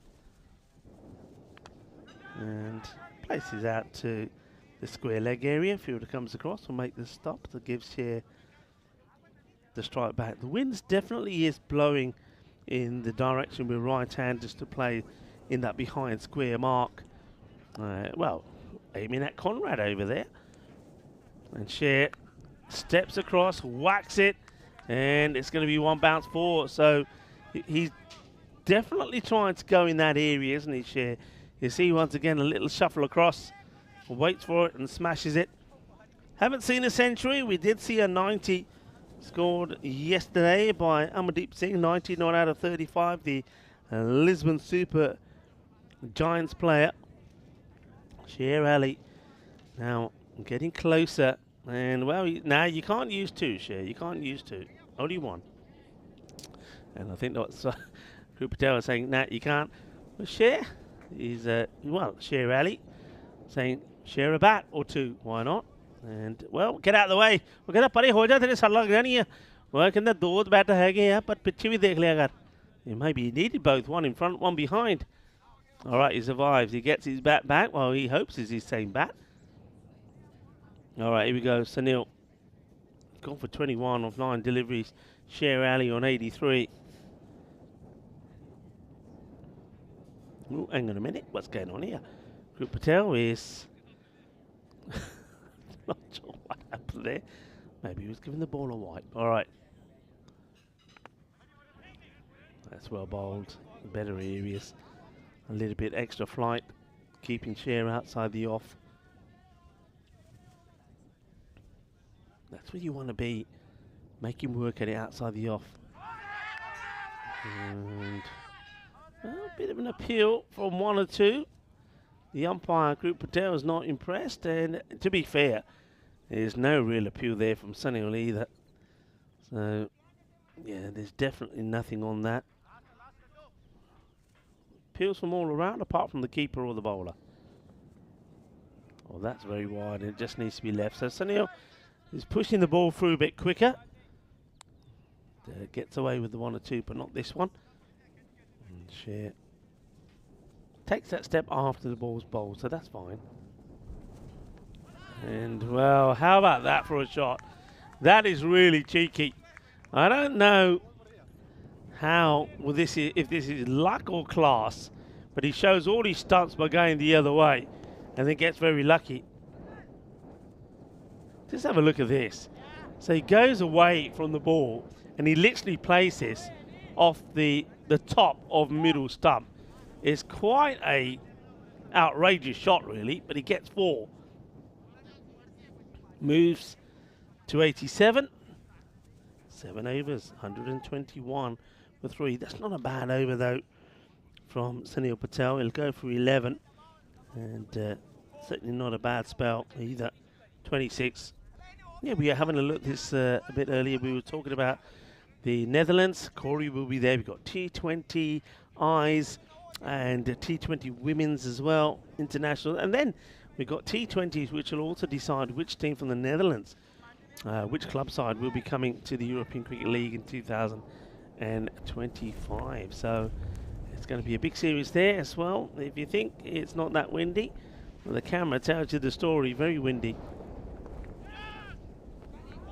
It's nicely played by Alam, and he knows his role, just to keep providing the strike to Sher Ali, who is eyeing up another century.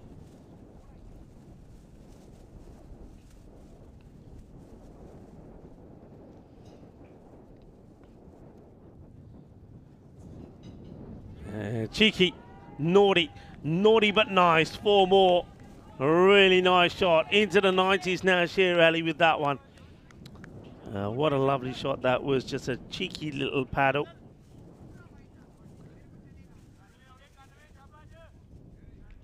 Played for Sweden. And watch this again, just delightful. And that's played for Gina Cece, Stockholm Master, Gorkha 11, Bengali Hudinge, and here he is once again for Gorkha 11. His stats are quite amazing. And carves this away, but to the fielder, no run. As Alam will have to go back to his mark. It's a higher score of 120.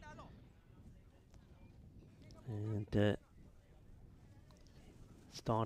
he's approaching 2,500 runs now on the network. All right, goes down the ground and he clears it with ease. So Sher Ali now moves to 97. 97. And he's trying not to focus on that. He's having a chat there, upside Alarm, talking about this, that, and the other. Doesn't want to focus on the 97. He's also picked up 24 wickets on the network as well. So Sher Ali on his way to a memorable moment once again on the European Cricket Network. He has scored runs everywhere he goes. And is he going to be scoring a century here? Rahim is the man to try and stop him. Well, he goes big, and I think this will go all the way. Bolle, bolle, bolle, brrr, shaba, shaba. And there you have it, Sher Ali. He brings up the 100.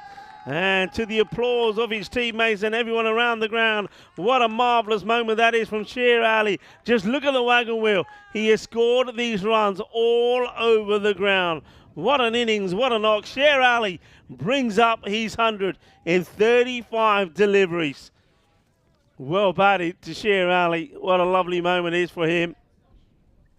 And exceptional player. A joy to watch. And now he's going outside the off and he's going to go. So gets the 100 and then Siddiqui takes the catch. So that is the end of Sher. But he does get his 100. He's something else to celebrate. That's what the European Cricket Network is all about, where players Well, the dreams come true, and Sher Ali, well, he's had a lot of dreams come true on the European Cricket Network. He will fall, though, on 103. A fine innings. A good catch there by Siddiqui, who, well, just finds a way to keep getting his name in the book. And Raheem will get his man in the end, but he does go for 40, 1 for 40. 8 overs complete, 138 for 4. Sher Ali, very well batted. Great knock from him. Puts Gorkha in a very strong position. 103 of 36 deliveries. And new batter, that is out to join Absar Alam, who can now start swinging. He doesn't have to be out thinking about feeding the strike to anyone anymore. It's going to be Gurubheb Singh. These two now want to try and build on this. Okay, it's in the air, but how far? And not that far. Catching opportunity. Huda does the job.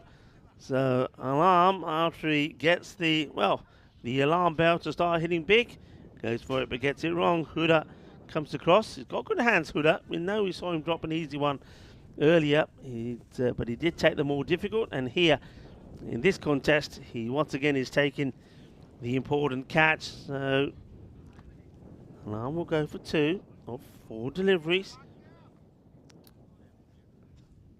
So Samrath Patel comes back with the ball and gets a wicket straight away. So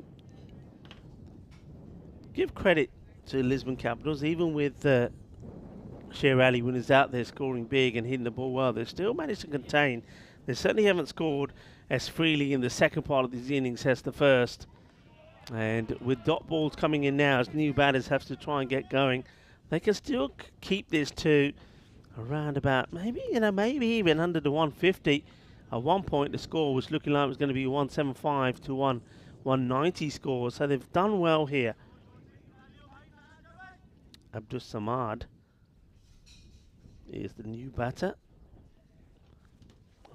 up against Samrath Patel, and it's very much the same. He's playing this so early, and he's actually through the shot before the ball even gets past him. So Samrath Patel just keeping it outside the off. The batters are swinging and missing. Hello to everybody in the chat once more. Hello to Jules. Hello to, well, I'm not sure how we say this one, so I'm just going to say as the letters are, as this one gets played out for a, thinking about for 2. Oh, total miss up. Doesn't have the ball. If he did, Samrath, it could have been interesting. But the running today has not been very clinical, has it? There's been a lot of shall we not. You're going to run hard. Don't stop and take pictures. And the same again, a swing and miss. A very good over from Samrath Patel. Only in the end, just the 1 run coming off that over, so it's quite sensational. Who finished for 1 for 12, and the score 139. So you can see what I mean, how the second half teams do tend to come back and come back strong. Yeah, going to the chat. So we're saying CMP, KMX are, is that an 8 there? Yeah, 8. So hello to you. Make it easy for us. Give yourself a name. What can we call you? And a lot of people tuning in and enjoying the action coming from Portugal. Great to have you with us. Is it stand short? I'm trying to think. Is it short for something? I don't know. Max 8? Don't know. Somebody will help me. Same again, and both batters having the same problems. I think Samad has to try and, he's not getting going here, got to try and at least get something on it. All right, he gets plenty on this, and that's a good hit. And this is where you get the proper swivel in. Well, if you're an MJ fan, you love this, because this is a little bit the O factor. Gets the swivel, hits it hard out in the middle. And boom, shukat, like you're right in the banner there, the European Cricket Network. More of those banners are on the way, by the way, and pretty soon all of this ground will be covered with European Cricket Network surrounding it on the fence. And that's what he misses out on. It's slower delivery from the bowler. I mean, look how early he plays this. I mean, the thing is, he sees it as well, and I think that's why he's more disappointed. I mean, Dart gets another dot ball in. So 145. Are they going to get to this 150? And maybe, because he hits this pretty well, and, well, it doesn't quite carry. Siddiqui has taken some good catches in that zone. I'll take a single. That might be a good thing. As good as Jeb Singh will want to open his account as well. Just had the one ball for now. 2 to come. 146. Eyeing up that 150. Let's see, have a look at this last one. It just drops before. And that was in the slot, so they're going to have to run hard here. It's just another single. So remember, at the halfway point, the score at the end of 5 overs was 93 for 1. So this is a very impressive comeback. All right. Slow ball, but he launches into it. That's going to go a long way. It goes all the way. So manos arriba, arriba, arriba, árbitro, porque eso es 6 carreras, una grande para terminar este innings. And they will get to that 150, 153 for 5. So, though it's a good fight back for Lisbon Capitals, they know that with the bat, they're going to have to go big out there. I think Amir Dar becomes pretty key, as well as Danish Siddiqui. And Narinder Rana would love to be in the runs this time. Well, he's going to have to be. And a bit of thinking to be done here by the captain, Sunil. Remember that Lisbon Capitals have got a big day here today. They're playing their second match, but they will finish playing match number 15 as well, the last one in day 3, when they take on Team Tigers of Portugal. Team Tigers of Portugal also have 3 matches in the day. Okay, let's have a look at the highlights. As it started, well, it started pretty well because they did get the wicket of Gameri pretty early. That one sailed over, and that was a big hit from Sher Ali. He certainly went on the attack early, didn't he?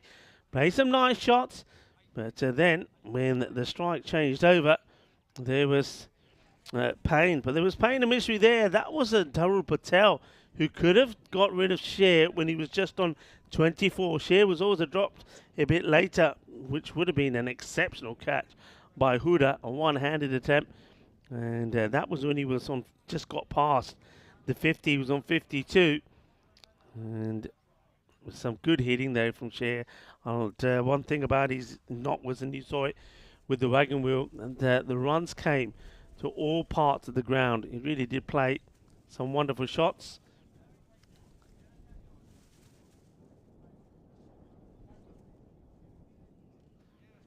And then this guy, Danish Siddiqui, well, he put his name in the book plenty of times. He was picking up wickets, but couldn't get the one off Sher, though, could he? That was the thing.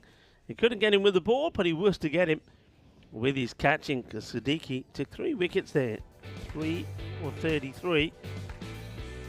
And this one from Hardeep Singh, well, that was his way to get off the mark. 6, but then the second ball, well, he absolutely crunched this. If you want to see a good catch, well, have a look at this one, because this was hit like a rocket. It was going like a bullet, but Samarath Patel taking a really good catch and good awareness off the boundary rope as well. Captain Sunil, he didn't have too much joy, but he was able eventually to get the wicket off Sher Ali. Sher, though, he did bring up 100. That was quite an outrageous shot off middle stump. Raheem came, and he was trying to get things going, and that was when Sher Ali started to get a little bit funky. And he was almost there, wasn't he, Sher? Played, like I say, all over to different parts of the ground. And then this one, another one, he goes down, it gets dirty, but the catch is taken, and that was just after he brought up his century. So Danish Siddiqui takes the catch. At that point, he'd taken 3 wickets and taken the catch in 1. So it was all about him, but that would eventually change. This one's another one that's spinning in the air, and good catching when it mattered. That's Raul Huda. I mentioned it before.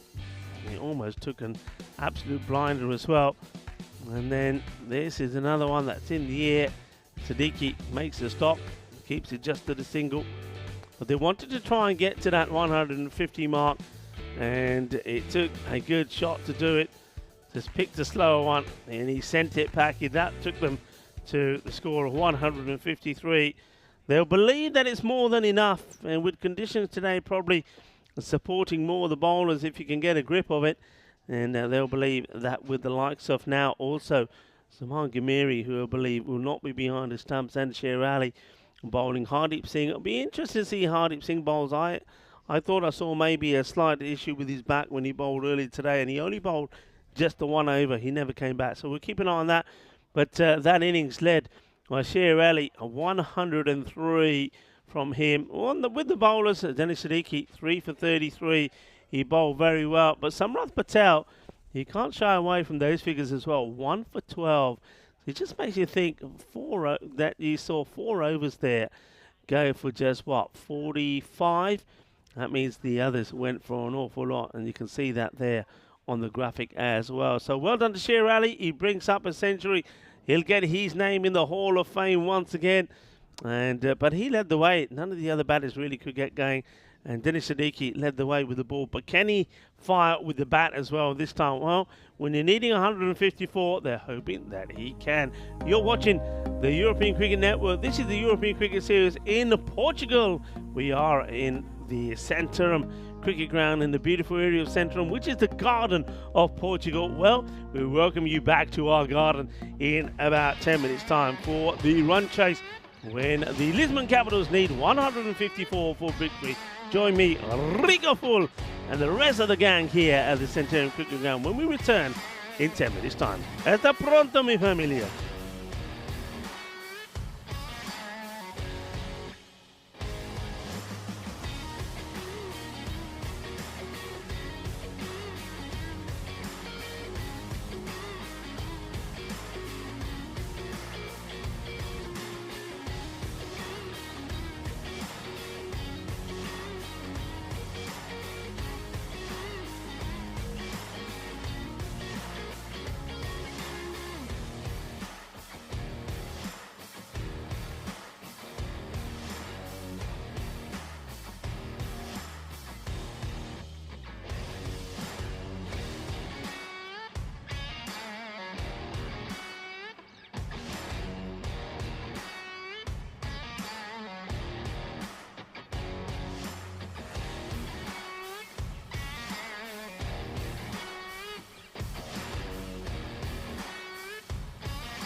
This European Cricket Network event is proudly brought to you by HCL Software, Paramatch.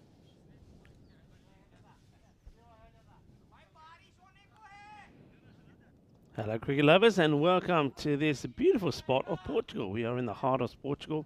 This is the Centurion Cricket Ground in the area of Centurion, a vibrant city and known for its culture, its history and natural beauty. It is known as the Garden of Portugal. Well, the garden is getting a fair bit of watering here today.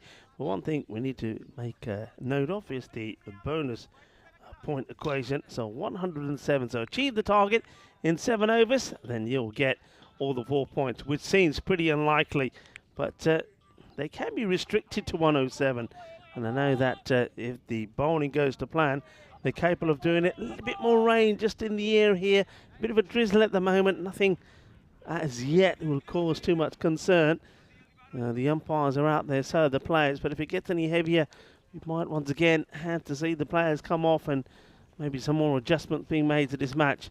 Now there's the first delivery, and that's going to be played away beautifully. That's going to be 4 runs as Amir Dar gets off to a flyer. And once again, it's Hardeep Singh opening, but not going to plan for Hardeep today. And starts with a good short delivery outside the off, but that's a really good shot from Dar. Elevated, gets away. I wonder if it's worth just, it looks like they are making a little adjustment to the field. If you're going to bowl that heavy length, you might as well have a fielder back there. So that's what they do here now. So he does go back. Yeah, this one's a little bit too wide though, I think. It has been called. So it goes for a similar delivery, but the swing, watch the swing on this. So Dar doesn't have to play it that at all as the rain does start to just get a little bit heavier here now. The umpires will be looking at each other before they make a call. You've got third man and backward point back for that uppercut. And that's a better delivery. It's good areas. Patel might just, yeah, here we go. Just going to have a little word there with Hardeep Singh about his follow through, because I mean he doesn't want to be running in that area. You see right there, he goes right in front. He just needs to run off the pitch. It's a slight adjustment that needs to be made to the follow through.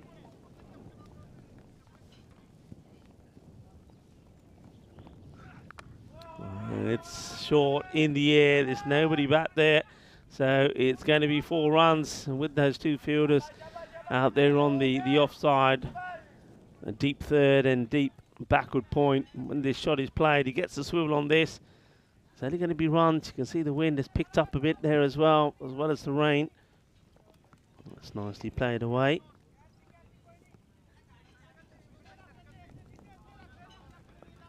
So Dark, couple of boundaries to his name to start off with.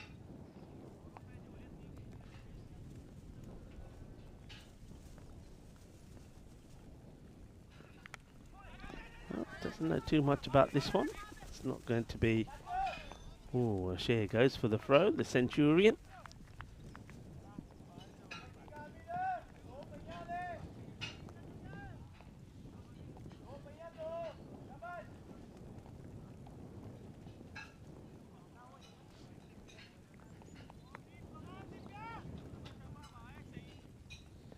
See that rain just starting to get a bit heavier now. It's played away this time just behind the point, but they have, like I said, they've got backward point in that position. There's a man that we've seen a lot of on the network, Maduka Thapa, doing the fielding.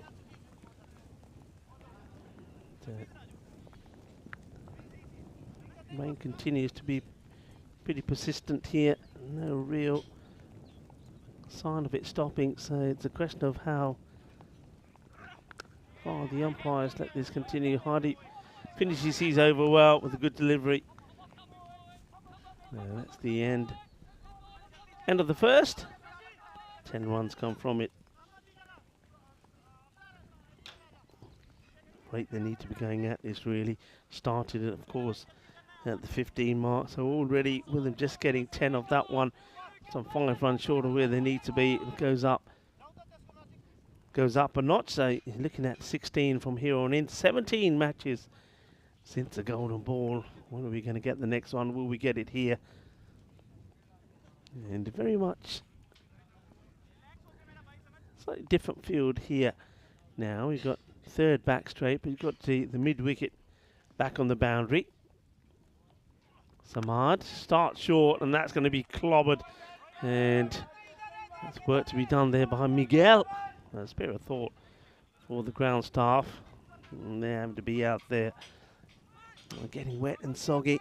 There's been a big effort by everybody, all the umpires, Tyrone Peters as well, and making sure that the ground is covered, uncovered and playable. The ECN crew as well here, as that rain just starts to get heavier. You can see Dennis Siddiqui finding it uncomfortable. That's hit pretty well, and it's going to be 4 more, as Gurjab Singh can't do anything about stopping that one. So short and punished at the moment. I suppose if you're the batter, Amir Dar, you're probably thinking, I don't mind staying out here at the moment. I quite enjoy it. As another one gets worked away in that mid-wicket area, but well, that's the sign that nobody likes to see. As the weather and that rain gets a little bit heavier, so it's going to be another challenge now for the ground staff to get the covers on there. And not a nice sight if you're a cricketer when you see the players having to rush off as that rain starts to get heavier and the covers will once again start to come on. It's been the series of play here today, unfortunately, in Portugal in this European Cricket Series, where the covers have been going on and off. And it looks like once again that Tyrone Peters is going to organise the crew with the help of his umpires, Buxi Krut Patel and Naeem Malik, to get those on. And a big shout out to them also, as well as our crew here, Meda, Vasu Mars, Simon Russ, Bolo and Diana, all the work that's been done behind the scenes. So unfortunately, once again, I have to report that the players have been taken off the field by umpire Krut and Malik as that rain just gets too heavy again. And the covers will come on, and we've just gone past the hour here, 2 o'clock. We will, of course, keep you posted on what happens with this match. I mean, I'm confident, hopefully, if the rain does stop, we will get the teams back out there again. But that, once again, means that there'll be an adjustment, a DLS adjustment to the total that has been scored. And there'll be a reduction in the number of overs that the Lisbon Capitals will have to try and get to a score. So once we know a little bit more, we'll keep you updated. Look out once again to the bottom of your screens for the information, and I'll come back and I'll give you some information as well. So for the moment, once again, unfortunately, we're going to have to leave you with the match summary, and if there's anything else to report, I'll come back with you with some more information. Thank you for watching, thank you for patience, and well, join us back. Keep an eye on the screens, but join us back when we're ready to resume play. Hasta pronto.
This European Cricket Network event is proudly brought to you by HCL Software, Paramatch.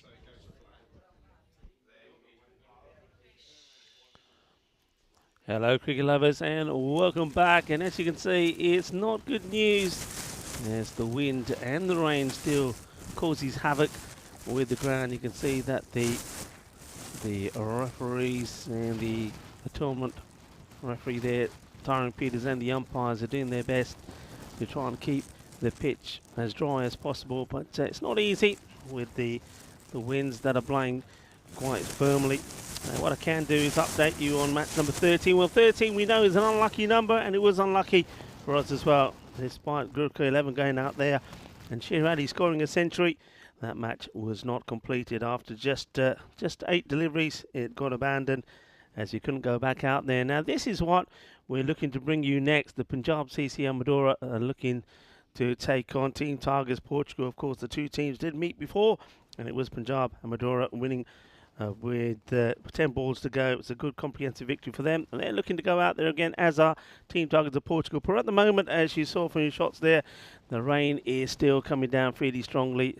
Tyrone Peters, the tournament referee, and the umpires have been out to have a look at the ground, but until the rain stops, no further decision can be made. And of course, you would understand that in terms of the players' safety as well, that they've got to make only a decision can be made once the rain stops. But you can see the issues there, the side of the pitch where the water starts to set. So once those covers come off, a fair amount of time will be needed to take some of the excess water off and maybe put some sawdust down, etc. So for now, we're just playing a little bit of the waiting game. What I can update you on is that with that match being abandoned, that Gorkha 11 and the Lisbon Capitals would both have picked up 2 points from that match. That probably suits, I would imagine, Lisbon Capitals more than it does Gorkha. That means that the table at the moment we'll see Gamblers still at the top with 14 points. Gorkha 11 now, having played the same number of points as the Gamblers, will be 1 point behind them after picking up those 2 points for a no result. Lisbon Supergiants stay in third, and Lisbon Capitals with those 2 points will make their way up into fourth place. So that's how the points are looking at the moment. The top four, of course, the top two is the key one, top two from each group, and the highest and best placed third team will be the ones that will go through onto finals day. I know that you're all keen to still see some cricket, and of course, even though the weather's not obliging here at the moment, we're going to take you back in time, why don't we? We're going to take you back down to the 12th of September 2022, when it was the European Cricket Championship. Of course, the Euros of cricket, Czechia were taking on Portugal, and this was a Group A match, match number 2 of the European Cricket Championship. So why don't you sit back and enjoy one of our classic matches, but keep an eye on your screens, and also if there's any further updates, I will come back and tell you what's happening. But for the moment, this match, match number 14 here at the Centurion Cricket Ground, is delayed because of the rain and the bad weather. But as soon as it's fit to play, we'll get back on there. But in the meantime, let's take you back to 2022, a Group A match. The Czechia take it on Team Portugal.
the Spanish team winning the first match of this Dream 11 European Cricket Championship here in the province of Andalusia, the host city of Malaga. This is Carnama, and this is the magnificent Carnama Oval. What a ground, what a location, what a place to be watching this, the Euros of cricket taking place. And we're ready for match number 2. The Czech Republic are taking on Portugal. And as you saw there from the coin toss video, the Czech Republic have won the toss, and straight away their captain Dylan Stern deciding that they are going to have a field first. As we have a look at the two teams on the fantasy dashboard there. And certainly with Portugal, a couple of names there that we've seen over the years and played good cricket, talented players in Portugal, and also there for Czech Republic. But as Vinny said, 1 or 2 players missing. Expected to be a close game. Czech Republic 85-84 according to our bat versus ball wall there. As you see the batters making their way out. Warm day, quite humid out there, gentle breeze, and some of that sunshine just disappearing behind some of the clouds at the moment. Give you some information on the opening batters. That's Imran, who's taking guard, and the non-striker will be Imran Khan. I don't think it's the Imran Khan.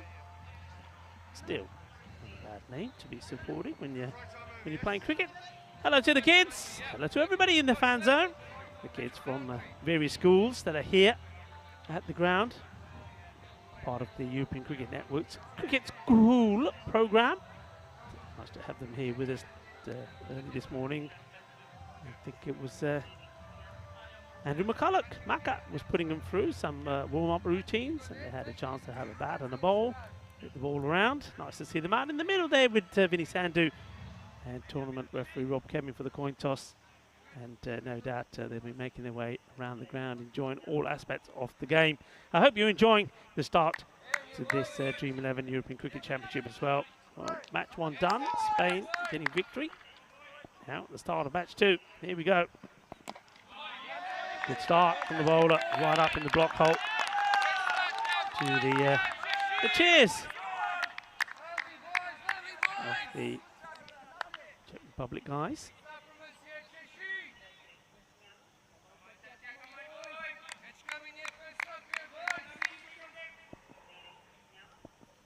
And Gupta. In the air. Is the keeper going to be able to get to this hole? That's an outstanding catch. Oh, no, it's not. Well, right in front of me here. I think he's got the ball in his gloves, and then I see the fielders going behind his body to pick the ball up.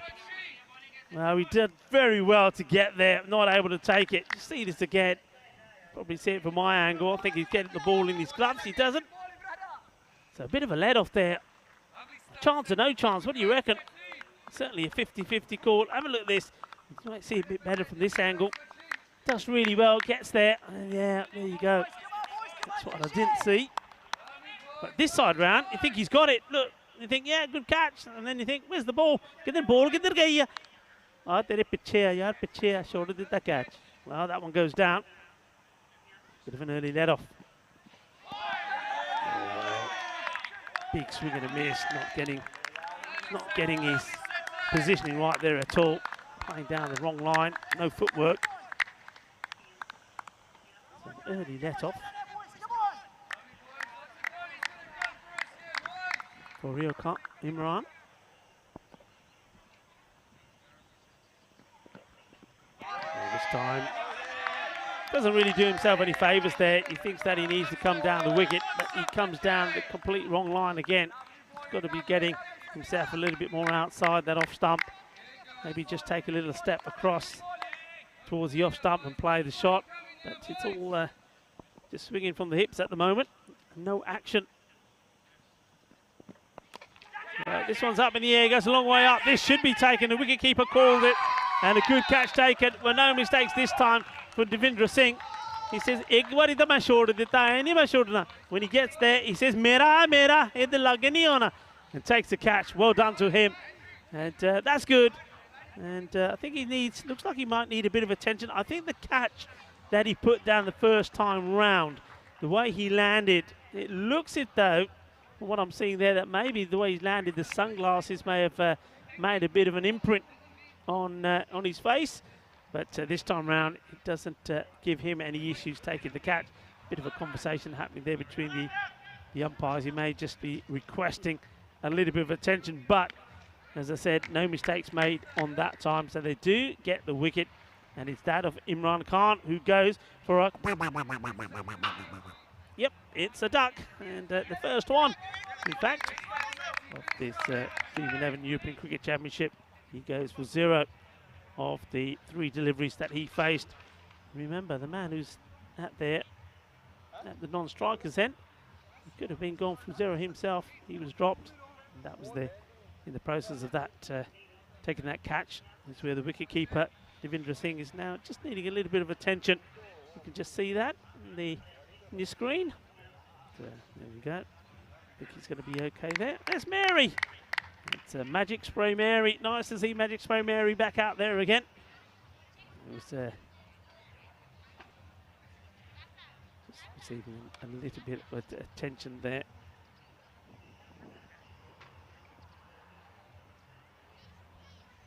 And just explaining what happened there to Mary. Mary says, no worries, we'll sort you out.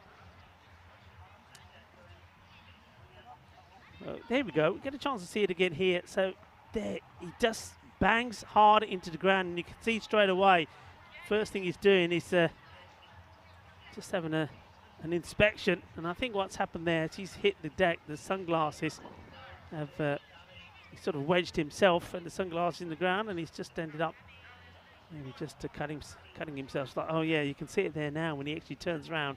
So yeah, there you go. He said, "Eh hoya, मैं तो सीधा जानता कि होया, ball ऊपर गई है, मैं कैच फन गया, मेरी बुद्धि लगी थल्ले, and गया मेरे नाक दे विच ता खून निकल गया." So I'm just wondering what the decision could be here. I mean, I think if he is still bleeding, I think the decision, and the right decision, would probably be to maybe just go off the field of play until the flow of blood can be stopped. So, well, here we go. Some more medical advice coming. Medical support coming out there. So it's going to be, looks like he's going to receive just a little bit of attention. So one more time, welcome to everybody who's joining us. Wherever you're from, let us know where you're from. There's several ways and methods to get in touch with us. But, let us know where you're from and that you're enjoying the start of this Dream 11 European Cricket Championship. And this week, it's all about Group A. One thing I can tell you is that only the winners of each group will return on the 10th of October for Championship Week. And in this Group A, we've already seen Spain and Austria in action. And see Czech Republic and Portugal and Ireland make the 5 teams that will be in this group. So they will be doing battle this week, Monday to Friday, 5 matches a day. Your doctor says you need 5 a day. And we're giving you the 5 a day. And remember, if you think if there's no cricket happening there's cricket happening the weekend as well, because we're going to have a little T10 series happening as well, a local series. So plenty of cricket for everyone to see. Yeah, it's nice to be back as well, Rico. Here I am back in the box. Tell you what, I was getting mobbed by kids down there as part of the cricket school project. And I think it's really great. I know you talked a lot about it in game 1 with some of our dignitaries from the local council and local government. The fact that there's a big push to try and get cricket into schools here, show them how fun it is, show them how entertaining it is. And right now, actually, my hand's sore from signing autographs. So actually, I'm glad that you were here to start the game, because I was held up a little bit. But that's really great. See the kids out there at the toss, and they loved the fact they can watch it back on TV as well. So yeah, right here, we're seeing 2 teams just kind of feeling each other out a bit again. I think quite an evenly matched game as well between these 2 teams who are missing kind of 2 or 3 key players for various reasons during this tournament. But yeah, so far we've seen a lot of action. A lot of it has surrounded Devendra Singh, the keeper for Czech Republic, but he seems to be okay. We're going to carry on with the action. This one, he allows this to go. Yeah, wide correct call being called there. The umpires for this match, match number 2, Andrew Elliott is the umpire at the bowler's end, and Sulaiman Sahib. Yeah. So it's going to be Andrew Elliott's first ECC match. A big congratulations to him. And, Pretty easy call down there. Conrad Greenshields out here now, number 3. And he's quite an interesting story as well. Has recently qualified on residency to play for Portugal, but he is a player we've seen over the last couple of years a lot on ECN. He's originally South African, has played grade cricket in Australia as well. He's very much a leader, so much so that he's captaining the team on his international debut here this afternoon. And it does take us to the end of the over as well. And a pretty good one for the Czech Republic, 2 for 1 after 1. This is Group A you're seeing at the moment, and this is what you were talking about. Only one team from each of those groups will get to go through to week 5, which is where the trophy will be decided. So it's going to be pretty competitive, put it that way. And this group fascinates me. I think Czech Republic and Portugal, for me, I've got them both probably just behind Spain and Austria. And Ireland 11, they are complete wild cards, really. They're a young side. Obviously, it's not their very top national team because of the other commitments that those guys have. So it's a great opportunity for some youngsters to make a name for themselves on the international stage. Yeah, I'm excited to welcome them to the party, see what they bring. I mean, they're a team that we haven't seen them play this format, so I'm going to be very interested to see what they bring. But certainly, I'm expecting them to be very dynamic in the field, that's for sure. Here's a guy that, again, during the year, he has qualified on residency to play for the Czech Republic. This is Shahaz Farhad, who's going to bowl over number 2. This is in the air, and it's going to go down to the boundary. It's going to be 4, so more of an outside edge than anything, but Imran's away with the boundary. Yeah, good shot. Just a nice shot to play inside the power play. You know that all the fielders, bar 2, are inside that 30-yard circle. Bit of a change in the field straight away, though, here. Bowler, hard, wanting that extra protection. And this time he goes too wide, called down by Sulman Saeed. Yeah, it's going to be very, very tough, though, isn't it, Vinny? I think when you look at all these groups and the teams involved in them, only one, so unlike last year, only one team will go through to Championship Week. It's going to be tough. Where, of course, in Week 5, England, the reigning champions, await. Played in that area again, which is, I think, why. But hard is justifying why he wants that extra protection out there. So it's quite unusual to see the 2 men that you're allowed outside in the power play, both sort of within meters of each other. He's making sure that he wants to keep that 3rd man corridor well patrolled, 3rd man and backward point.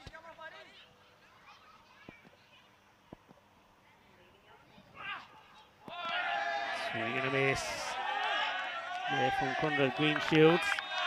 Looking to go straight down the ground. I think this is what Farhad is wanting.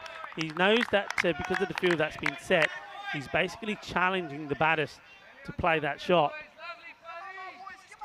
He's certainly a guy that can just nip it a bit both ways at a decent pace as well, Farhad.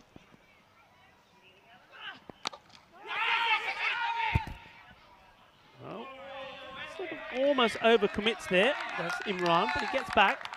It's a fascinating start to this game, isn't it? Very different, I think, to what we saw earlier as well. You can see his team's probably both a little bit jumpy. You can understand that. Greenshields, he's a guy, if he can get in, he can really bang it. It's made some big scores in Portugal domestically. Goes after this, and will it carry? It does carry the field. It carries the rope as well. Maximo! And Conrad gets a bit lucky there, I think. He doesn't quite get to the pitch of the ball, goes after it anyway. I think there's a fielder back on the rope. That might be catchable. Instead, it does get all the way for 6. Yeah, I mean, this is what the bowler Farhad is wanting. But you see that shot is well played. Boom. Shaka Lagya with that fielder inside the 30-yard circle. I think it's a pretty safe shot to play unless he miscues it. Backs himself to play it. Goes this time and gets this one better. He's crunched this one straight down the ground. Still hasn't landed. Maximo. And that one was pretty authoritative from the captain. Well, if the other one only just made it, this one cleared that boundary by some distance. That's a big hit. And that's a Bizway Super 6. Nicely struck. And Conrad Greenshields, well, he's making his mark on his international debut in style. 2 6s in that over. And that certainly does make the score look a lot healthier. 18 coming off it.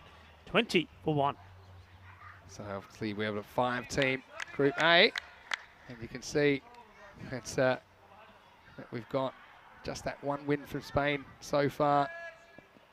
And then at the other end, Austria losing the first game. We'll get to see Ireland for the first time in match 3. So very interesting group to come here in week 1.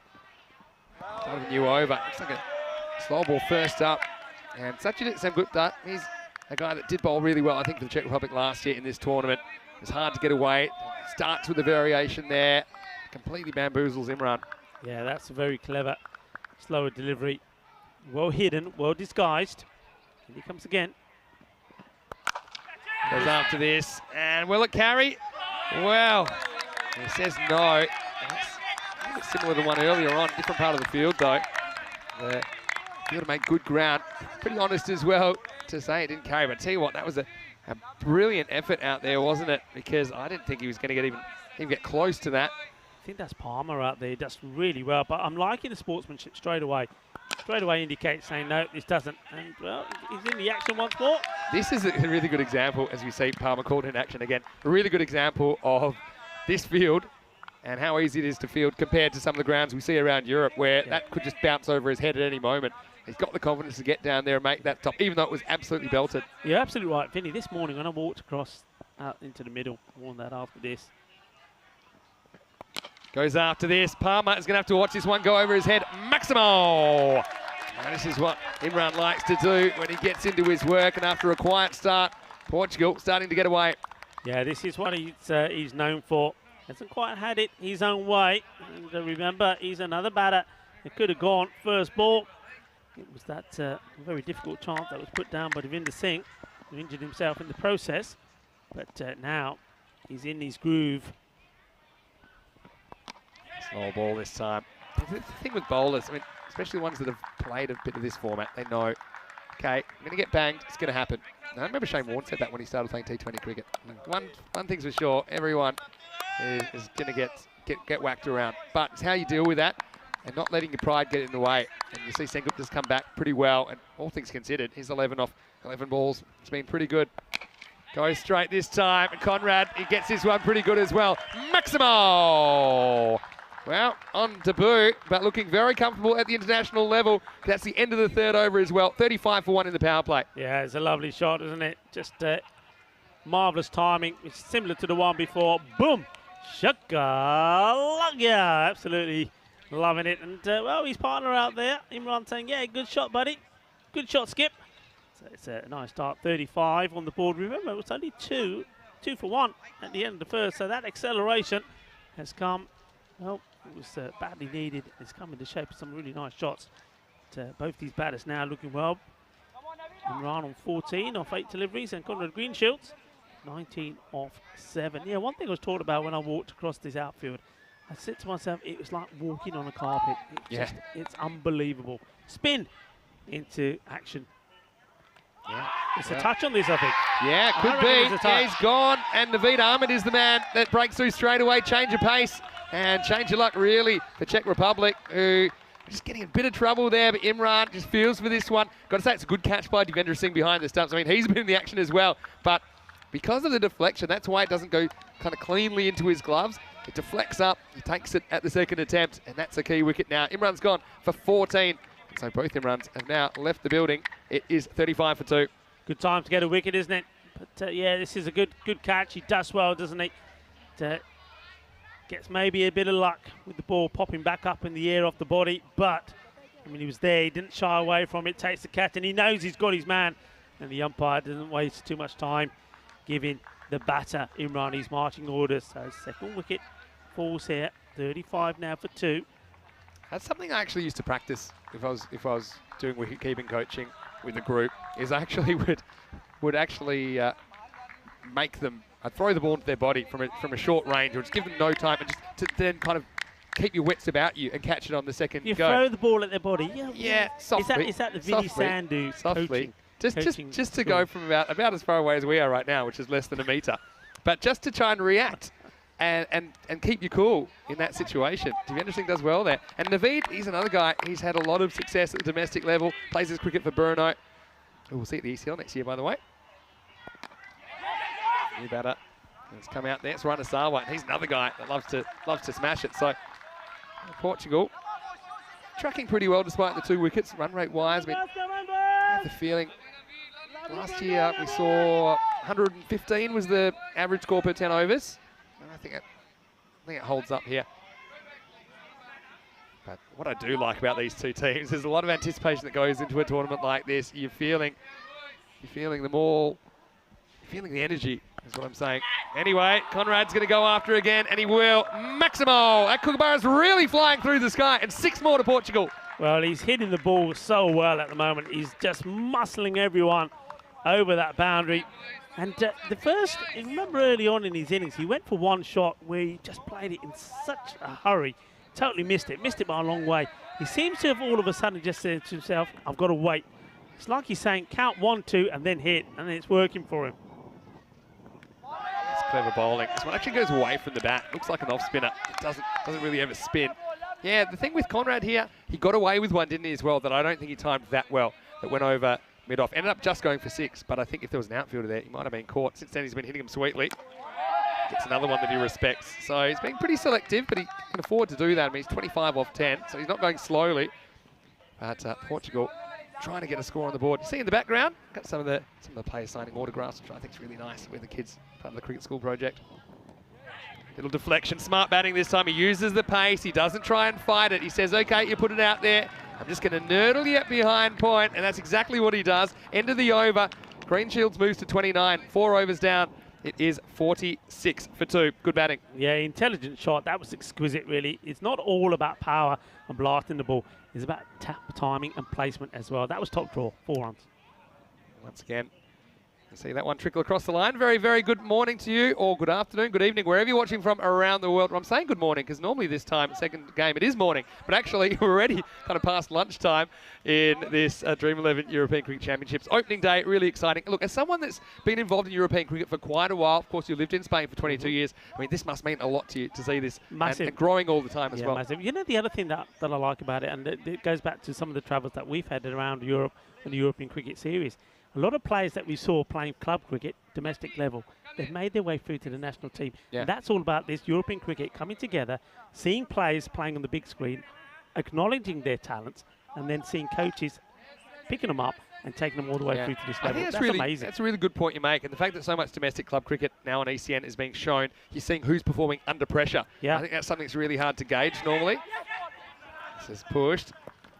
Throw comes in, but safely home for a single. Yeah, that's something that's really hard to gauge because someone can look like a millionaire when they're batting, but at the higher levels, you really do get tested, and you have to deal with hardships. You have to deal with losses of form. You have to deal with the spotlight as well. So I think the fact that ECN is showing so much cricket around Europe has unearthed a lot of new talent on the scene. Of course, just the demographics as well in Europe over the last few years. We've seen a lot more people in the countries that we're talking about that are interested in cricket as well. A lot from the subcontinent as well, but some other places in addition to that. Anyway, this will be a good battle because this is Sazib Bhuyan bowling to Conrad Greenshields. Seems into him. Might have caught a little bit of the pad. It's going to be called a leg by in the end. But I mean, Sazib Bhuyan, he's another guy that I really love to watch play. He is a guy that can nip it around. He's a bit of a character as well, Sazib. Can whack the ball when he bats as well. So another one of these kind of three-dimensional players, pretty solid in the field. Yeah, this one just gets past him before he knew too much about it. So it'll be a single. Sawa just seems to be quite content to play just a bit of a sporting role at the moment, just try and get himself in some bit of form and leave Conrad Greenshield to do most of the attacking. Second ago, that ball was hit to Ritik Tomar. Probably missing. Leg side, could be another leg by. So it's a couple in a row that Conrad hasn't been able to get any bat on. So I guess you've got to give credit to the bowler there. Yeah, Bhuyan, slightly quicker delivery. I think that's what does Greenshields here. Fires this in a bit quicker. And, never out, missing the leg stick by some way. Yeah, so Ritik Tomar, known as the Tank. He's down at long off at the moment. Doesn't have a 3-3-3 shirt, I noticed, for the national team, which is his favourite. But still, I know that he's pretty excited to be out there for the Czech Republic. 50's up now in the 5th over. Again, this innings, twos and throws. We're going to see this, aren't we? We're going to see these matches rock one way then the other. That's one thing about T10 cricket that surprised me probably the most since I started doing it. Lets this one go. Well, I suppose the umpire thinks he might take it. This is definitely over the tram line. Let's have a look if there's a pre-movement. I suppose a little one. Yeah.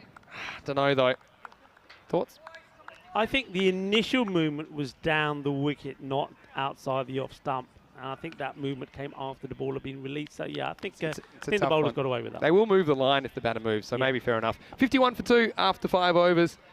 You see, that's a skill we've seen coming in to the game as well. We've seen all these aspects of the game magnified, such as running between the wickets, even sacrificing people later in the innings to keep a particular batter on strike. The other one is spotting a wide and leaving it, which is what I thought that was from Conrad. But you're right, it does kind of that second step maybe hits before the ball's bowled. That's why Andrew Elliott moves the line and says it's fine. Here's the tack. Speak of the devil. And it's a no ball. First up's going to go for 4, so not a good start for Tomar. And he's going to go for 5 and a free hit coming up. Yeah, it's not good. Gets to the boundary 4. They just started tidying things up a little bit after a few big shots from Conrad Greenshields. But this one, well, this will get Portugal up and running once more. Yeah. So, yeah, free hit coming up. And you can see Portugal happy with that.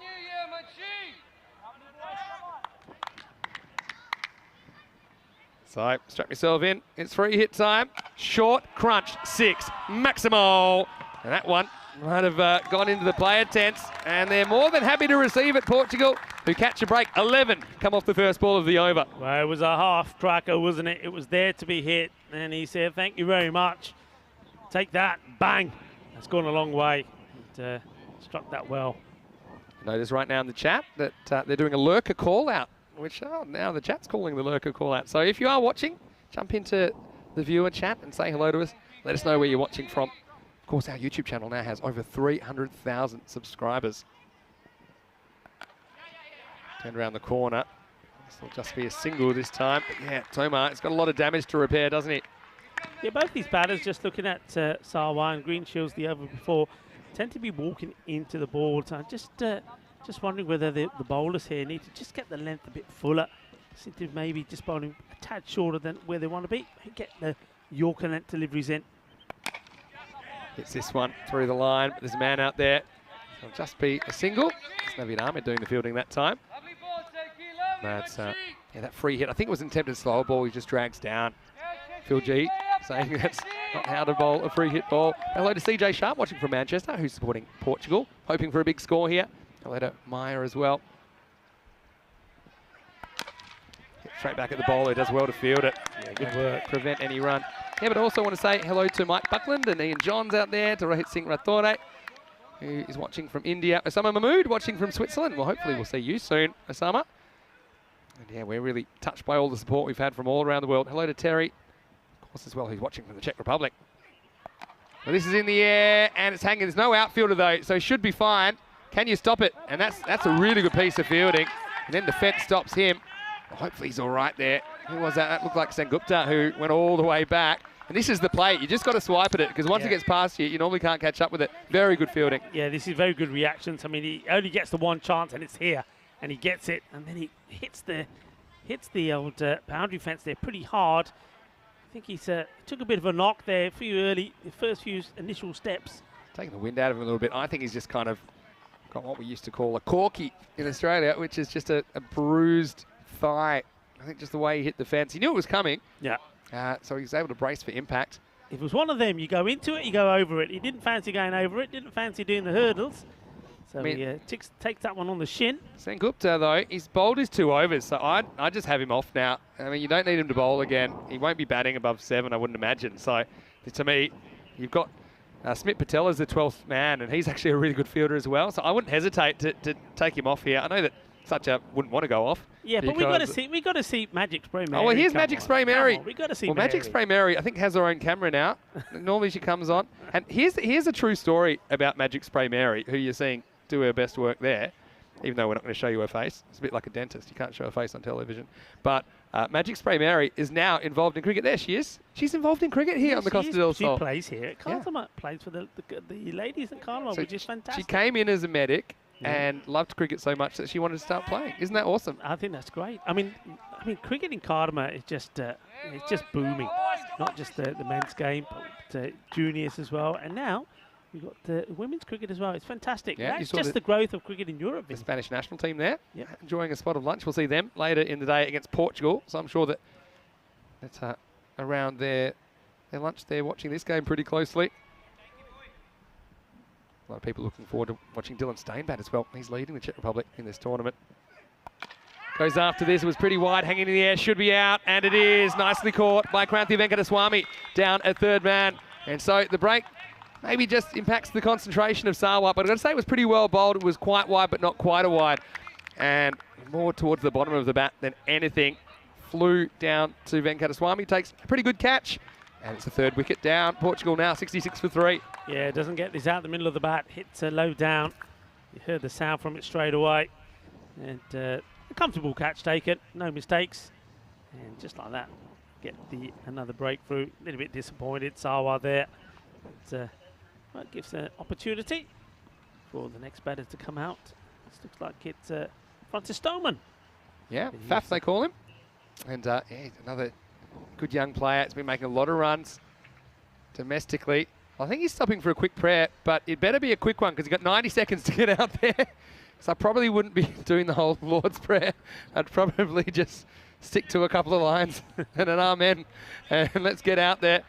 I've got to say hello to all the lurkers as well. We've got Boone, who's watching from, or Boo NZ, I think it is, watching from New Zealand. Loving the coverage. Nice to have you with us. And also Aaron Ashokan, who I'm sure would love to be out there for the Czech Republic, but unavailable, unfortunately, due to other commitments. And that's the thing. I mean, it's not a professional pursuit in continental Europe cricket. So a lot of these guys, they're juggling work and their cricket careers. They have to have time off for things like T20 international tournaments. So some of them will struggle to get off for every tournament, and a lot of them may not be available. Some of them may not be available for this. I know that Aaron Ashokan's in that boat. So is the beast Sudesh Wickramaseka up the Czech Republic. I know they'll miss them. Full toss, and it will be a single. That was the end of the over as well from Tomas. So it was 66 for 3 after 6. So that's why Conrad Greenshields is facing, of course. When you get caught, you have to go back to your original end. So you can't cross anymore. And that will be actually a law which actually starts in all cricket during this tournament, because it's the 1st of October that it becomes worldwide. But that is something that we pioneered in last year's cricket, and obviously I think it's a very good rule change, because who's on strike is actually super important in T10 cricket more than any kind of cricket, really. Yeah, it makes a lot of sense. Makes a lot of sense indeed. This is whipped away. Faf's off the mark. He'll run really hard. I think it too. It's not quite there. I've got to say quickly, I'll correct myself. Terry, who was heavily involved in Czech cricket for a lot of years. So I said he's watching from Czech Republic. But of course, he's reminded me in the chat, he's actually watching from Estonia now. And he's doing great things with Estonian cricket. So apologies, Terry. Hope you're enjoying the new job. This is in the air, and it's going to carry. And Greenshields is looking more and more powerful the longer he stays there. Maximal, that one over mid-off, pretty well struck. And that takes the score up into the swinging 70s. Yeah, he's just been off the strike a little bit, hasn't he, Conrad Greenshields? So just got a little frustrated, but you see there, that one, that's just power. Gets enough on it. Doesn't go too aerial, but, well, distance is fine. 6 more to him. Goes up this, hits this hard into the gap. This will be 4 as well by the giant Ice Cube. And Cuatro Carreras Mas. Conrad Greenshields moves into the 40s. He's been a real force at number 3 in this innings for Portugal. Yeah, it's a tremendous shot, this. I mean, it's all about the positioning, all about, we quite often say, you've got to go to the ball. And that's exactly what he does here. Just look at this. He goes, puts his full weight into the shot, gets into the ball. And, well, despite the diving effort of the fielder, it's 4 more runs. Brilliant.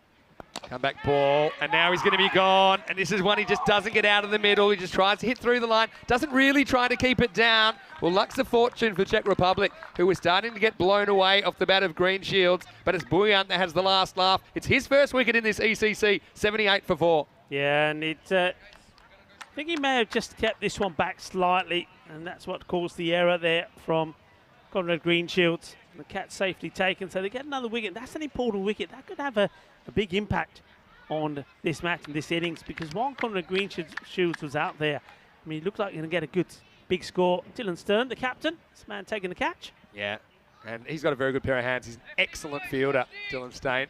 So just watch out for him. I mean, he's been travelled as well. He has had experience in South Africa and New Zealand. Now he has a home in the Czech Republic. And of course, I mean, to qualify for a national team. You need to either qualify on citizenship or there's a residency requirement. And Conrad Greenshields has just fulfilled the residency requirement, and looks a little bit upset to go for just 41 because he was hitting them well, but still 3 overs remaining. Someone else is going to have to pick up the slack, and it will be Mohamed Siraj Nippo to come out at number 6.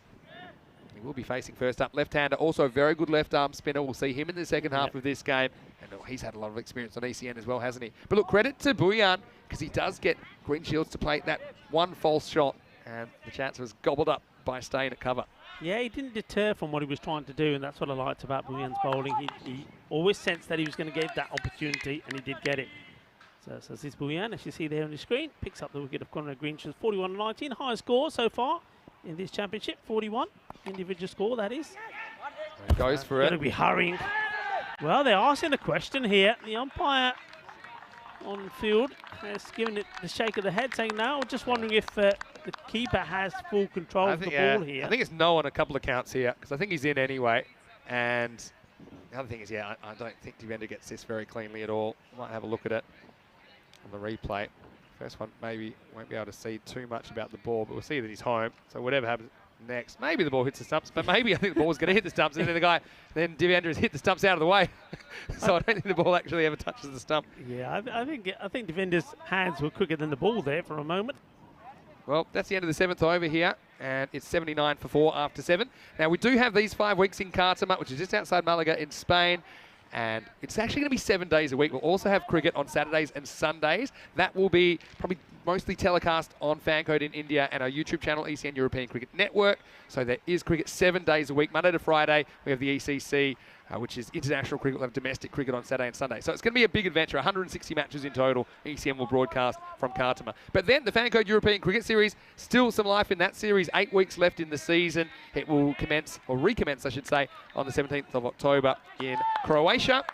1 week there before a couple of weeks in Malta. And we'll finish with 5 weeks right back here in España.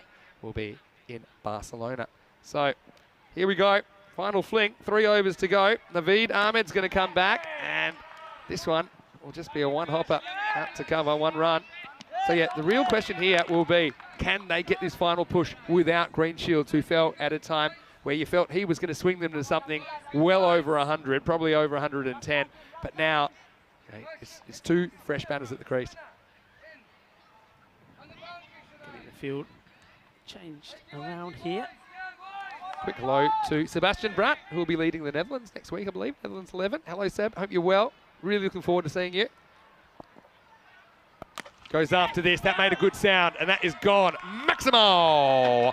Faf Stoneman has just pumped this one over the giant ice cube, and that was always going for 6. Well, I think, what is this hit? Has this hit the old floodlights here? This is hit long, strong, and hard. Wow. It goes aerial, and this, I reckon this hits the old floodlights here. Well, Have a look at this. I've heard the term shoot the lights out, and he's almost done it literally there. Well, I hope not. This is the first time we're going to turn them on, and we might be 1 short already. Similar kind of shot, but this time drags it off the under edge for 1. Yeah, well, we do have the floodlights here for the first time, because we are going into the night. That's going to be super exciting. I still can't quite get used to it. I mean, we've done, between us, we've done something like probably 3,000 games. We have had some dedicated night series, but to have a full day's play that finishes under lights is something we've never done before. It's going to be wicked. It's going to be really exciting. Nippo goes after this. Got the field set for that. Just be 1 again. These 2 looking to push for every run. These guys will be innovative as well, pushing for extra runs at this stage of the innings. Yeah, so I didn't actually think too much about the fact that the lights might have to be Kookaburra proof because that did hit it. That's a bit concerning. Goes after this straight, smashes it. Maximo! That one bounces off the side screen. And Stoneman, well, he's picked up the pace now. No Conrad, no worries, as Portugal swing their way towards 100. Lovely shot, this. I mean, they don't come any better than this. Straight down the ground. It's as straight as they come. Love the way he gets down onto 1 knee. It's a beautiful hit. Manos arriba there from the umpire. He's been making piles of runs in Portugal, and he's got such good technique. That's the thing. He's got a very good technique. You could see it there. Last ball of the over. Clever bowling from Naveed, but it might cost him 4. It's a long chase. The fielder does well to get there. They will get 2. They might think of a 3rd, but I don't think it's quite on. So it will be a couple to Stoneman, end of the 8th over. It's 96 for 4. Just quickly, I want to say hello to a few of the other lurkers. I know that Jacob Clements Hunt is watching from England, supporting the Czech Republic. Hazi Nadeem Ahmed watching from Bangladesh. Khawaja Shant from Pakistan. Jeff Berg from Australia. Let us know where you're from in Australia. And this interactive chat is one of the really cool things about the European Cricket Network, that people can interact with us live on the air. So we'd love for you to get involved. And I mean, I've even got a chat wife. And I see that she said hello in the chat as well. So She's back, huh? she's back. Anyway, if you'd like to drop us a line in there, we'd love to thank hear you from you. to everybody for all your lovely comments as well. And we are a big family. And we are, as the banners say around this ground, stronger together and becoming stronger together and bigger together as well. So thank you for everybody's support. So 12 balls to go in the innings. What do you reckon? 110, 115? Yeah, they're on track for 120. The way Stoneman's going, they might want more than 120. Dot ball, Nippo. No, wide It ball. won't be a dot because it'll be wide. A bit too wild. That one should just be really, the Vizzy just needs to get the ball right up there. Doesn't want to buckle here now. A good tight over here. Could see the score under 110. That would be ideal.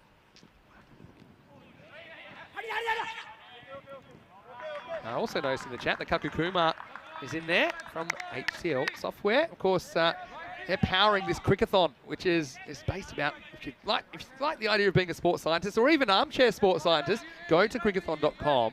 There's a question of the day and a question of the week. Now, the best question of the week winner will get an internship with HCL Software, who actually employ over 280,000 people around the world. And that's a pretty big operation, put it that way. Short, down leg side, this will be a wide. So, yeah, I know the questions of the day, they change every day. The question today was, who will score the most runs? Which team will score the most runs on day one? At the moment, got no idea. I think they've all been pretty even, if you ask me. But then the question of the week is a bit more detailed. How would you use data to choose a bowler to bowl the death over? So go to crickathon.com, check it out, and get involved. Too high. They will scramble through for a leg bite. So Kaku Kumar, nice to have you in the chat as well. Michael Andrews watching from a not so sunny Preston, but really enjoying watching. That's really nice to hear. And Tyrone, he is watching, confirmed it was the real Tyrone in the chat. He's watching from Bondi. So hello, that's a nice part of the world as well. Be warming up in Australia soon. Hello, Tyrone, the Iceman. And looking forward to seeing you here soon. Goes leg side and gets it over the fielder. This is going to be 4, and you can see Samuel Davitsi, who's a bit of a death specialist here. He's only going to get the one over, but he just gets a bit too straight to Nippo. And Davitsi's a left-hander himself. It's the kind of ball he'd enjoy receiving. And Nippo just clunks it over the short, fine leg and gets a boundary. Yeah, nice clean hit. Just the bowler just straying a little bit there. Gets too close to the pads of Nippu, who rather than trying to hit down the ground, just lets this come to him, and last moment just whips it away. Nice, intelligent shot. 100 up. And climbing. And he misses out. The thing is, Stoneman's got a bit cold at the other end. It's over. He's got the leg by earlier in the over when he faced, but he really looked good. He looked pretty comfortable against the spin, I suppose. Maybe Davitsi's a different proposition. But I know that we've also got Yasmin watching from Toronto in Canada. The CN Tower. Well, I'm a big Blue Jays fan, actually. So any viewers from Toronto or even Canada might appreciate that. Short, placed in the rib cage. Ouch, that one would hurt a little, I'm sure. I mean, he's not a lot of Nippu. That's true. It's a few ribs there. You might need a spare one because that one hit him pretty hard on the side. He's giving it a rub. Yeah, that was a nasty one. We actually heard that one from up here. Hello to Naveen Padmaraju. Oh, he's certainly a regular with the Prague Cricket Club in Czech Republic. Naveen, great to see you in the chat as well. And hello to Raja, who's watching from Vancouver. So we've got a big Canadian audience as well. Viewers all around the world. All happening in the ninth, and this is pretty innovative stuff as well. This will fly into that HCL Software tent, I think. And Maximo Stoneman, he goes backwards for the first time and he gets 6. This is what I'm talking about, Cartomania. Well, we are on the Costa del Sol, and this is all about sun, sea, sand, and sexy cricket. Sexy shot, isn't it? But he did give him the kind of length to play with there and play that shot. If that's fuller, that's a lot more difficult. kind of premeditated from Faf Stoneman, but he does get 6. And Portugal still cruising along, 111 after 4, 111, 4-4, I should say, after 9 overs. I'll say to everyone, thanks for your engagement. If I miss you, then don't be afraid to say hello again. Hello to Kirsty Redhead, who's saying whoop whoop Faf. And of course, Faf grew up, learned his cricket at Coimbra Knights, where Kirsty Redhead, of course, a big part of that club. She was one of our guest commentators earlier in the year when we were in Portugal for the ECS. Hello, Kirsty, and a marvellous cook, can I just say. And of course, Chris, better not leave Chris out. Chris is still plying his trade. Yep. For Coimbra Knights there in Portugal. Anyway, last overtime. Seatbelts on, everybody. Here's Farhead. And he gets French cut away. I suppose I might call that a leg glance. But what Nippo does do, he gives the strike back to Stoneman. And he's been quite artistic, actually, in his stroke play. He's moved to 22 off just 7. He's got 5 balls to play with here. Yeah, so line up the 120. Also want to say hello to Amy, who's watching with Tyrone in Bondi. Look forward to seeing you soon as well. Hello, Amy. Yes, indeed. Amy's become a bit of a cricket expert herself now. Goes after this. It was a slower ball. It's hanging. Should be caught by somebody. And it's been dropped. And it was an absolute sitter for Sharon Ramakrishnan. I suppose I'd rather do this in the 10th over than the first, but still costs you a run. And costs you the chance to get rid of Stoneman, who's been really good at the death. Yeah, Ramakrishnan here. I think he's too relaxed trying to take this one. Should have taken it easily, really. Many would say there's no such thing as an easy catch. Does everything right to the last moment. You don't think so? Watch that one again. Anyway, this will be an off-cutter.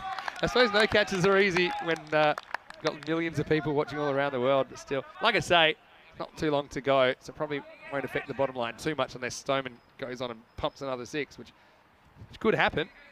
Nippo got done by the slower ball there. Shahaz Farhad, I think he's a really good pickup for the national team now that he's qualified in Czech Republic. In the air, this one's hanging as well. This won't carry to the fielder, just the 1. So we're getting that kind of more or less pass score. 115 last year was an average score per 10 overs. So I want to say hello to AC, who's watching in the chat as well. I know we've got James watching from Perth in Australia. It's my old hometown. And to everyone else, hope you're enjoying it. Danny's got a question. Come to that in a second. This is short and it's hit well. It's hooked nicely. I think that might have gone all the way, you know. It has. Maximo. Manos Ribampa. That is a 6. And they try the short ball and Stoneman does hurt them. Makes them pay for that drop catch. Moves to 29. Yeah, this is such a good shot. He's onto this so quickly. And he just basically said, don't bowl there to me. You can see he's deep inside his crease. You don't want to be bowling short to a batter that sliced about deep inside his crease. Exactly. There's a couple of times they've given him length to play with and he's punished them. Danny says, do I think that the Czech team will miss Aaron Ashokan and the Beast, Sudesh Vikramasegara? Short answer, yes. But at least it gives opportunities, right? And here's a guy who's just qualified in residency, Farhad, getting an opportunity, and a lot of other players get an opportunity. So they'll know what to do. This one would have been a wide. Instead, it's going to be 6, and it's a big finish. Maximo Stoneman, what an innings he's played, 35 off 10. And we asked the question, didn't we, after 7 overs, who's going to pick up the pace now that Greenshields is gone?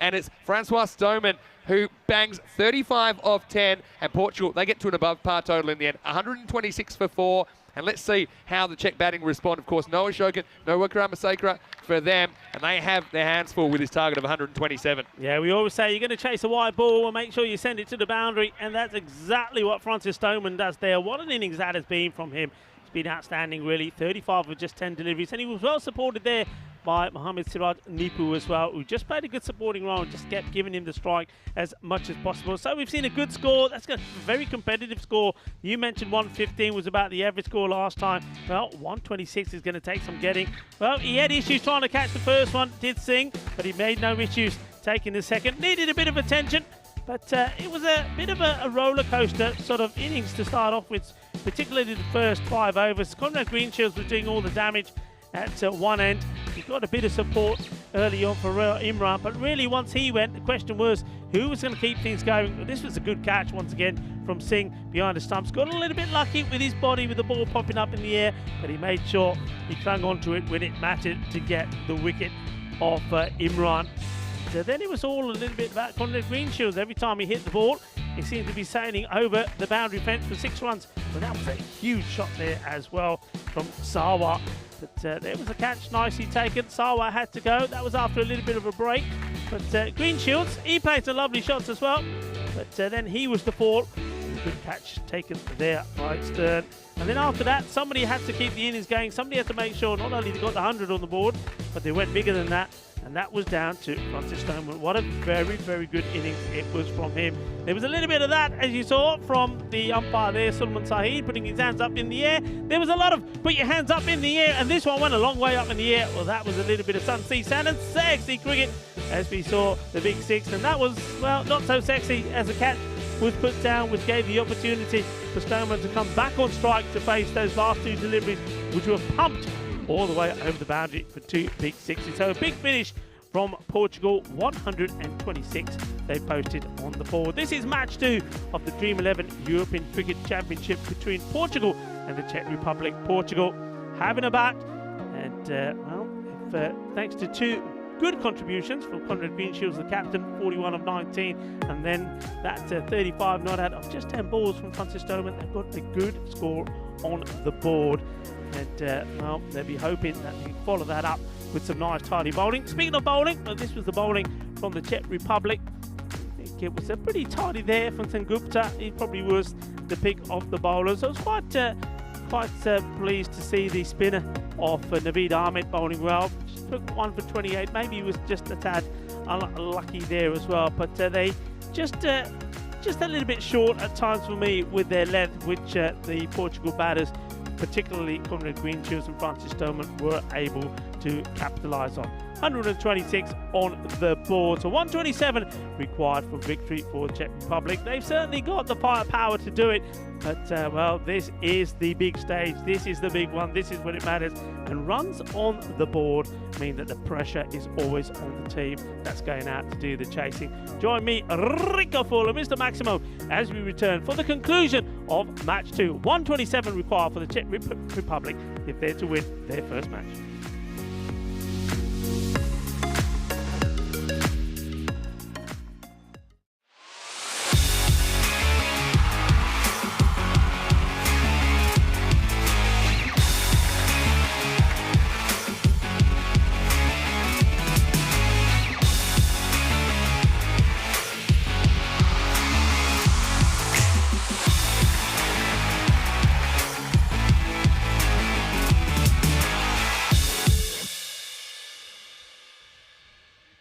This European Cricket Network event is proudly brought to you by HCL Software, Paramatch.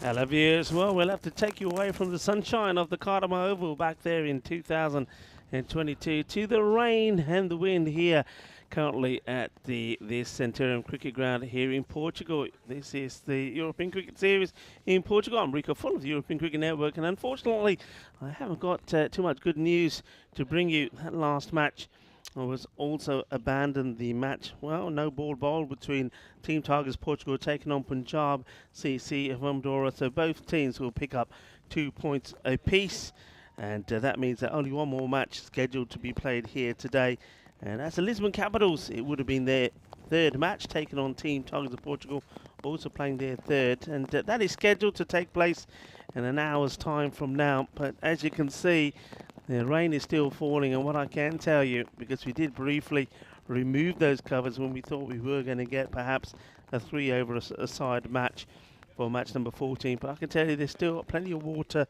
on the sides of the pitch, so once the rain does stop and the covers do come off, there's a fair bit of work to be done.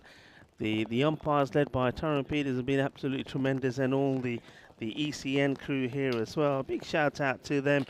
So now Buck Stoneman, umpire Kroot, and Naeem Malik, Tyrone Peters, Meda, Vasu, Marzi, Simon Russ, Bolo, Conrad Greenshields, and Miguel Stoneman as well, all doing wonderful work behind the scenes to try and bring you some cricket. But well, if the weather gods don't play ball, there's not much we can do. But work will continue to try and make the ground fit. We have got one more scheduled match to take place in an hour's time from now. Hopefully, if the weather does stop and we have enough time to prepare the pitch, we can bring you some cricket later on today. But meanwhile, I know that you've been enjoying the classic match, and what a match it was as well between Team Portugal against the Czechia. That was at the European Cricket Championships, the Euros of Cricket, back at the Cardamom Oval, happening on the 12th of September 2022. Some players there that we've seen already in action here in Portugal were in action, and that match was evenly poised. We left it at the halfway point, where Portugal put 126 on the board, losing 4 wickets. Why don't we rejoin it for the reply of Czechia? But like I say, stay tuned with us. Keep an eye on the bottom of the screen for any updates, and if that match number 15, is going to be taking place, whether it's a 10 over a side match or a shortened version, we'll be right back with the information. But for now, enjoy the cricket that we have for you in this classic match between Portugal and Czechia.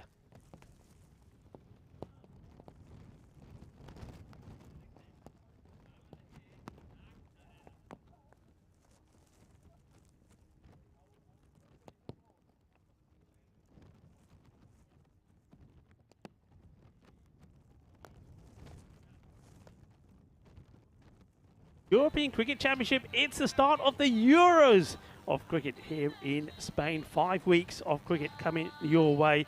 The first 4 weeks will be group stages. From each group, one team will qualify to make it through to week 5, Championship week, where England will come into the frame, the reigning champions, and the 5 teams will play off to see who will be crowned the kings of Europe 2022. This is the start of Group A. We've already seen Spain victorious against Austria, and now this is match 2, Czech Republic against Portugal. Portugal had a good knock, 126 on the board for them, 127 required for the Czech Republic if they are to register their first win. Only one team qualifies from the group, and the other key thing is to make it through to what we call sort of finals day of the group.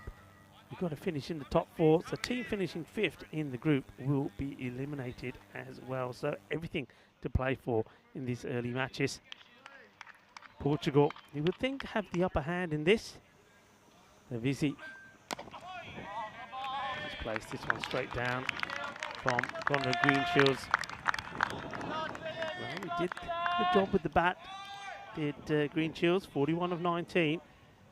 And with the ball, it's a very experienced cricketer, gets that ball to swing around quite viciously, and he has got the ability to move it both ways as well. Chills gets this one to go right across the batter. And that's the variations that we're talking about.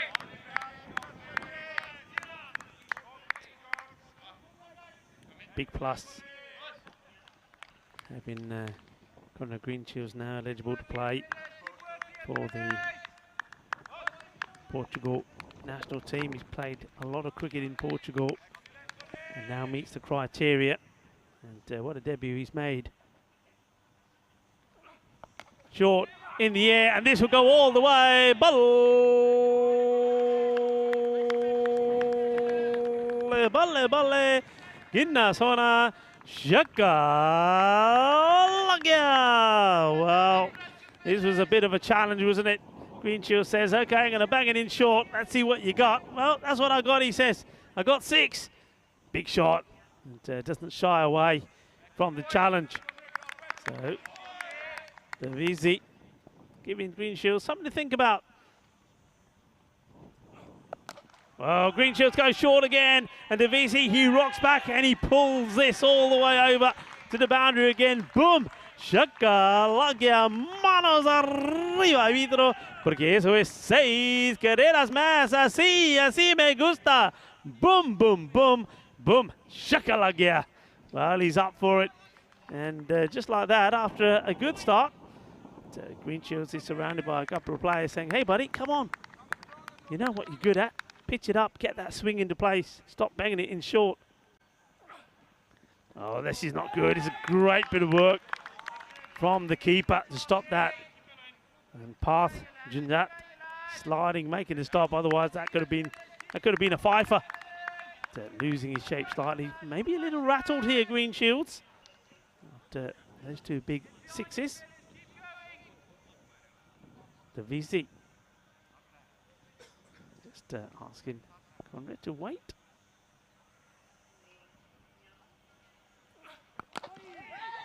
better. Nicely played down the ground, and he wants it. Calling it through all the time, all the way through, getting Dylan Stern to get to the other end, gets a single. So Dylan Stern now has the opportunity to face just the one delivery off the bowling off this first over from Green Shields. 14 without loss. As we welcome back Mr. Maximo Vinisandu into the dream box. Yeah, thanks, Rico. It's good to be back. Yeah, Conrad, a bit of his own medicine a couple of times, wasn't he? From Sabuan Davisi, the man they call the water boy. But you can see he's really strong in that fine leg region and the square leg region as well. But here's a guy, Dylan Stain. There's a lot of responsibility for him as a young man to take over the reins from Aaron Ashokan in this tournament. But he's had a lot of success on the international stage in T20 cricket. Let's see if he can do it in the T10. Starts with a big friendly wide from Conrad Greenshields. And that's the thing about Greenshields. He can genuinely swing the ball both ways. He's one of those guys that on his day, you can have the ball on the string. But I guess it's a bit of a double-edged sword as well, because unless you control it, especially in this form of the game, it can also be expensive. Yeah, I think also he's one that would be prefers to bowl to the right-handers. Two left-handers here, Vinny, and you can see he's struggling. Nice ball the over. It's a better ball, but guess what? It's a pretty good shot as well. It's hit straight, and that's out of here. Maximo! A pretty good way to get off the mark in T10 international cricket. It's the first legal delivery that Stain faces, and he smacks it over mid-off for 6. Also, the end of the over, it goes magical. 21 for no loss after 1. Yeah, I mean, it's a perfect start, isn't it? When you're chasing 127 for victory, you get 21 off the first one. What a beautiful shot that was. Such a good shot. Well, if you're new to the ECN, you might be wondering what we're talking about when we talk about a golden ball. If there is a tie, it will be decided by golden ball. So we've now gone 31 matches on ECN without a golden ball. We actually had a record 405 games in a row that weren't ties. It was broken in late July. Since then, we've had a few more. All time, there have been 34 golden balls. In fact, 35 now after the one we had in Belgium. So we'll see if we get one at some point. We've just had the one golden ball here at Khartoum. It was in the ECL. It involved Luxembourg beating the Finnish team. But if it is a golden ball, it's going to be pretty tense, put it that way. Well, the Irish team, we'll get to see them for the first time in the third match of the day, and I'm really looking forward to that. But right now, let's concentrate on the task at hand. It's going to be Junaid Khan, another guy that can swing the ball prodigiously. He's going to bowl over number 2. He's going to be bowling to Sabuan Davisi.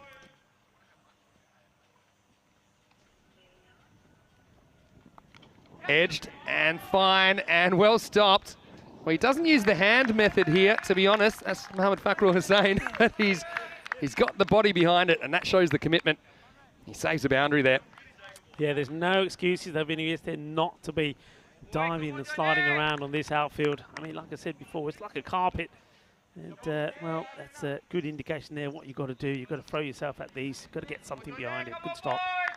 Yeah, again, it's the kind of field that you won't mind diving on, because it is like playing on a cloud here, really, in Khartoum at the moment. Goes straight again, but doesn't quite get it. Fielder's underneath it and gone. So 6 and out for Stain. The catch is taken by Imran Khan at mid-on. And so Junaid, I think, just wobbling it a bit, and it forces a false shot from Dylan Stain, who has to go. He's the first wicket to fall, 22 for 1. Yeah, he'd be disappointed with that, wouldn't he? And after hitting a lovely straight drive 6 the over before to get himself off the mark. This one where he just doesn't get it right, does he? He almost tries to sort of clip this rather than stroke it. You see there, he's just trying a little dink shot. I think if he has that ball again, if he has that opportunity again, he's probably saying to himself, well, why didn't I just go through with the shot? Just doesn't get into the right position. Gives his wicket away. Yeah, it does. Yeah, I was wondering how Dylan would approach this format, because he's made hundreds even in T20 international cricket, but does generally like to play himself in a little bit. So I think he could probably, he's one of those guys that could afford to have a few balls and doesn't have to go crazy, because you've got someone like Sabuan Davisi at the other end who is so dynamic. And I think especially with no Ashokan, no Wikram Sekera in the lineup for Czech Republic this time around, those other top order wickets probably have a bit more of a premium on them. But anyway, he decides to go downtown a couple of times. Goes downtown once, goes uptown once. They had such a good start. I mean, 21 of the first. Didn't really have to play that shot, maybe. But it's one of those. We saw that with the first match with Spain played. You know, you had 5 batters getting out on 1. But they all went out there with the same philosophy. Go out there, play our shots. If it don't work, somebody else will come in and do the job. Yeah, especially since you're seeing a bowler for the first time and you go after that very first ball. I think you're just more likely to make an error. Sazib Bhuyan comes out at number 3. He tries to smack this one out of the ground. This has traditionally been the home of the beast in the Czech Republic's lineup at number 3. And Sazib has been playing some pretty good cricket back in the Czech Republic. Of course, we have seen a fair bit of cricket from the Czech Republic on the European Cricket Network. I know I've spent a lot of time there. And it's been improving all the time, more teams.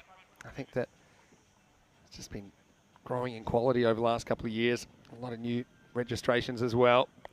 Bouillant goes after this leg side, gets a bit of it. Fielder might have a chance to cut this off. Does. Good team fielding there. They will get back for 2, but again, good hustle from Portugal. Yeah, liking that. That's what it's all about. Nice little flick back, straight into the hands of the fielder, and gets a good throw in. Good cricket all round. Running from the batters as well. So remind you can join us in our viewer chat as well. I know that a lot of people are discussing what they're watching on there. I'm enjoying keeping an eye on it as well. There's Junaid. Good in-swinger. And he sends him back at the last moment. This would have been out if he hit. Yeah. Had to hit from side on though. Would have been gone. Junaid Khan, what a campaigner he's been. I mean, he's always been there, hasn't he? Every time we've been to Portugal, we've seen Portugal play well. He's always been a key figure. Once again, he's turning it on here with the ball. 1 for 3 with the ball to go, and he spelled great over this, especially with the first one of Green Shields going for 21. Last ball, the over. Goes leg side, goes over the top. Again, this will plug. It'll still run away though. Oh, and he's made a meal of that one. Went with the foot. This is one time he can probably go with the hand. So Bouillant gets his first boundary. It's the end of 2 overs now, 28 for 1. Yeah, this one on. He'll be looking back at this and saying, yeah, I should have done better. He knows it as well. He's done very well out there so far, but this one he gets wrong.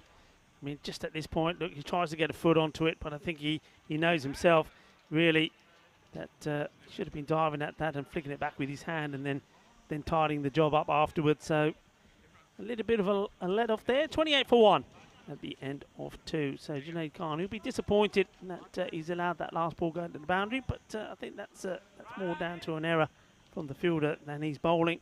As we have a quick look at the tables, the standings so far. Spain victorious against Austria, sitting pretty at the top. Which one of these two teams will join them on 2 points? Short. Well, just electing to play this back down. It's almost like this surprises the batter slightly there.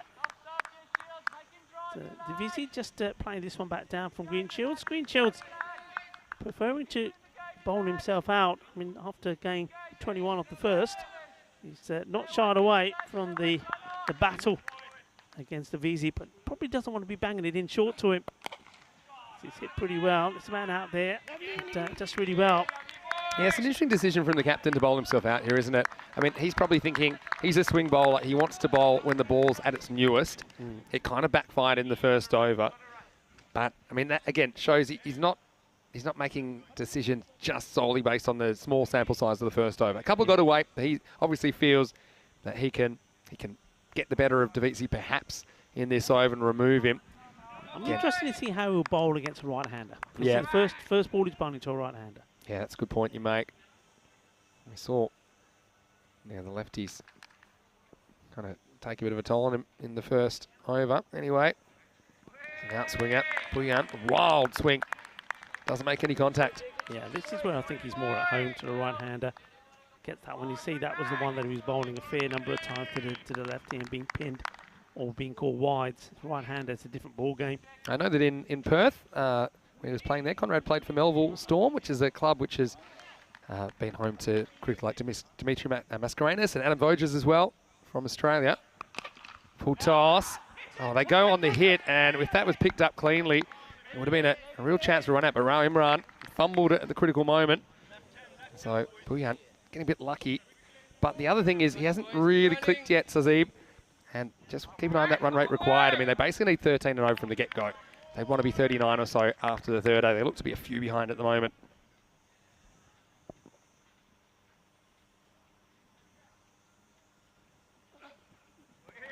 There you go.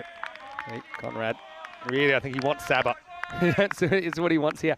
But these power plays today, it's amazing how similar they've been. In the first game, after 3 overs, Austria were 31 for 1. Spain were 34 for 1 in their innings. And in the first over of this, it was 35 for 1 for Portugal. So, and now 30 for 1 with a ball to go very, very similar power plays. Hit and run. Saba, like all opening batters, he's a master of counting balls, and he knew that was the last ball of the over. He'll retain the strike, moves to 16, 31 for 1 after 3 overs. Yes, I suppose what that's telling us, Rico, is that these games have been won or lost in the overs after the power play, because the power play has been pretty even. So I guess whoever plays better from this point forward wins the game. Yeah, absolutely. And I think it's about, this is where the captain, and he's thinking about which bowlers he's using there at the death becomes key. And, because we know, especially in these sort of close contests, you get a couple of good overs in where the bowlers are on top. A couple of wickets, keeping that score down, maybe just going for about 6 or 7 in the over. All of a sudden, the game changes so quickly. But you've got to always maintain that rate, and that's what the worry will be here now. We've had a number of deliveries now without any boundaries. A much better over there on the green shields. I mean, only going for just the 3 in that one compared to the 21 in the first. So the captain, well, backed himself, and he came up top trumps. Now what's the plan here now? I think it was a gamble, wasn't it? We would have been quick to jump on green shields if he'd gone the journey again. But yeah, it does come up with a good one. This isn't a good one for Portugal because it's the first ball from Mubin Tariq, the off spinner, and Saba was pretty keen for the strike, and now a no white. Davizzi goes Maximo, and Tariq's got some things to think about. Yeah, he goes down at one knee and he smashes this away over what would have been deep square leg. This is a lovely shot, and it's all timed as well. There's no slog here, just a time to perfection. Yeah, so Tariq's a guy I've seen playing previously for the Coimbra Knights and Ourash in Portugal. Next one to turn around the corner. This also shows me Davizzi's thinking. He's not just thinking boundaries, he's also trying to think intelligently. He's happy just to take the one there and retain the strike. I think we're going to see Sazib Bhuyan just going for broke now against Tariq. He's had 6 balls, he's on 7. He's been pretty aggressive on the way to that 7, just has missed a few deliveries, particularly outside the off stump. So if you're Tariq here, you can't get too close to Sazib Bhuyan because he'll take your leg side. He'll be hoping to just kind of sneak a few inside that blue tram line, I think, on the offside. A few changes in the field being made by the combination of the bowler and the captain. It does get straight, but it's actually a good ball because it's full. Once again, Imran, make it look like it's a long way down and can't come up with the clean take. What I will say as well, if you weren't aware, that these games are really strictly timed. So you have 40 minutes. There are a couple of allowances for things like taking extra wickets, but essentially you have 40 minutes to start your 10th over. So you've got to be careful that you don't run behind time. The captain's always advised that whether they're on target or not. Mubin's come back well here. Now we've got to mix up. They've got to go to the bowler's end, and he's going to be gone here. So it will be Bhuyan who's run out. I think that he wanted it, Bhuyan, and technically it was his call, but I think Davizzi knew that he hit it straight to the fielder, and he didn't feel there was a run there. So Bhuyan is going to become collateral damage. Pretty good fielding as well to sum that up, to get a good throw to the bowler who was back at the stumps where he should have been. So good basics really from Portugal. And Czech Republic lose the second wicket, 39 for 2.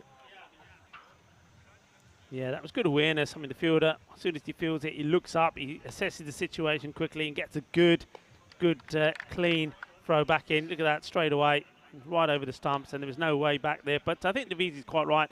Definitely not a single there, and I mean, if he was to run himself out there, particularly since he's the set batter, that would have been a disaster. I suppose the counter argument there is, once Davizzi, even if it's a bad call from the non-striker, he's the one at jeopardy, right? Because I think if they run that run, it'll be Bhuyan, they'll go after it at the keeper's end.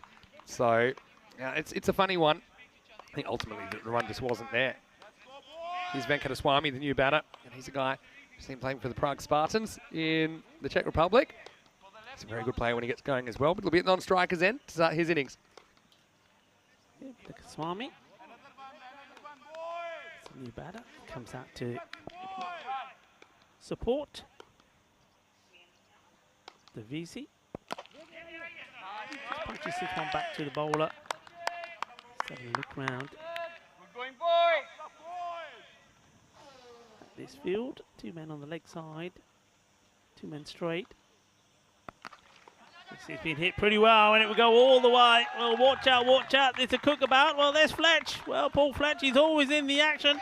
And we know that one of his highlights was here earlier in the year, the ECL, and Fletch has already taken an outstanding crowd catch. You saw him take that in Germany, so now anything that comes his way, he says, I'm just letting it go. I've had my moment of magic. I'm not going to let myself down. That's a good shot. It's a powerful shot. You're hitting that one flat all the way for 6 on the offside. Big hit. Yeah, end of the over as well. 45 for 2. Good finish to the over. So kind of bookended with 6s in that 4th over. Vinny Sounder here, Mr. Maximo for the European Cricket Network. And joining me is Rico for. Certainly hope that you're enjoying your action so far. And we're enjoying bringing it to you, of course, European Cricket Network. It's the biggest cricket project in the world. There are so many matches. In fact, last year we had 1,222 matches. I know that I did over 1,000 of them personally. You've done over 1,000 in your career as well, and we're really enjoying the adventure. So strap on and enjoy it. It's going to be 5 weeks of madness. It's going to be amazing. I mean, just this non-stop action all the way through. I can't believe. I was looking at it the other day. 124 matches is what it will be once that final is played. That's extraordinary. And on top of that, we've got those 5 matches every weekend. We do. We've got Saturday and Sunday cricket as well. Right now, let's watch the start of a new over. Again, it's going to be a tight one, but it's one they'll take. First up, and Davinci was pretty keen to get the strike. This is Fakrul Hussain, who will be bowling. And so, Czech Republic, again, they'd want to be around about the 52 after 4 overs. Okay, they're a handful behind. They can make that up, in pretty quick time, especially with someone like Davinci there. If he hits his traps, he can hit 6s and hit a lot of them. Let's see how he deals. Left hand on left hand action here from Fakrul Hussain. No ball called. Well, I heard a call. But, yeah, there it was from Andrew Elliott. And it must have been for overstepping. And so, yeah, we can't really afford too many of these. We'll get a look at it here. Yeah, a long way. Over by a long way. That's early in his spell, but that's going to be costly potentially, because it is a free hit coming up now. First of all, Mohammed Fakrul Hussain playing for a team called Friendship CC in Portugal. Another no ball. Heard the call there, and this is going to go for 4. And this is a disaster, really. Can't get that foot behind the line. And if that continues, there's going to be even more trouble. We still haven't had a legal delivery in this over. Again, you see exactly how far he's over that time. It's just we're talking about, or the line belongs to the umpire as well. So we're probably talking about 5-6 centimetres. Yeah, I mean, it's a little less than the one before, but that's not good from the bowler. I mean, once you've done it once, you need to make that adjustment and get it right. Yeah, Conrad Greenshill's quick to have a chat to him as well here. So it's going to be no ball plus 4 and a free hit. So let me get my calculator out. Okay, so he's basically 8 off 1 ball so far. That's not ideal. And they've got another free hit coming up as well. And Kadaswamy will face once again. He's got the immunity cloak on. Gets it good enough. I think this is out of here. Maximo! Well, potentially game-changing minute here, isn't it? Because Czech Republic, they're a little bit behind, but after this start to the over, they are ahead of the run rate. Absolutely. Look, that's 14 already off this one. That was a big hit. Look, he's deep inside his crease. He's waiting for it to be there, isn't he? And it smashed away. 6 more. So once again, the balance starting to shift slightly. They're a lot happier now after those 2 deliveries anyway. 2 legal ones. Yeah, he's got some things, come from it. Got some things to think about, doesn't he? Fakrul Hussain. At least he could take a wicket off this ball. No ball called. 3rd one of the over. Oh, this is so frustrating for a captain. I mean, Conrad, he's got a good head of hair, but he might not for much longer. He'll be tearing it out. Let's have a look at this one. Well, I mean, to be honest, that one's not no ball. That's all you can say about it. Oh, I know the umpire only gets 1 look at it, right? And they're not in such a good position as that camera.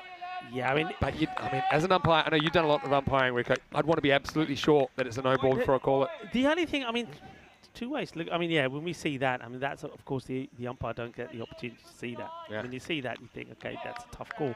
But really, as a bowler, if you've been called twice and you know you've been way over, you've got to make a better adjustment than that. So it's 2 ways to look at it. Tough call, though. Let's see if there's some natural justice here on the free hit. He misses it, so that's the dot ball. So that one doesn't go, well, it's just called a wide this time. It's interesting because the time before, there wasn't a wide called where the umpires moved like this time. I mean, he takes a big step before the ball's bowled. What do you think with that one? Still pretty wide. It's I've got to say, I wouldn't have called that one. Yeah. I think that one, for me, I'm going to say, right, the batter has moved, the line moves with it. Depends how the umpire standing sees it. Now he gets a big filthy full toss. He's going to put it out of the ground. Maximo! A water boy filling up here in the 5th. This over goes magical. And we're only halfway through at 23 off the first 3 balls. Well, this is a big shot. Look, you've got to tell us all, what's the water boy about? So everyone had a nickname except Saba. And they had the Beast. They had the Tank, of course, Riddick Tomar, who's in the team. And he's the water boy because he's always apparently just asking everyone if they want water. And that's just something that they came up with in the Czech Republic. So that he actually, when I went and had a chat to some of the players in the break there, he was asking me if I wanted water. So obviously he was reminding me. Better ball. Again, this is a test for Fakrul Hussain, isn't it, to see if he can come back from adversity. We've seen some kind of half overs go big, but then the other half of the over, things just get back under control. That's what he'll be hoping for here, because he really needs to limit the damage. And just have a look at that required run rate. It was up over 13 a moment ago. Now it's under 11, so things can change so quickly in this form of the game. 24, just the 4 legal deliveries that have been bowled in this one. 2 to go. This one could go supersonic. Could do. 30 plus for supersonic here on ECN. Angled. Well, this time it's the opposite of what happened to Buyan, isn't it? Because Venkateswamy, he hits it and thinks there's a run there, but really that is the call of Tavitsi, who's at the non-strikers end. He didn't want to go. Yeah, he's been a bit tentative. And for me, this is a run. I mean, if you're backing up, you're there. Yeah. Didn't hit it too hard either. It's not like he got there that quickly. Junaid Khan, pretty solid piece of work from him in the circle.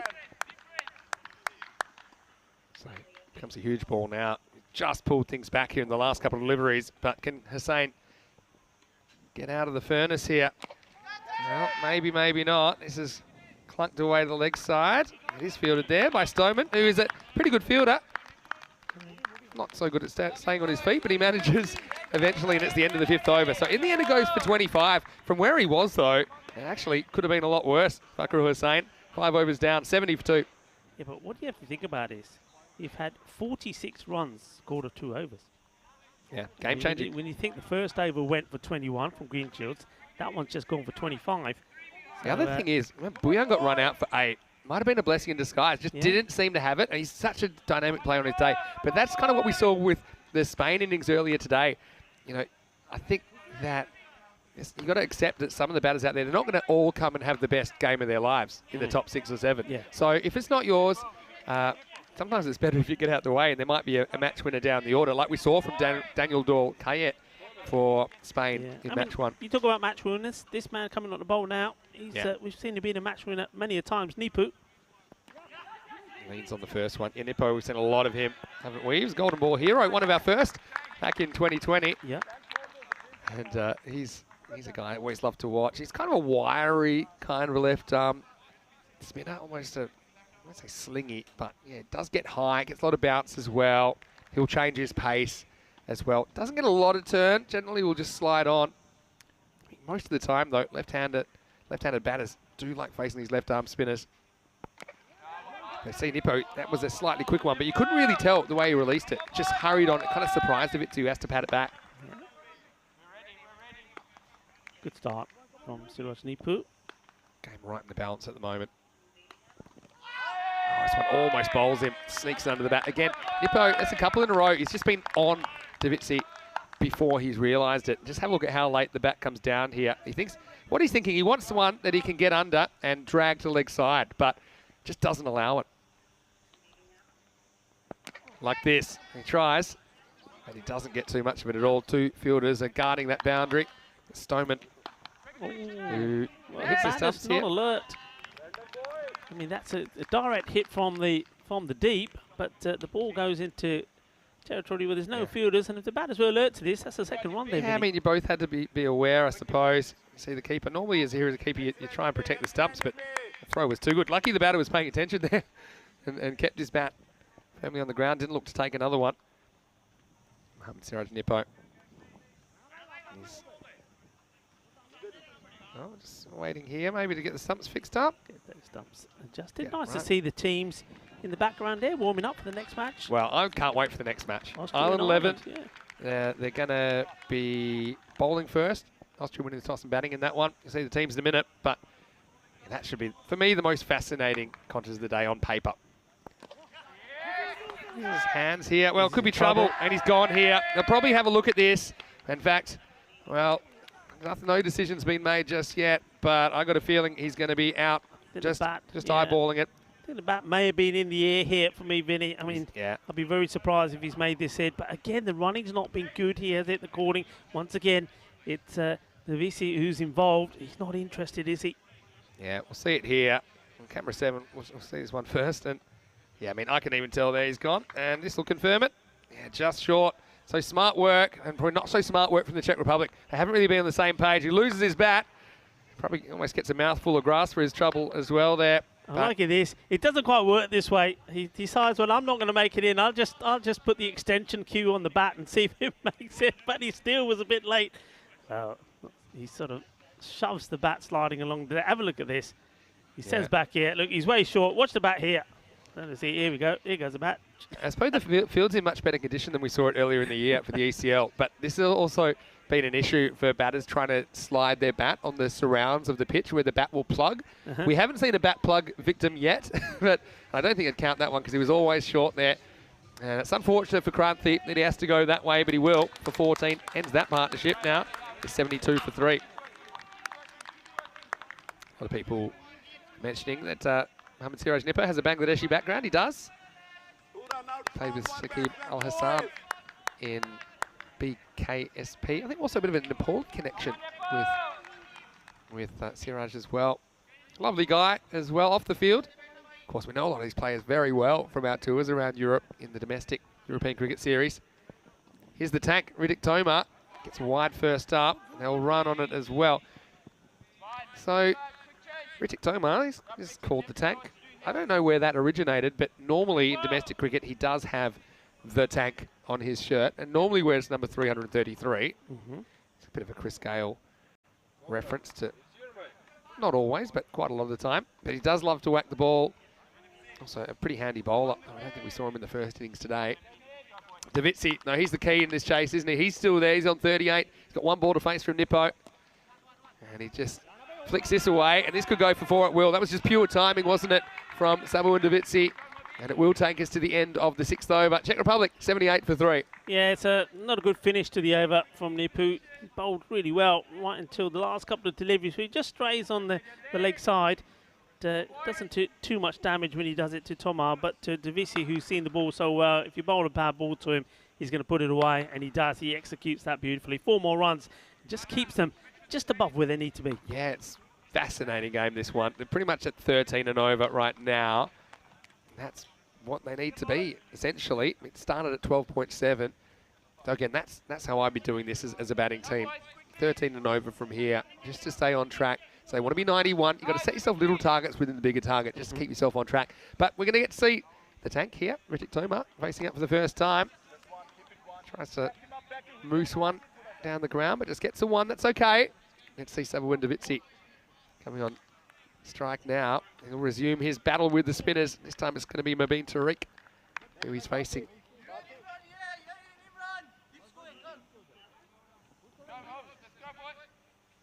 Could we have a golden ball on the first day? We could indeed. That'd be something special. Never had one in ECC cricket in 96 matches last year. It's full, but I think it's going down the leg side. So no run there. Valuable dot ball. Davitsi's the kind of guy, he gets frustrated easily. So my wicket keeper fingers, sometimes it's about as frustrating as me trying to pick up a watermelon seed off the floor. Gets annoyed pretty quickly. This is into the ground. It's another dot ball. So that's, look, this is going to be Davitsi's classic 2 dot balls in a row. He's not happy. He wants to go this one. It's a much better line. I mean, if you were to look at the sort of where he scored all his runs at the moment, they're all on the leg side, so they're trying to get the ball outside the off, and you can see that's where they're starving him of runs. He's not able to play those shots as well. The wagon wheel was the word I was looking for. So the wagon wheel, look, all his runs, leg side. Look at those 6s he hit from green shields, but there's very few out on the off. He's not cutting to get the ball outside the off stump to him. Tossed up a bit. This is going nowhere. So 4 dot balls in a row. I mean, they haven't gotten rid of Davisi here, but it's the next best thing. I've got to say, Mubin Tariq's been excellent. He did kind of bookend his first over with 6s. In between, he just went for a couple of singles and had a couple of dots. This over he's gone 1 dot, dot, dot, dot. I would have thought there's no chance of Davisi facing 4 dot balls in a row. This rate has climbed now to over 15 and over require. That's a good over. Just goes for one last ball. So Saba will keep the strike. Potentially a game-changing over. So Tariq goes wicketless, but I think does a very good job for Portugal. He only conceded 16 off his spell and 7 overs down. The score is 80 for 3. Well, coming up, there's plenty more cricket here as we will be going all the way into the night here for the first time in Khartoum, and match 3 is on the way. It is Austria versus Ireland 11. The first time we've seen Ireland 11 in this Fancode European Cricket Series. And I can tell you the news from the toss there was that Austria, they won the toss, elected to bowl. And yeah, so Ireland 11, of course, we haven't really seen them on ECN, but there's a lot of good players in there. I know that Mikey O'Reilly's got international experience in the junior setup. He's not the only one as well. There's plenty of them. And I know that Jared Wilson is leading that team, and he's really excited about the opportunity. So stay tuned for that game. It's not too far away. And I think Saba's going to get the boundary he wants here, and he does. It's just pushed in a little bit too much from Nippo. He's just trying to get his angles right now. He's trying to reset his field, but that was a badly needed boundary from the Czech Republic. Yeah, Nippo bowls a similar delivery, similar line to what he did the last ball of the last over, which was put in the same area before 4 runs. He's got to go and get this ball outside the off stump to Divisi. Otherwise, he's going to find that it's going to go there a few more times. Better. Pitches up, and this is hit square, and it's going to be 4. Well, that's Miguel Stoneman who's out there, and he's normally a pretty good fielder. Tries to do everything right and gets in a muddle in the end, doesn't he? Gets the body behind it, but it just clunks off the long barrier. Number 4 on his back, and that shouldn't have been 4, but it was. Yeah, this is, well, you've got to say it's a bit unfortunate. He does the most things right. He gets a slide, but you see there right at the last moment, he allows the ball to hit the top of the palms of his hands, and that allows it to ricochet over his body and go for 4 runs. So a bit of luck that the Czech Republic need here. Also brought up the 50 for Davitsi with that shot.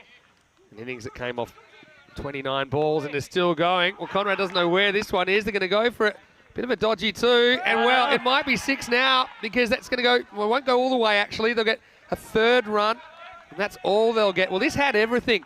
I mean, first it hit Conrad, and it came off his back. He didn't know where it was, but the other fielder fielded it, threw it to the keeper. It actually took a funny bounce. The keeper knocked it over the guy backing up. And in the end, it's pretty lucky it wasn't 6. This is the start of it. And, yeah, I thought when this gets past the keeper, look at this at the other end.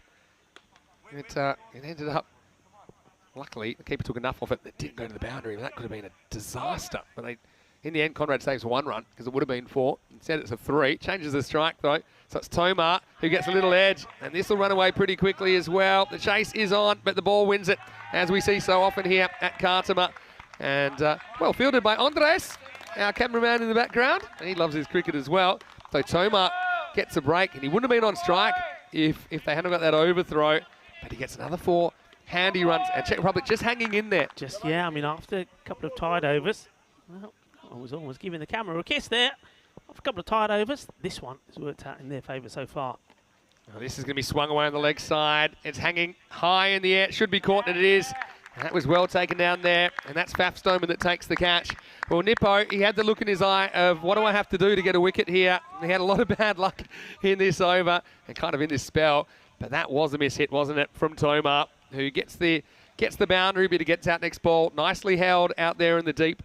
And it's the end of Tomar 4-5. It's 95 for 4. Yeah, I mean, the thing is here, I mean, this is not a bad thing. I think all the other batters here from the Czech Republic side, they have to go out there and they've got to play these shots. They can't be chewing up too many deliveries. And it's okay, 5 of 2.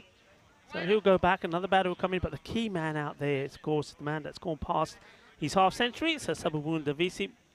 Congratulations to him. Bod badaya. Bela battera jera European cricket champion in the bit. Up to 50 Benali. So he needs to go strong. He needs to go big. And, well, if they are to win this match, he's got to finish with a score, well, close to the 70, 80s. Yeah, you feel like he's got to be the man that get him home or get him really close. Yeah, he's scored 54 off 30 at the moment with 5 maximos and 3 fours. He's been joined out there in the middle by Devendra Singh. Now, here's another guy. He is full of talent with the bat. We saw him in the ECS recently. He plays for Prague Barbarians. Didn't have the best ECS this year by his standards. But he's a guy that when he gets going, he's an artist with the bat. He's got all the shots. And now Nippo's fought back to 1 for 23. And I think he's bowled better than that. He's got Devendra at the other end for just this ball. And goes after it straight away. Well, they like it. Well, this might be caught behind first up. There's definitely a big shout there. In the end, it's a pretty good piece of wicket keeping. It's past Janjat behind the stumps. Well, how'd you read this one, Rico? I think he's gone. I think he's already walking. He's not waiting around. I mean, I think he could have been. I'm not sure if there's an edge here at all, but I think the stumping, he's off balance. I don't think he gets the foot down quick enough. Let's have a look here. Yeah, it's gone. See, he's gone. So he's either caught or stumped. I don't know what the official result is there. It's just there seemed to be a bit of a shout as it went past the bat, but Path makes sure of it. That's a really good bit of keeping, actually, because that was climbing on him from Nippo. So he does grab a second wicket in the end, and it will be the end of the 8th over. It's 95 for 5, and it was given stumped. So Devendra, keeper himself, gets stumped first ball. That wasn't in the plans, but it will be Sabu and Davitsi who's facing up, and now it's 95 for 5. Look, that probably looks a bit ugly, but maybe they were also thinking, look, I don't really want a 1 here because Sabuwin will be facing at the start of the new over. So I'm just going to go for this. Exactly. And with only 2 overs remaining, they've got 5 wickets to play with. Maybe don't have the depth of the batting order some teams do, but still a very decent batter to come in. Akash Palmer, he's a recognised batter. So he's certainly a guy that you can rely on in this situation. But now they've made things tough for themselves, haven't they? 32 required off the last 2 overs. And it's going to be Faf Stoneman who's going to grab the ball in the 9th. Yeah, Stoneman to come on the ball here now. So they're keeping pace on here. Not sure if that's the call I would have made. The Vitsi on strike. But the key thing is the line. Stay away from his body. Stay away from the leg side. Get him trying to cut the ball. Play out in the covers. I think this is a risky tactic to go around the wicket to him as well. Because you know how much he likes to go leg side. And you're kind of playing into that. So I think Stoneman will probably try and hit a spot just inside the tram line on the offside. The other thing they've got to watch here is the time factor as well. Because, I mean, right now, getting up to around about the 40-minute mark, you do get some allowances for things like reviews. I know we had a slight delay before as well, but remember we had those no balls that went to the boundary. That all cost them time. Anyway, here we go. All happens in the 9th and starts with a wide. That's not going to help either. So, again, we are very strict on ECN with the over rates.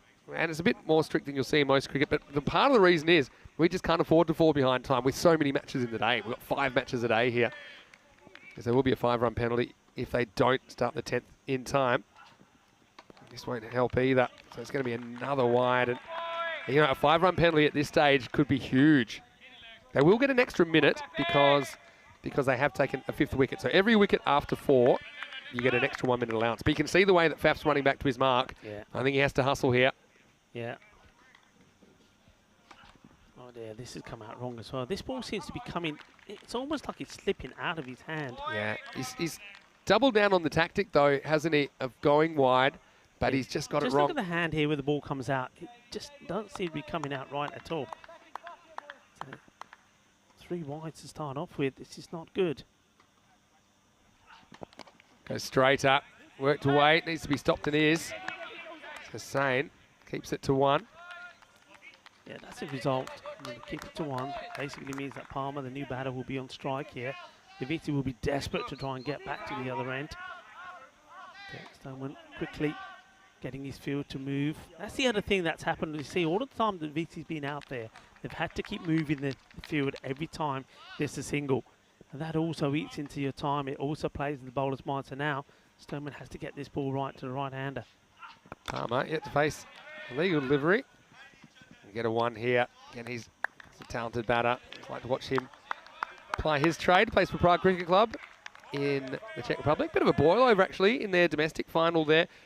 PCC Kings have had a mortgage on that competition lately, but it was Burno, and then from out of town, who knocked them off, and we'll see them at the ECL. Oh, this is pretty full. It's going to fly away to the boundary. How high was this, Vin?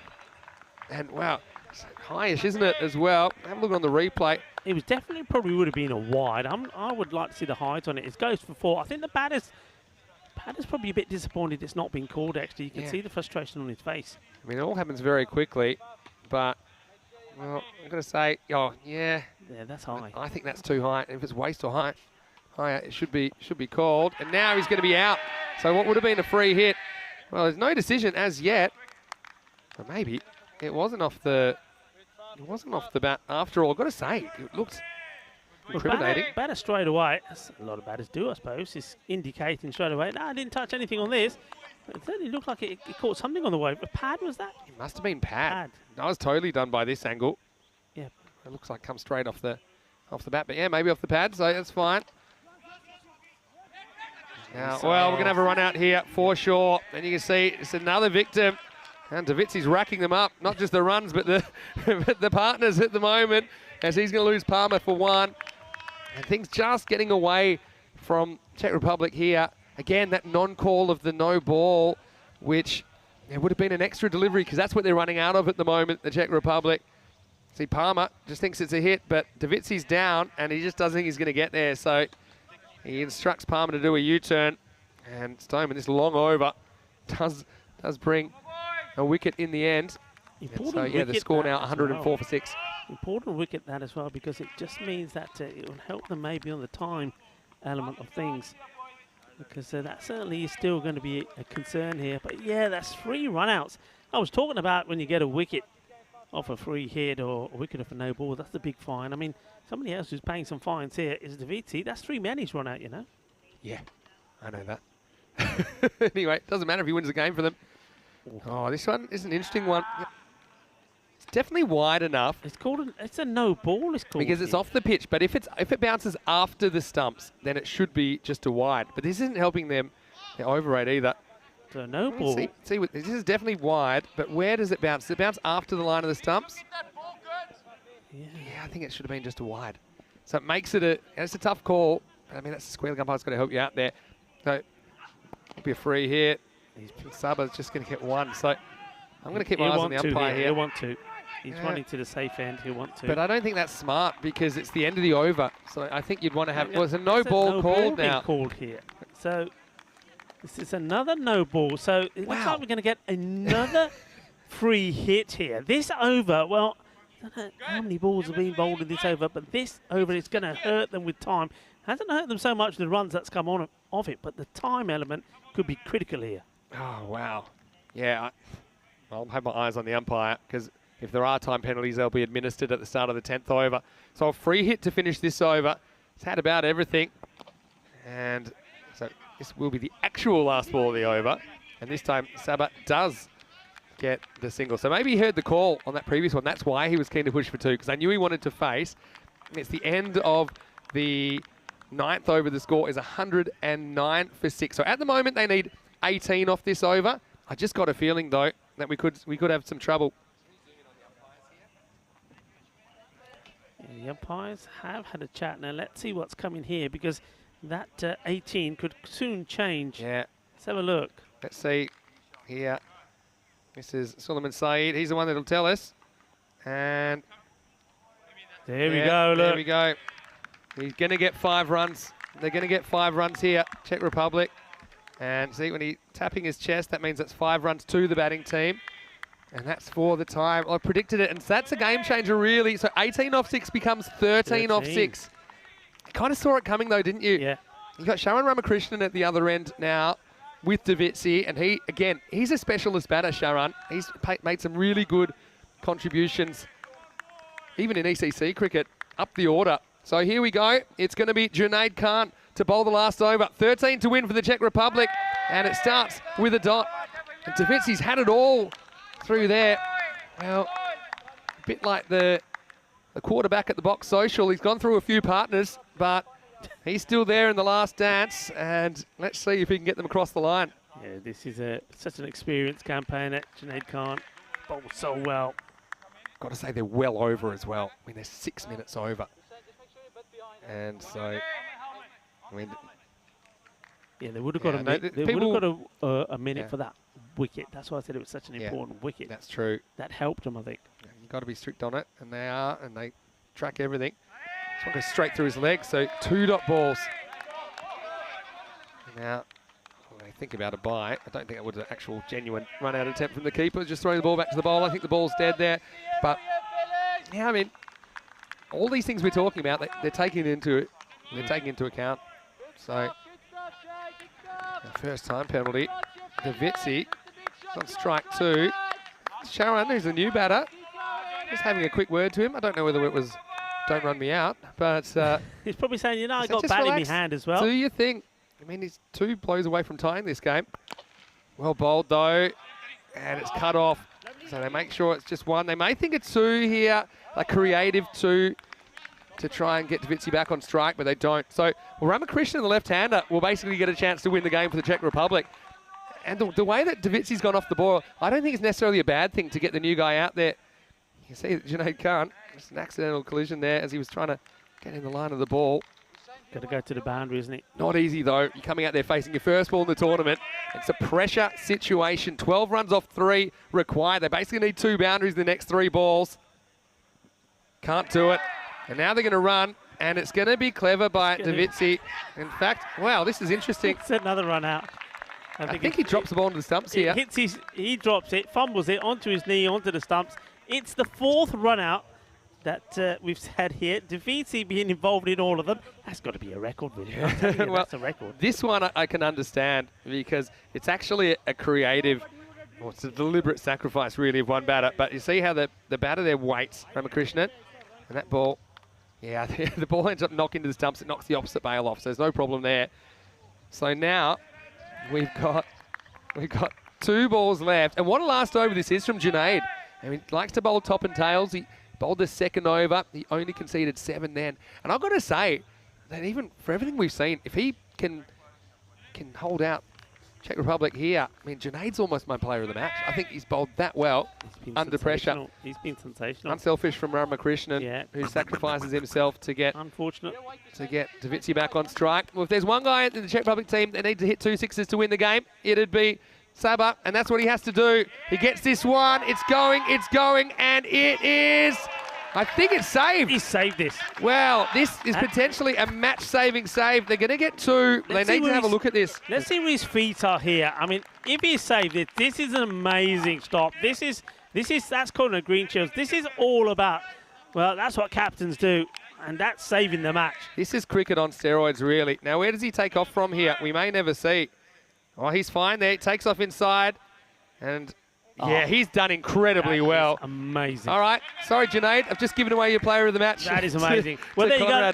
That Superman in the house just there. That is amazing. How does he get up there? Had no regard for his physical safety there, Conrad Greenshields. So now that's pretty much the game winner because Saba needs to hit a 10.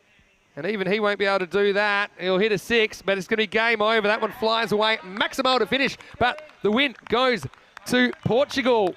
Really close game in the end. It's Portugal 126, Czech Republic 123. High drama here, and there's plenty more to come on opening day of this ECC. But Junaid Khan, I've got to say, he was Iceman there, wasn't he? And Conrad Greenshields, I mean, he brings a lot to the table. And the way that he saved that 6, pulling it back from the beyond, was just something else. Listen, I'm telling you, that ball goes for 6, where I think, 9 out of 10 fielders would not have stopped that. He saves the 6, and then the last ball is hit for 6. If he hadn't done that, who knows? That could have been, we could have seen different scenes there. It would have been, the Czech Republic would have been going wild there for a moment.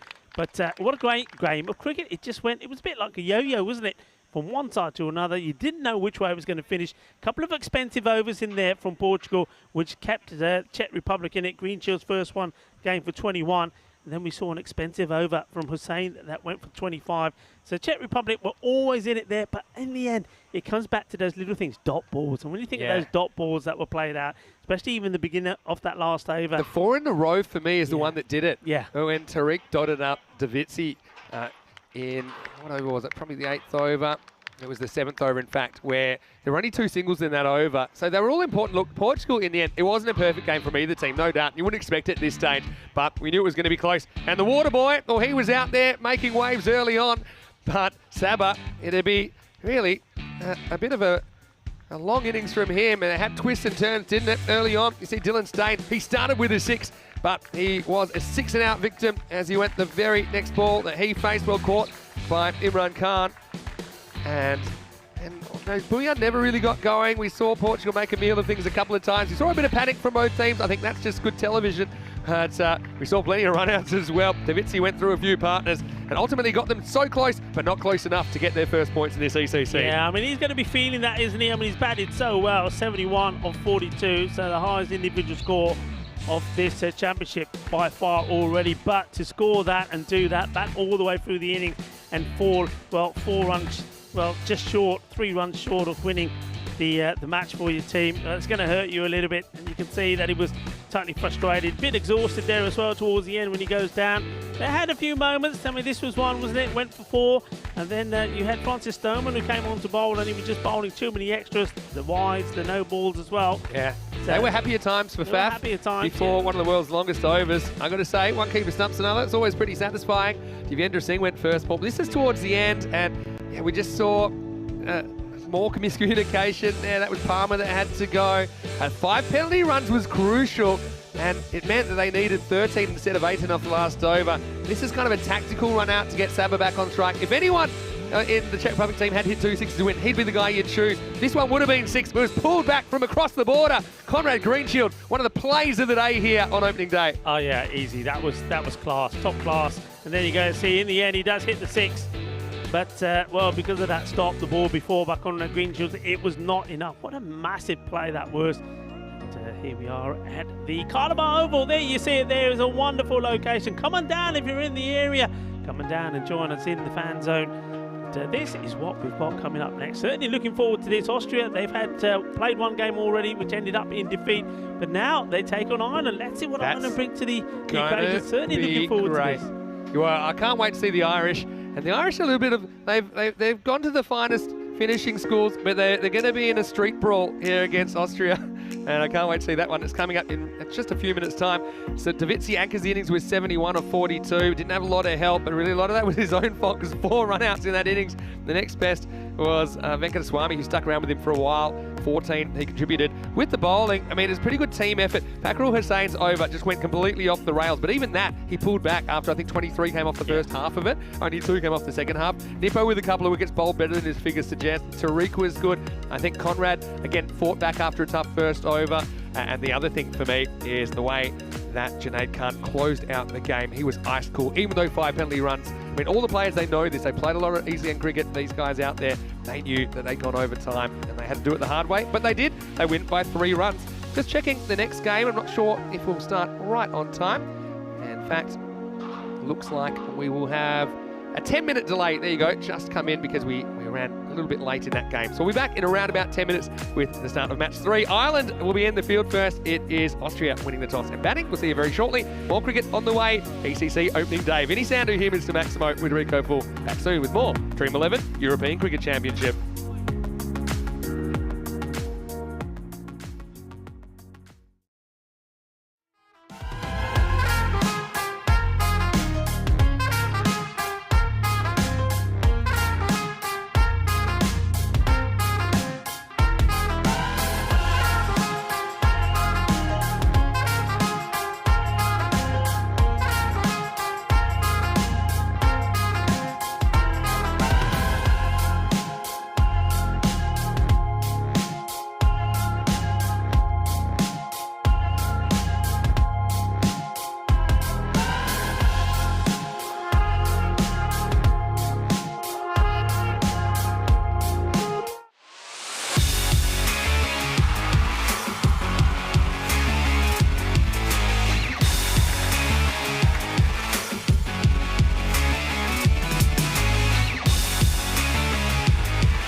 This European Cricket Network event is proudly brought to you by HCL Software, Paramatch.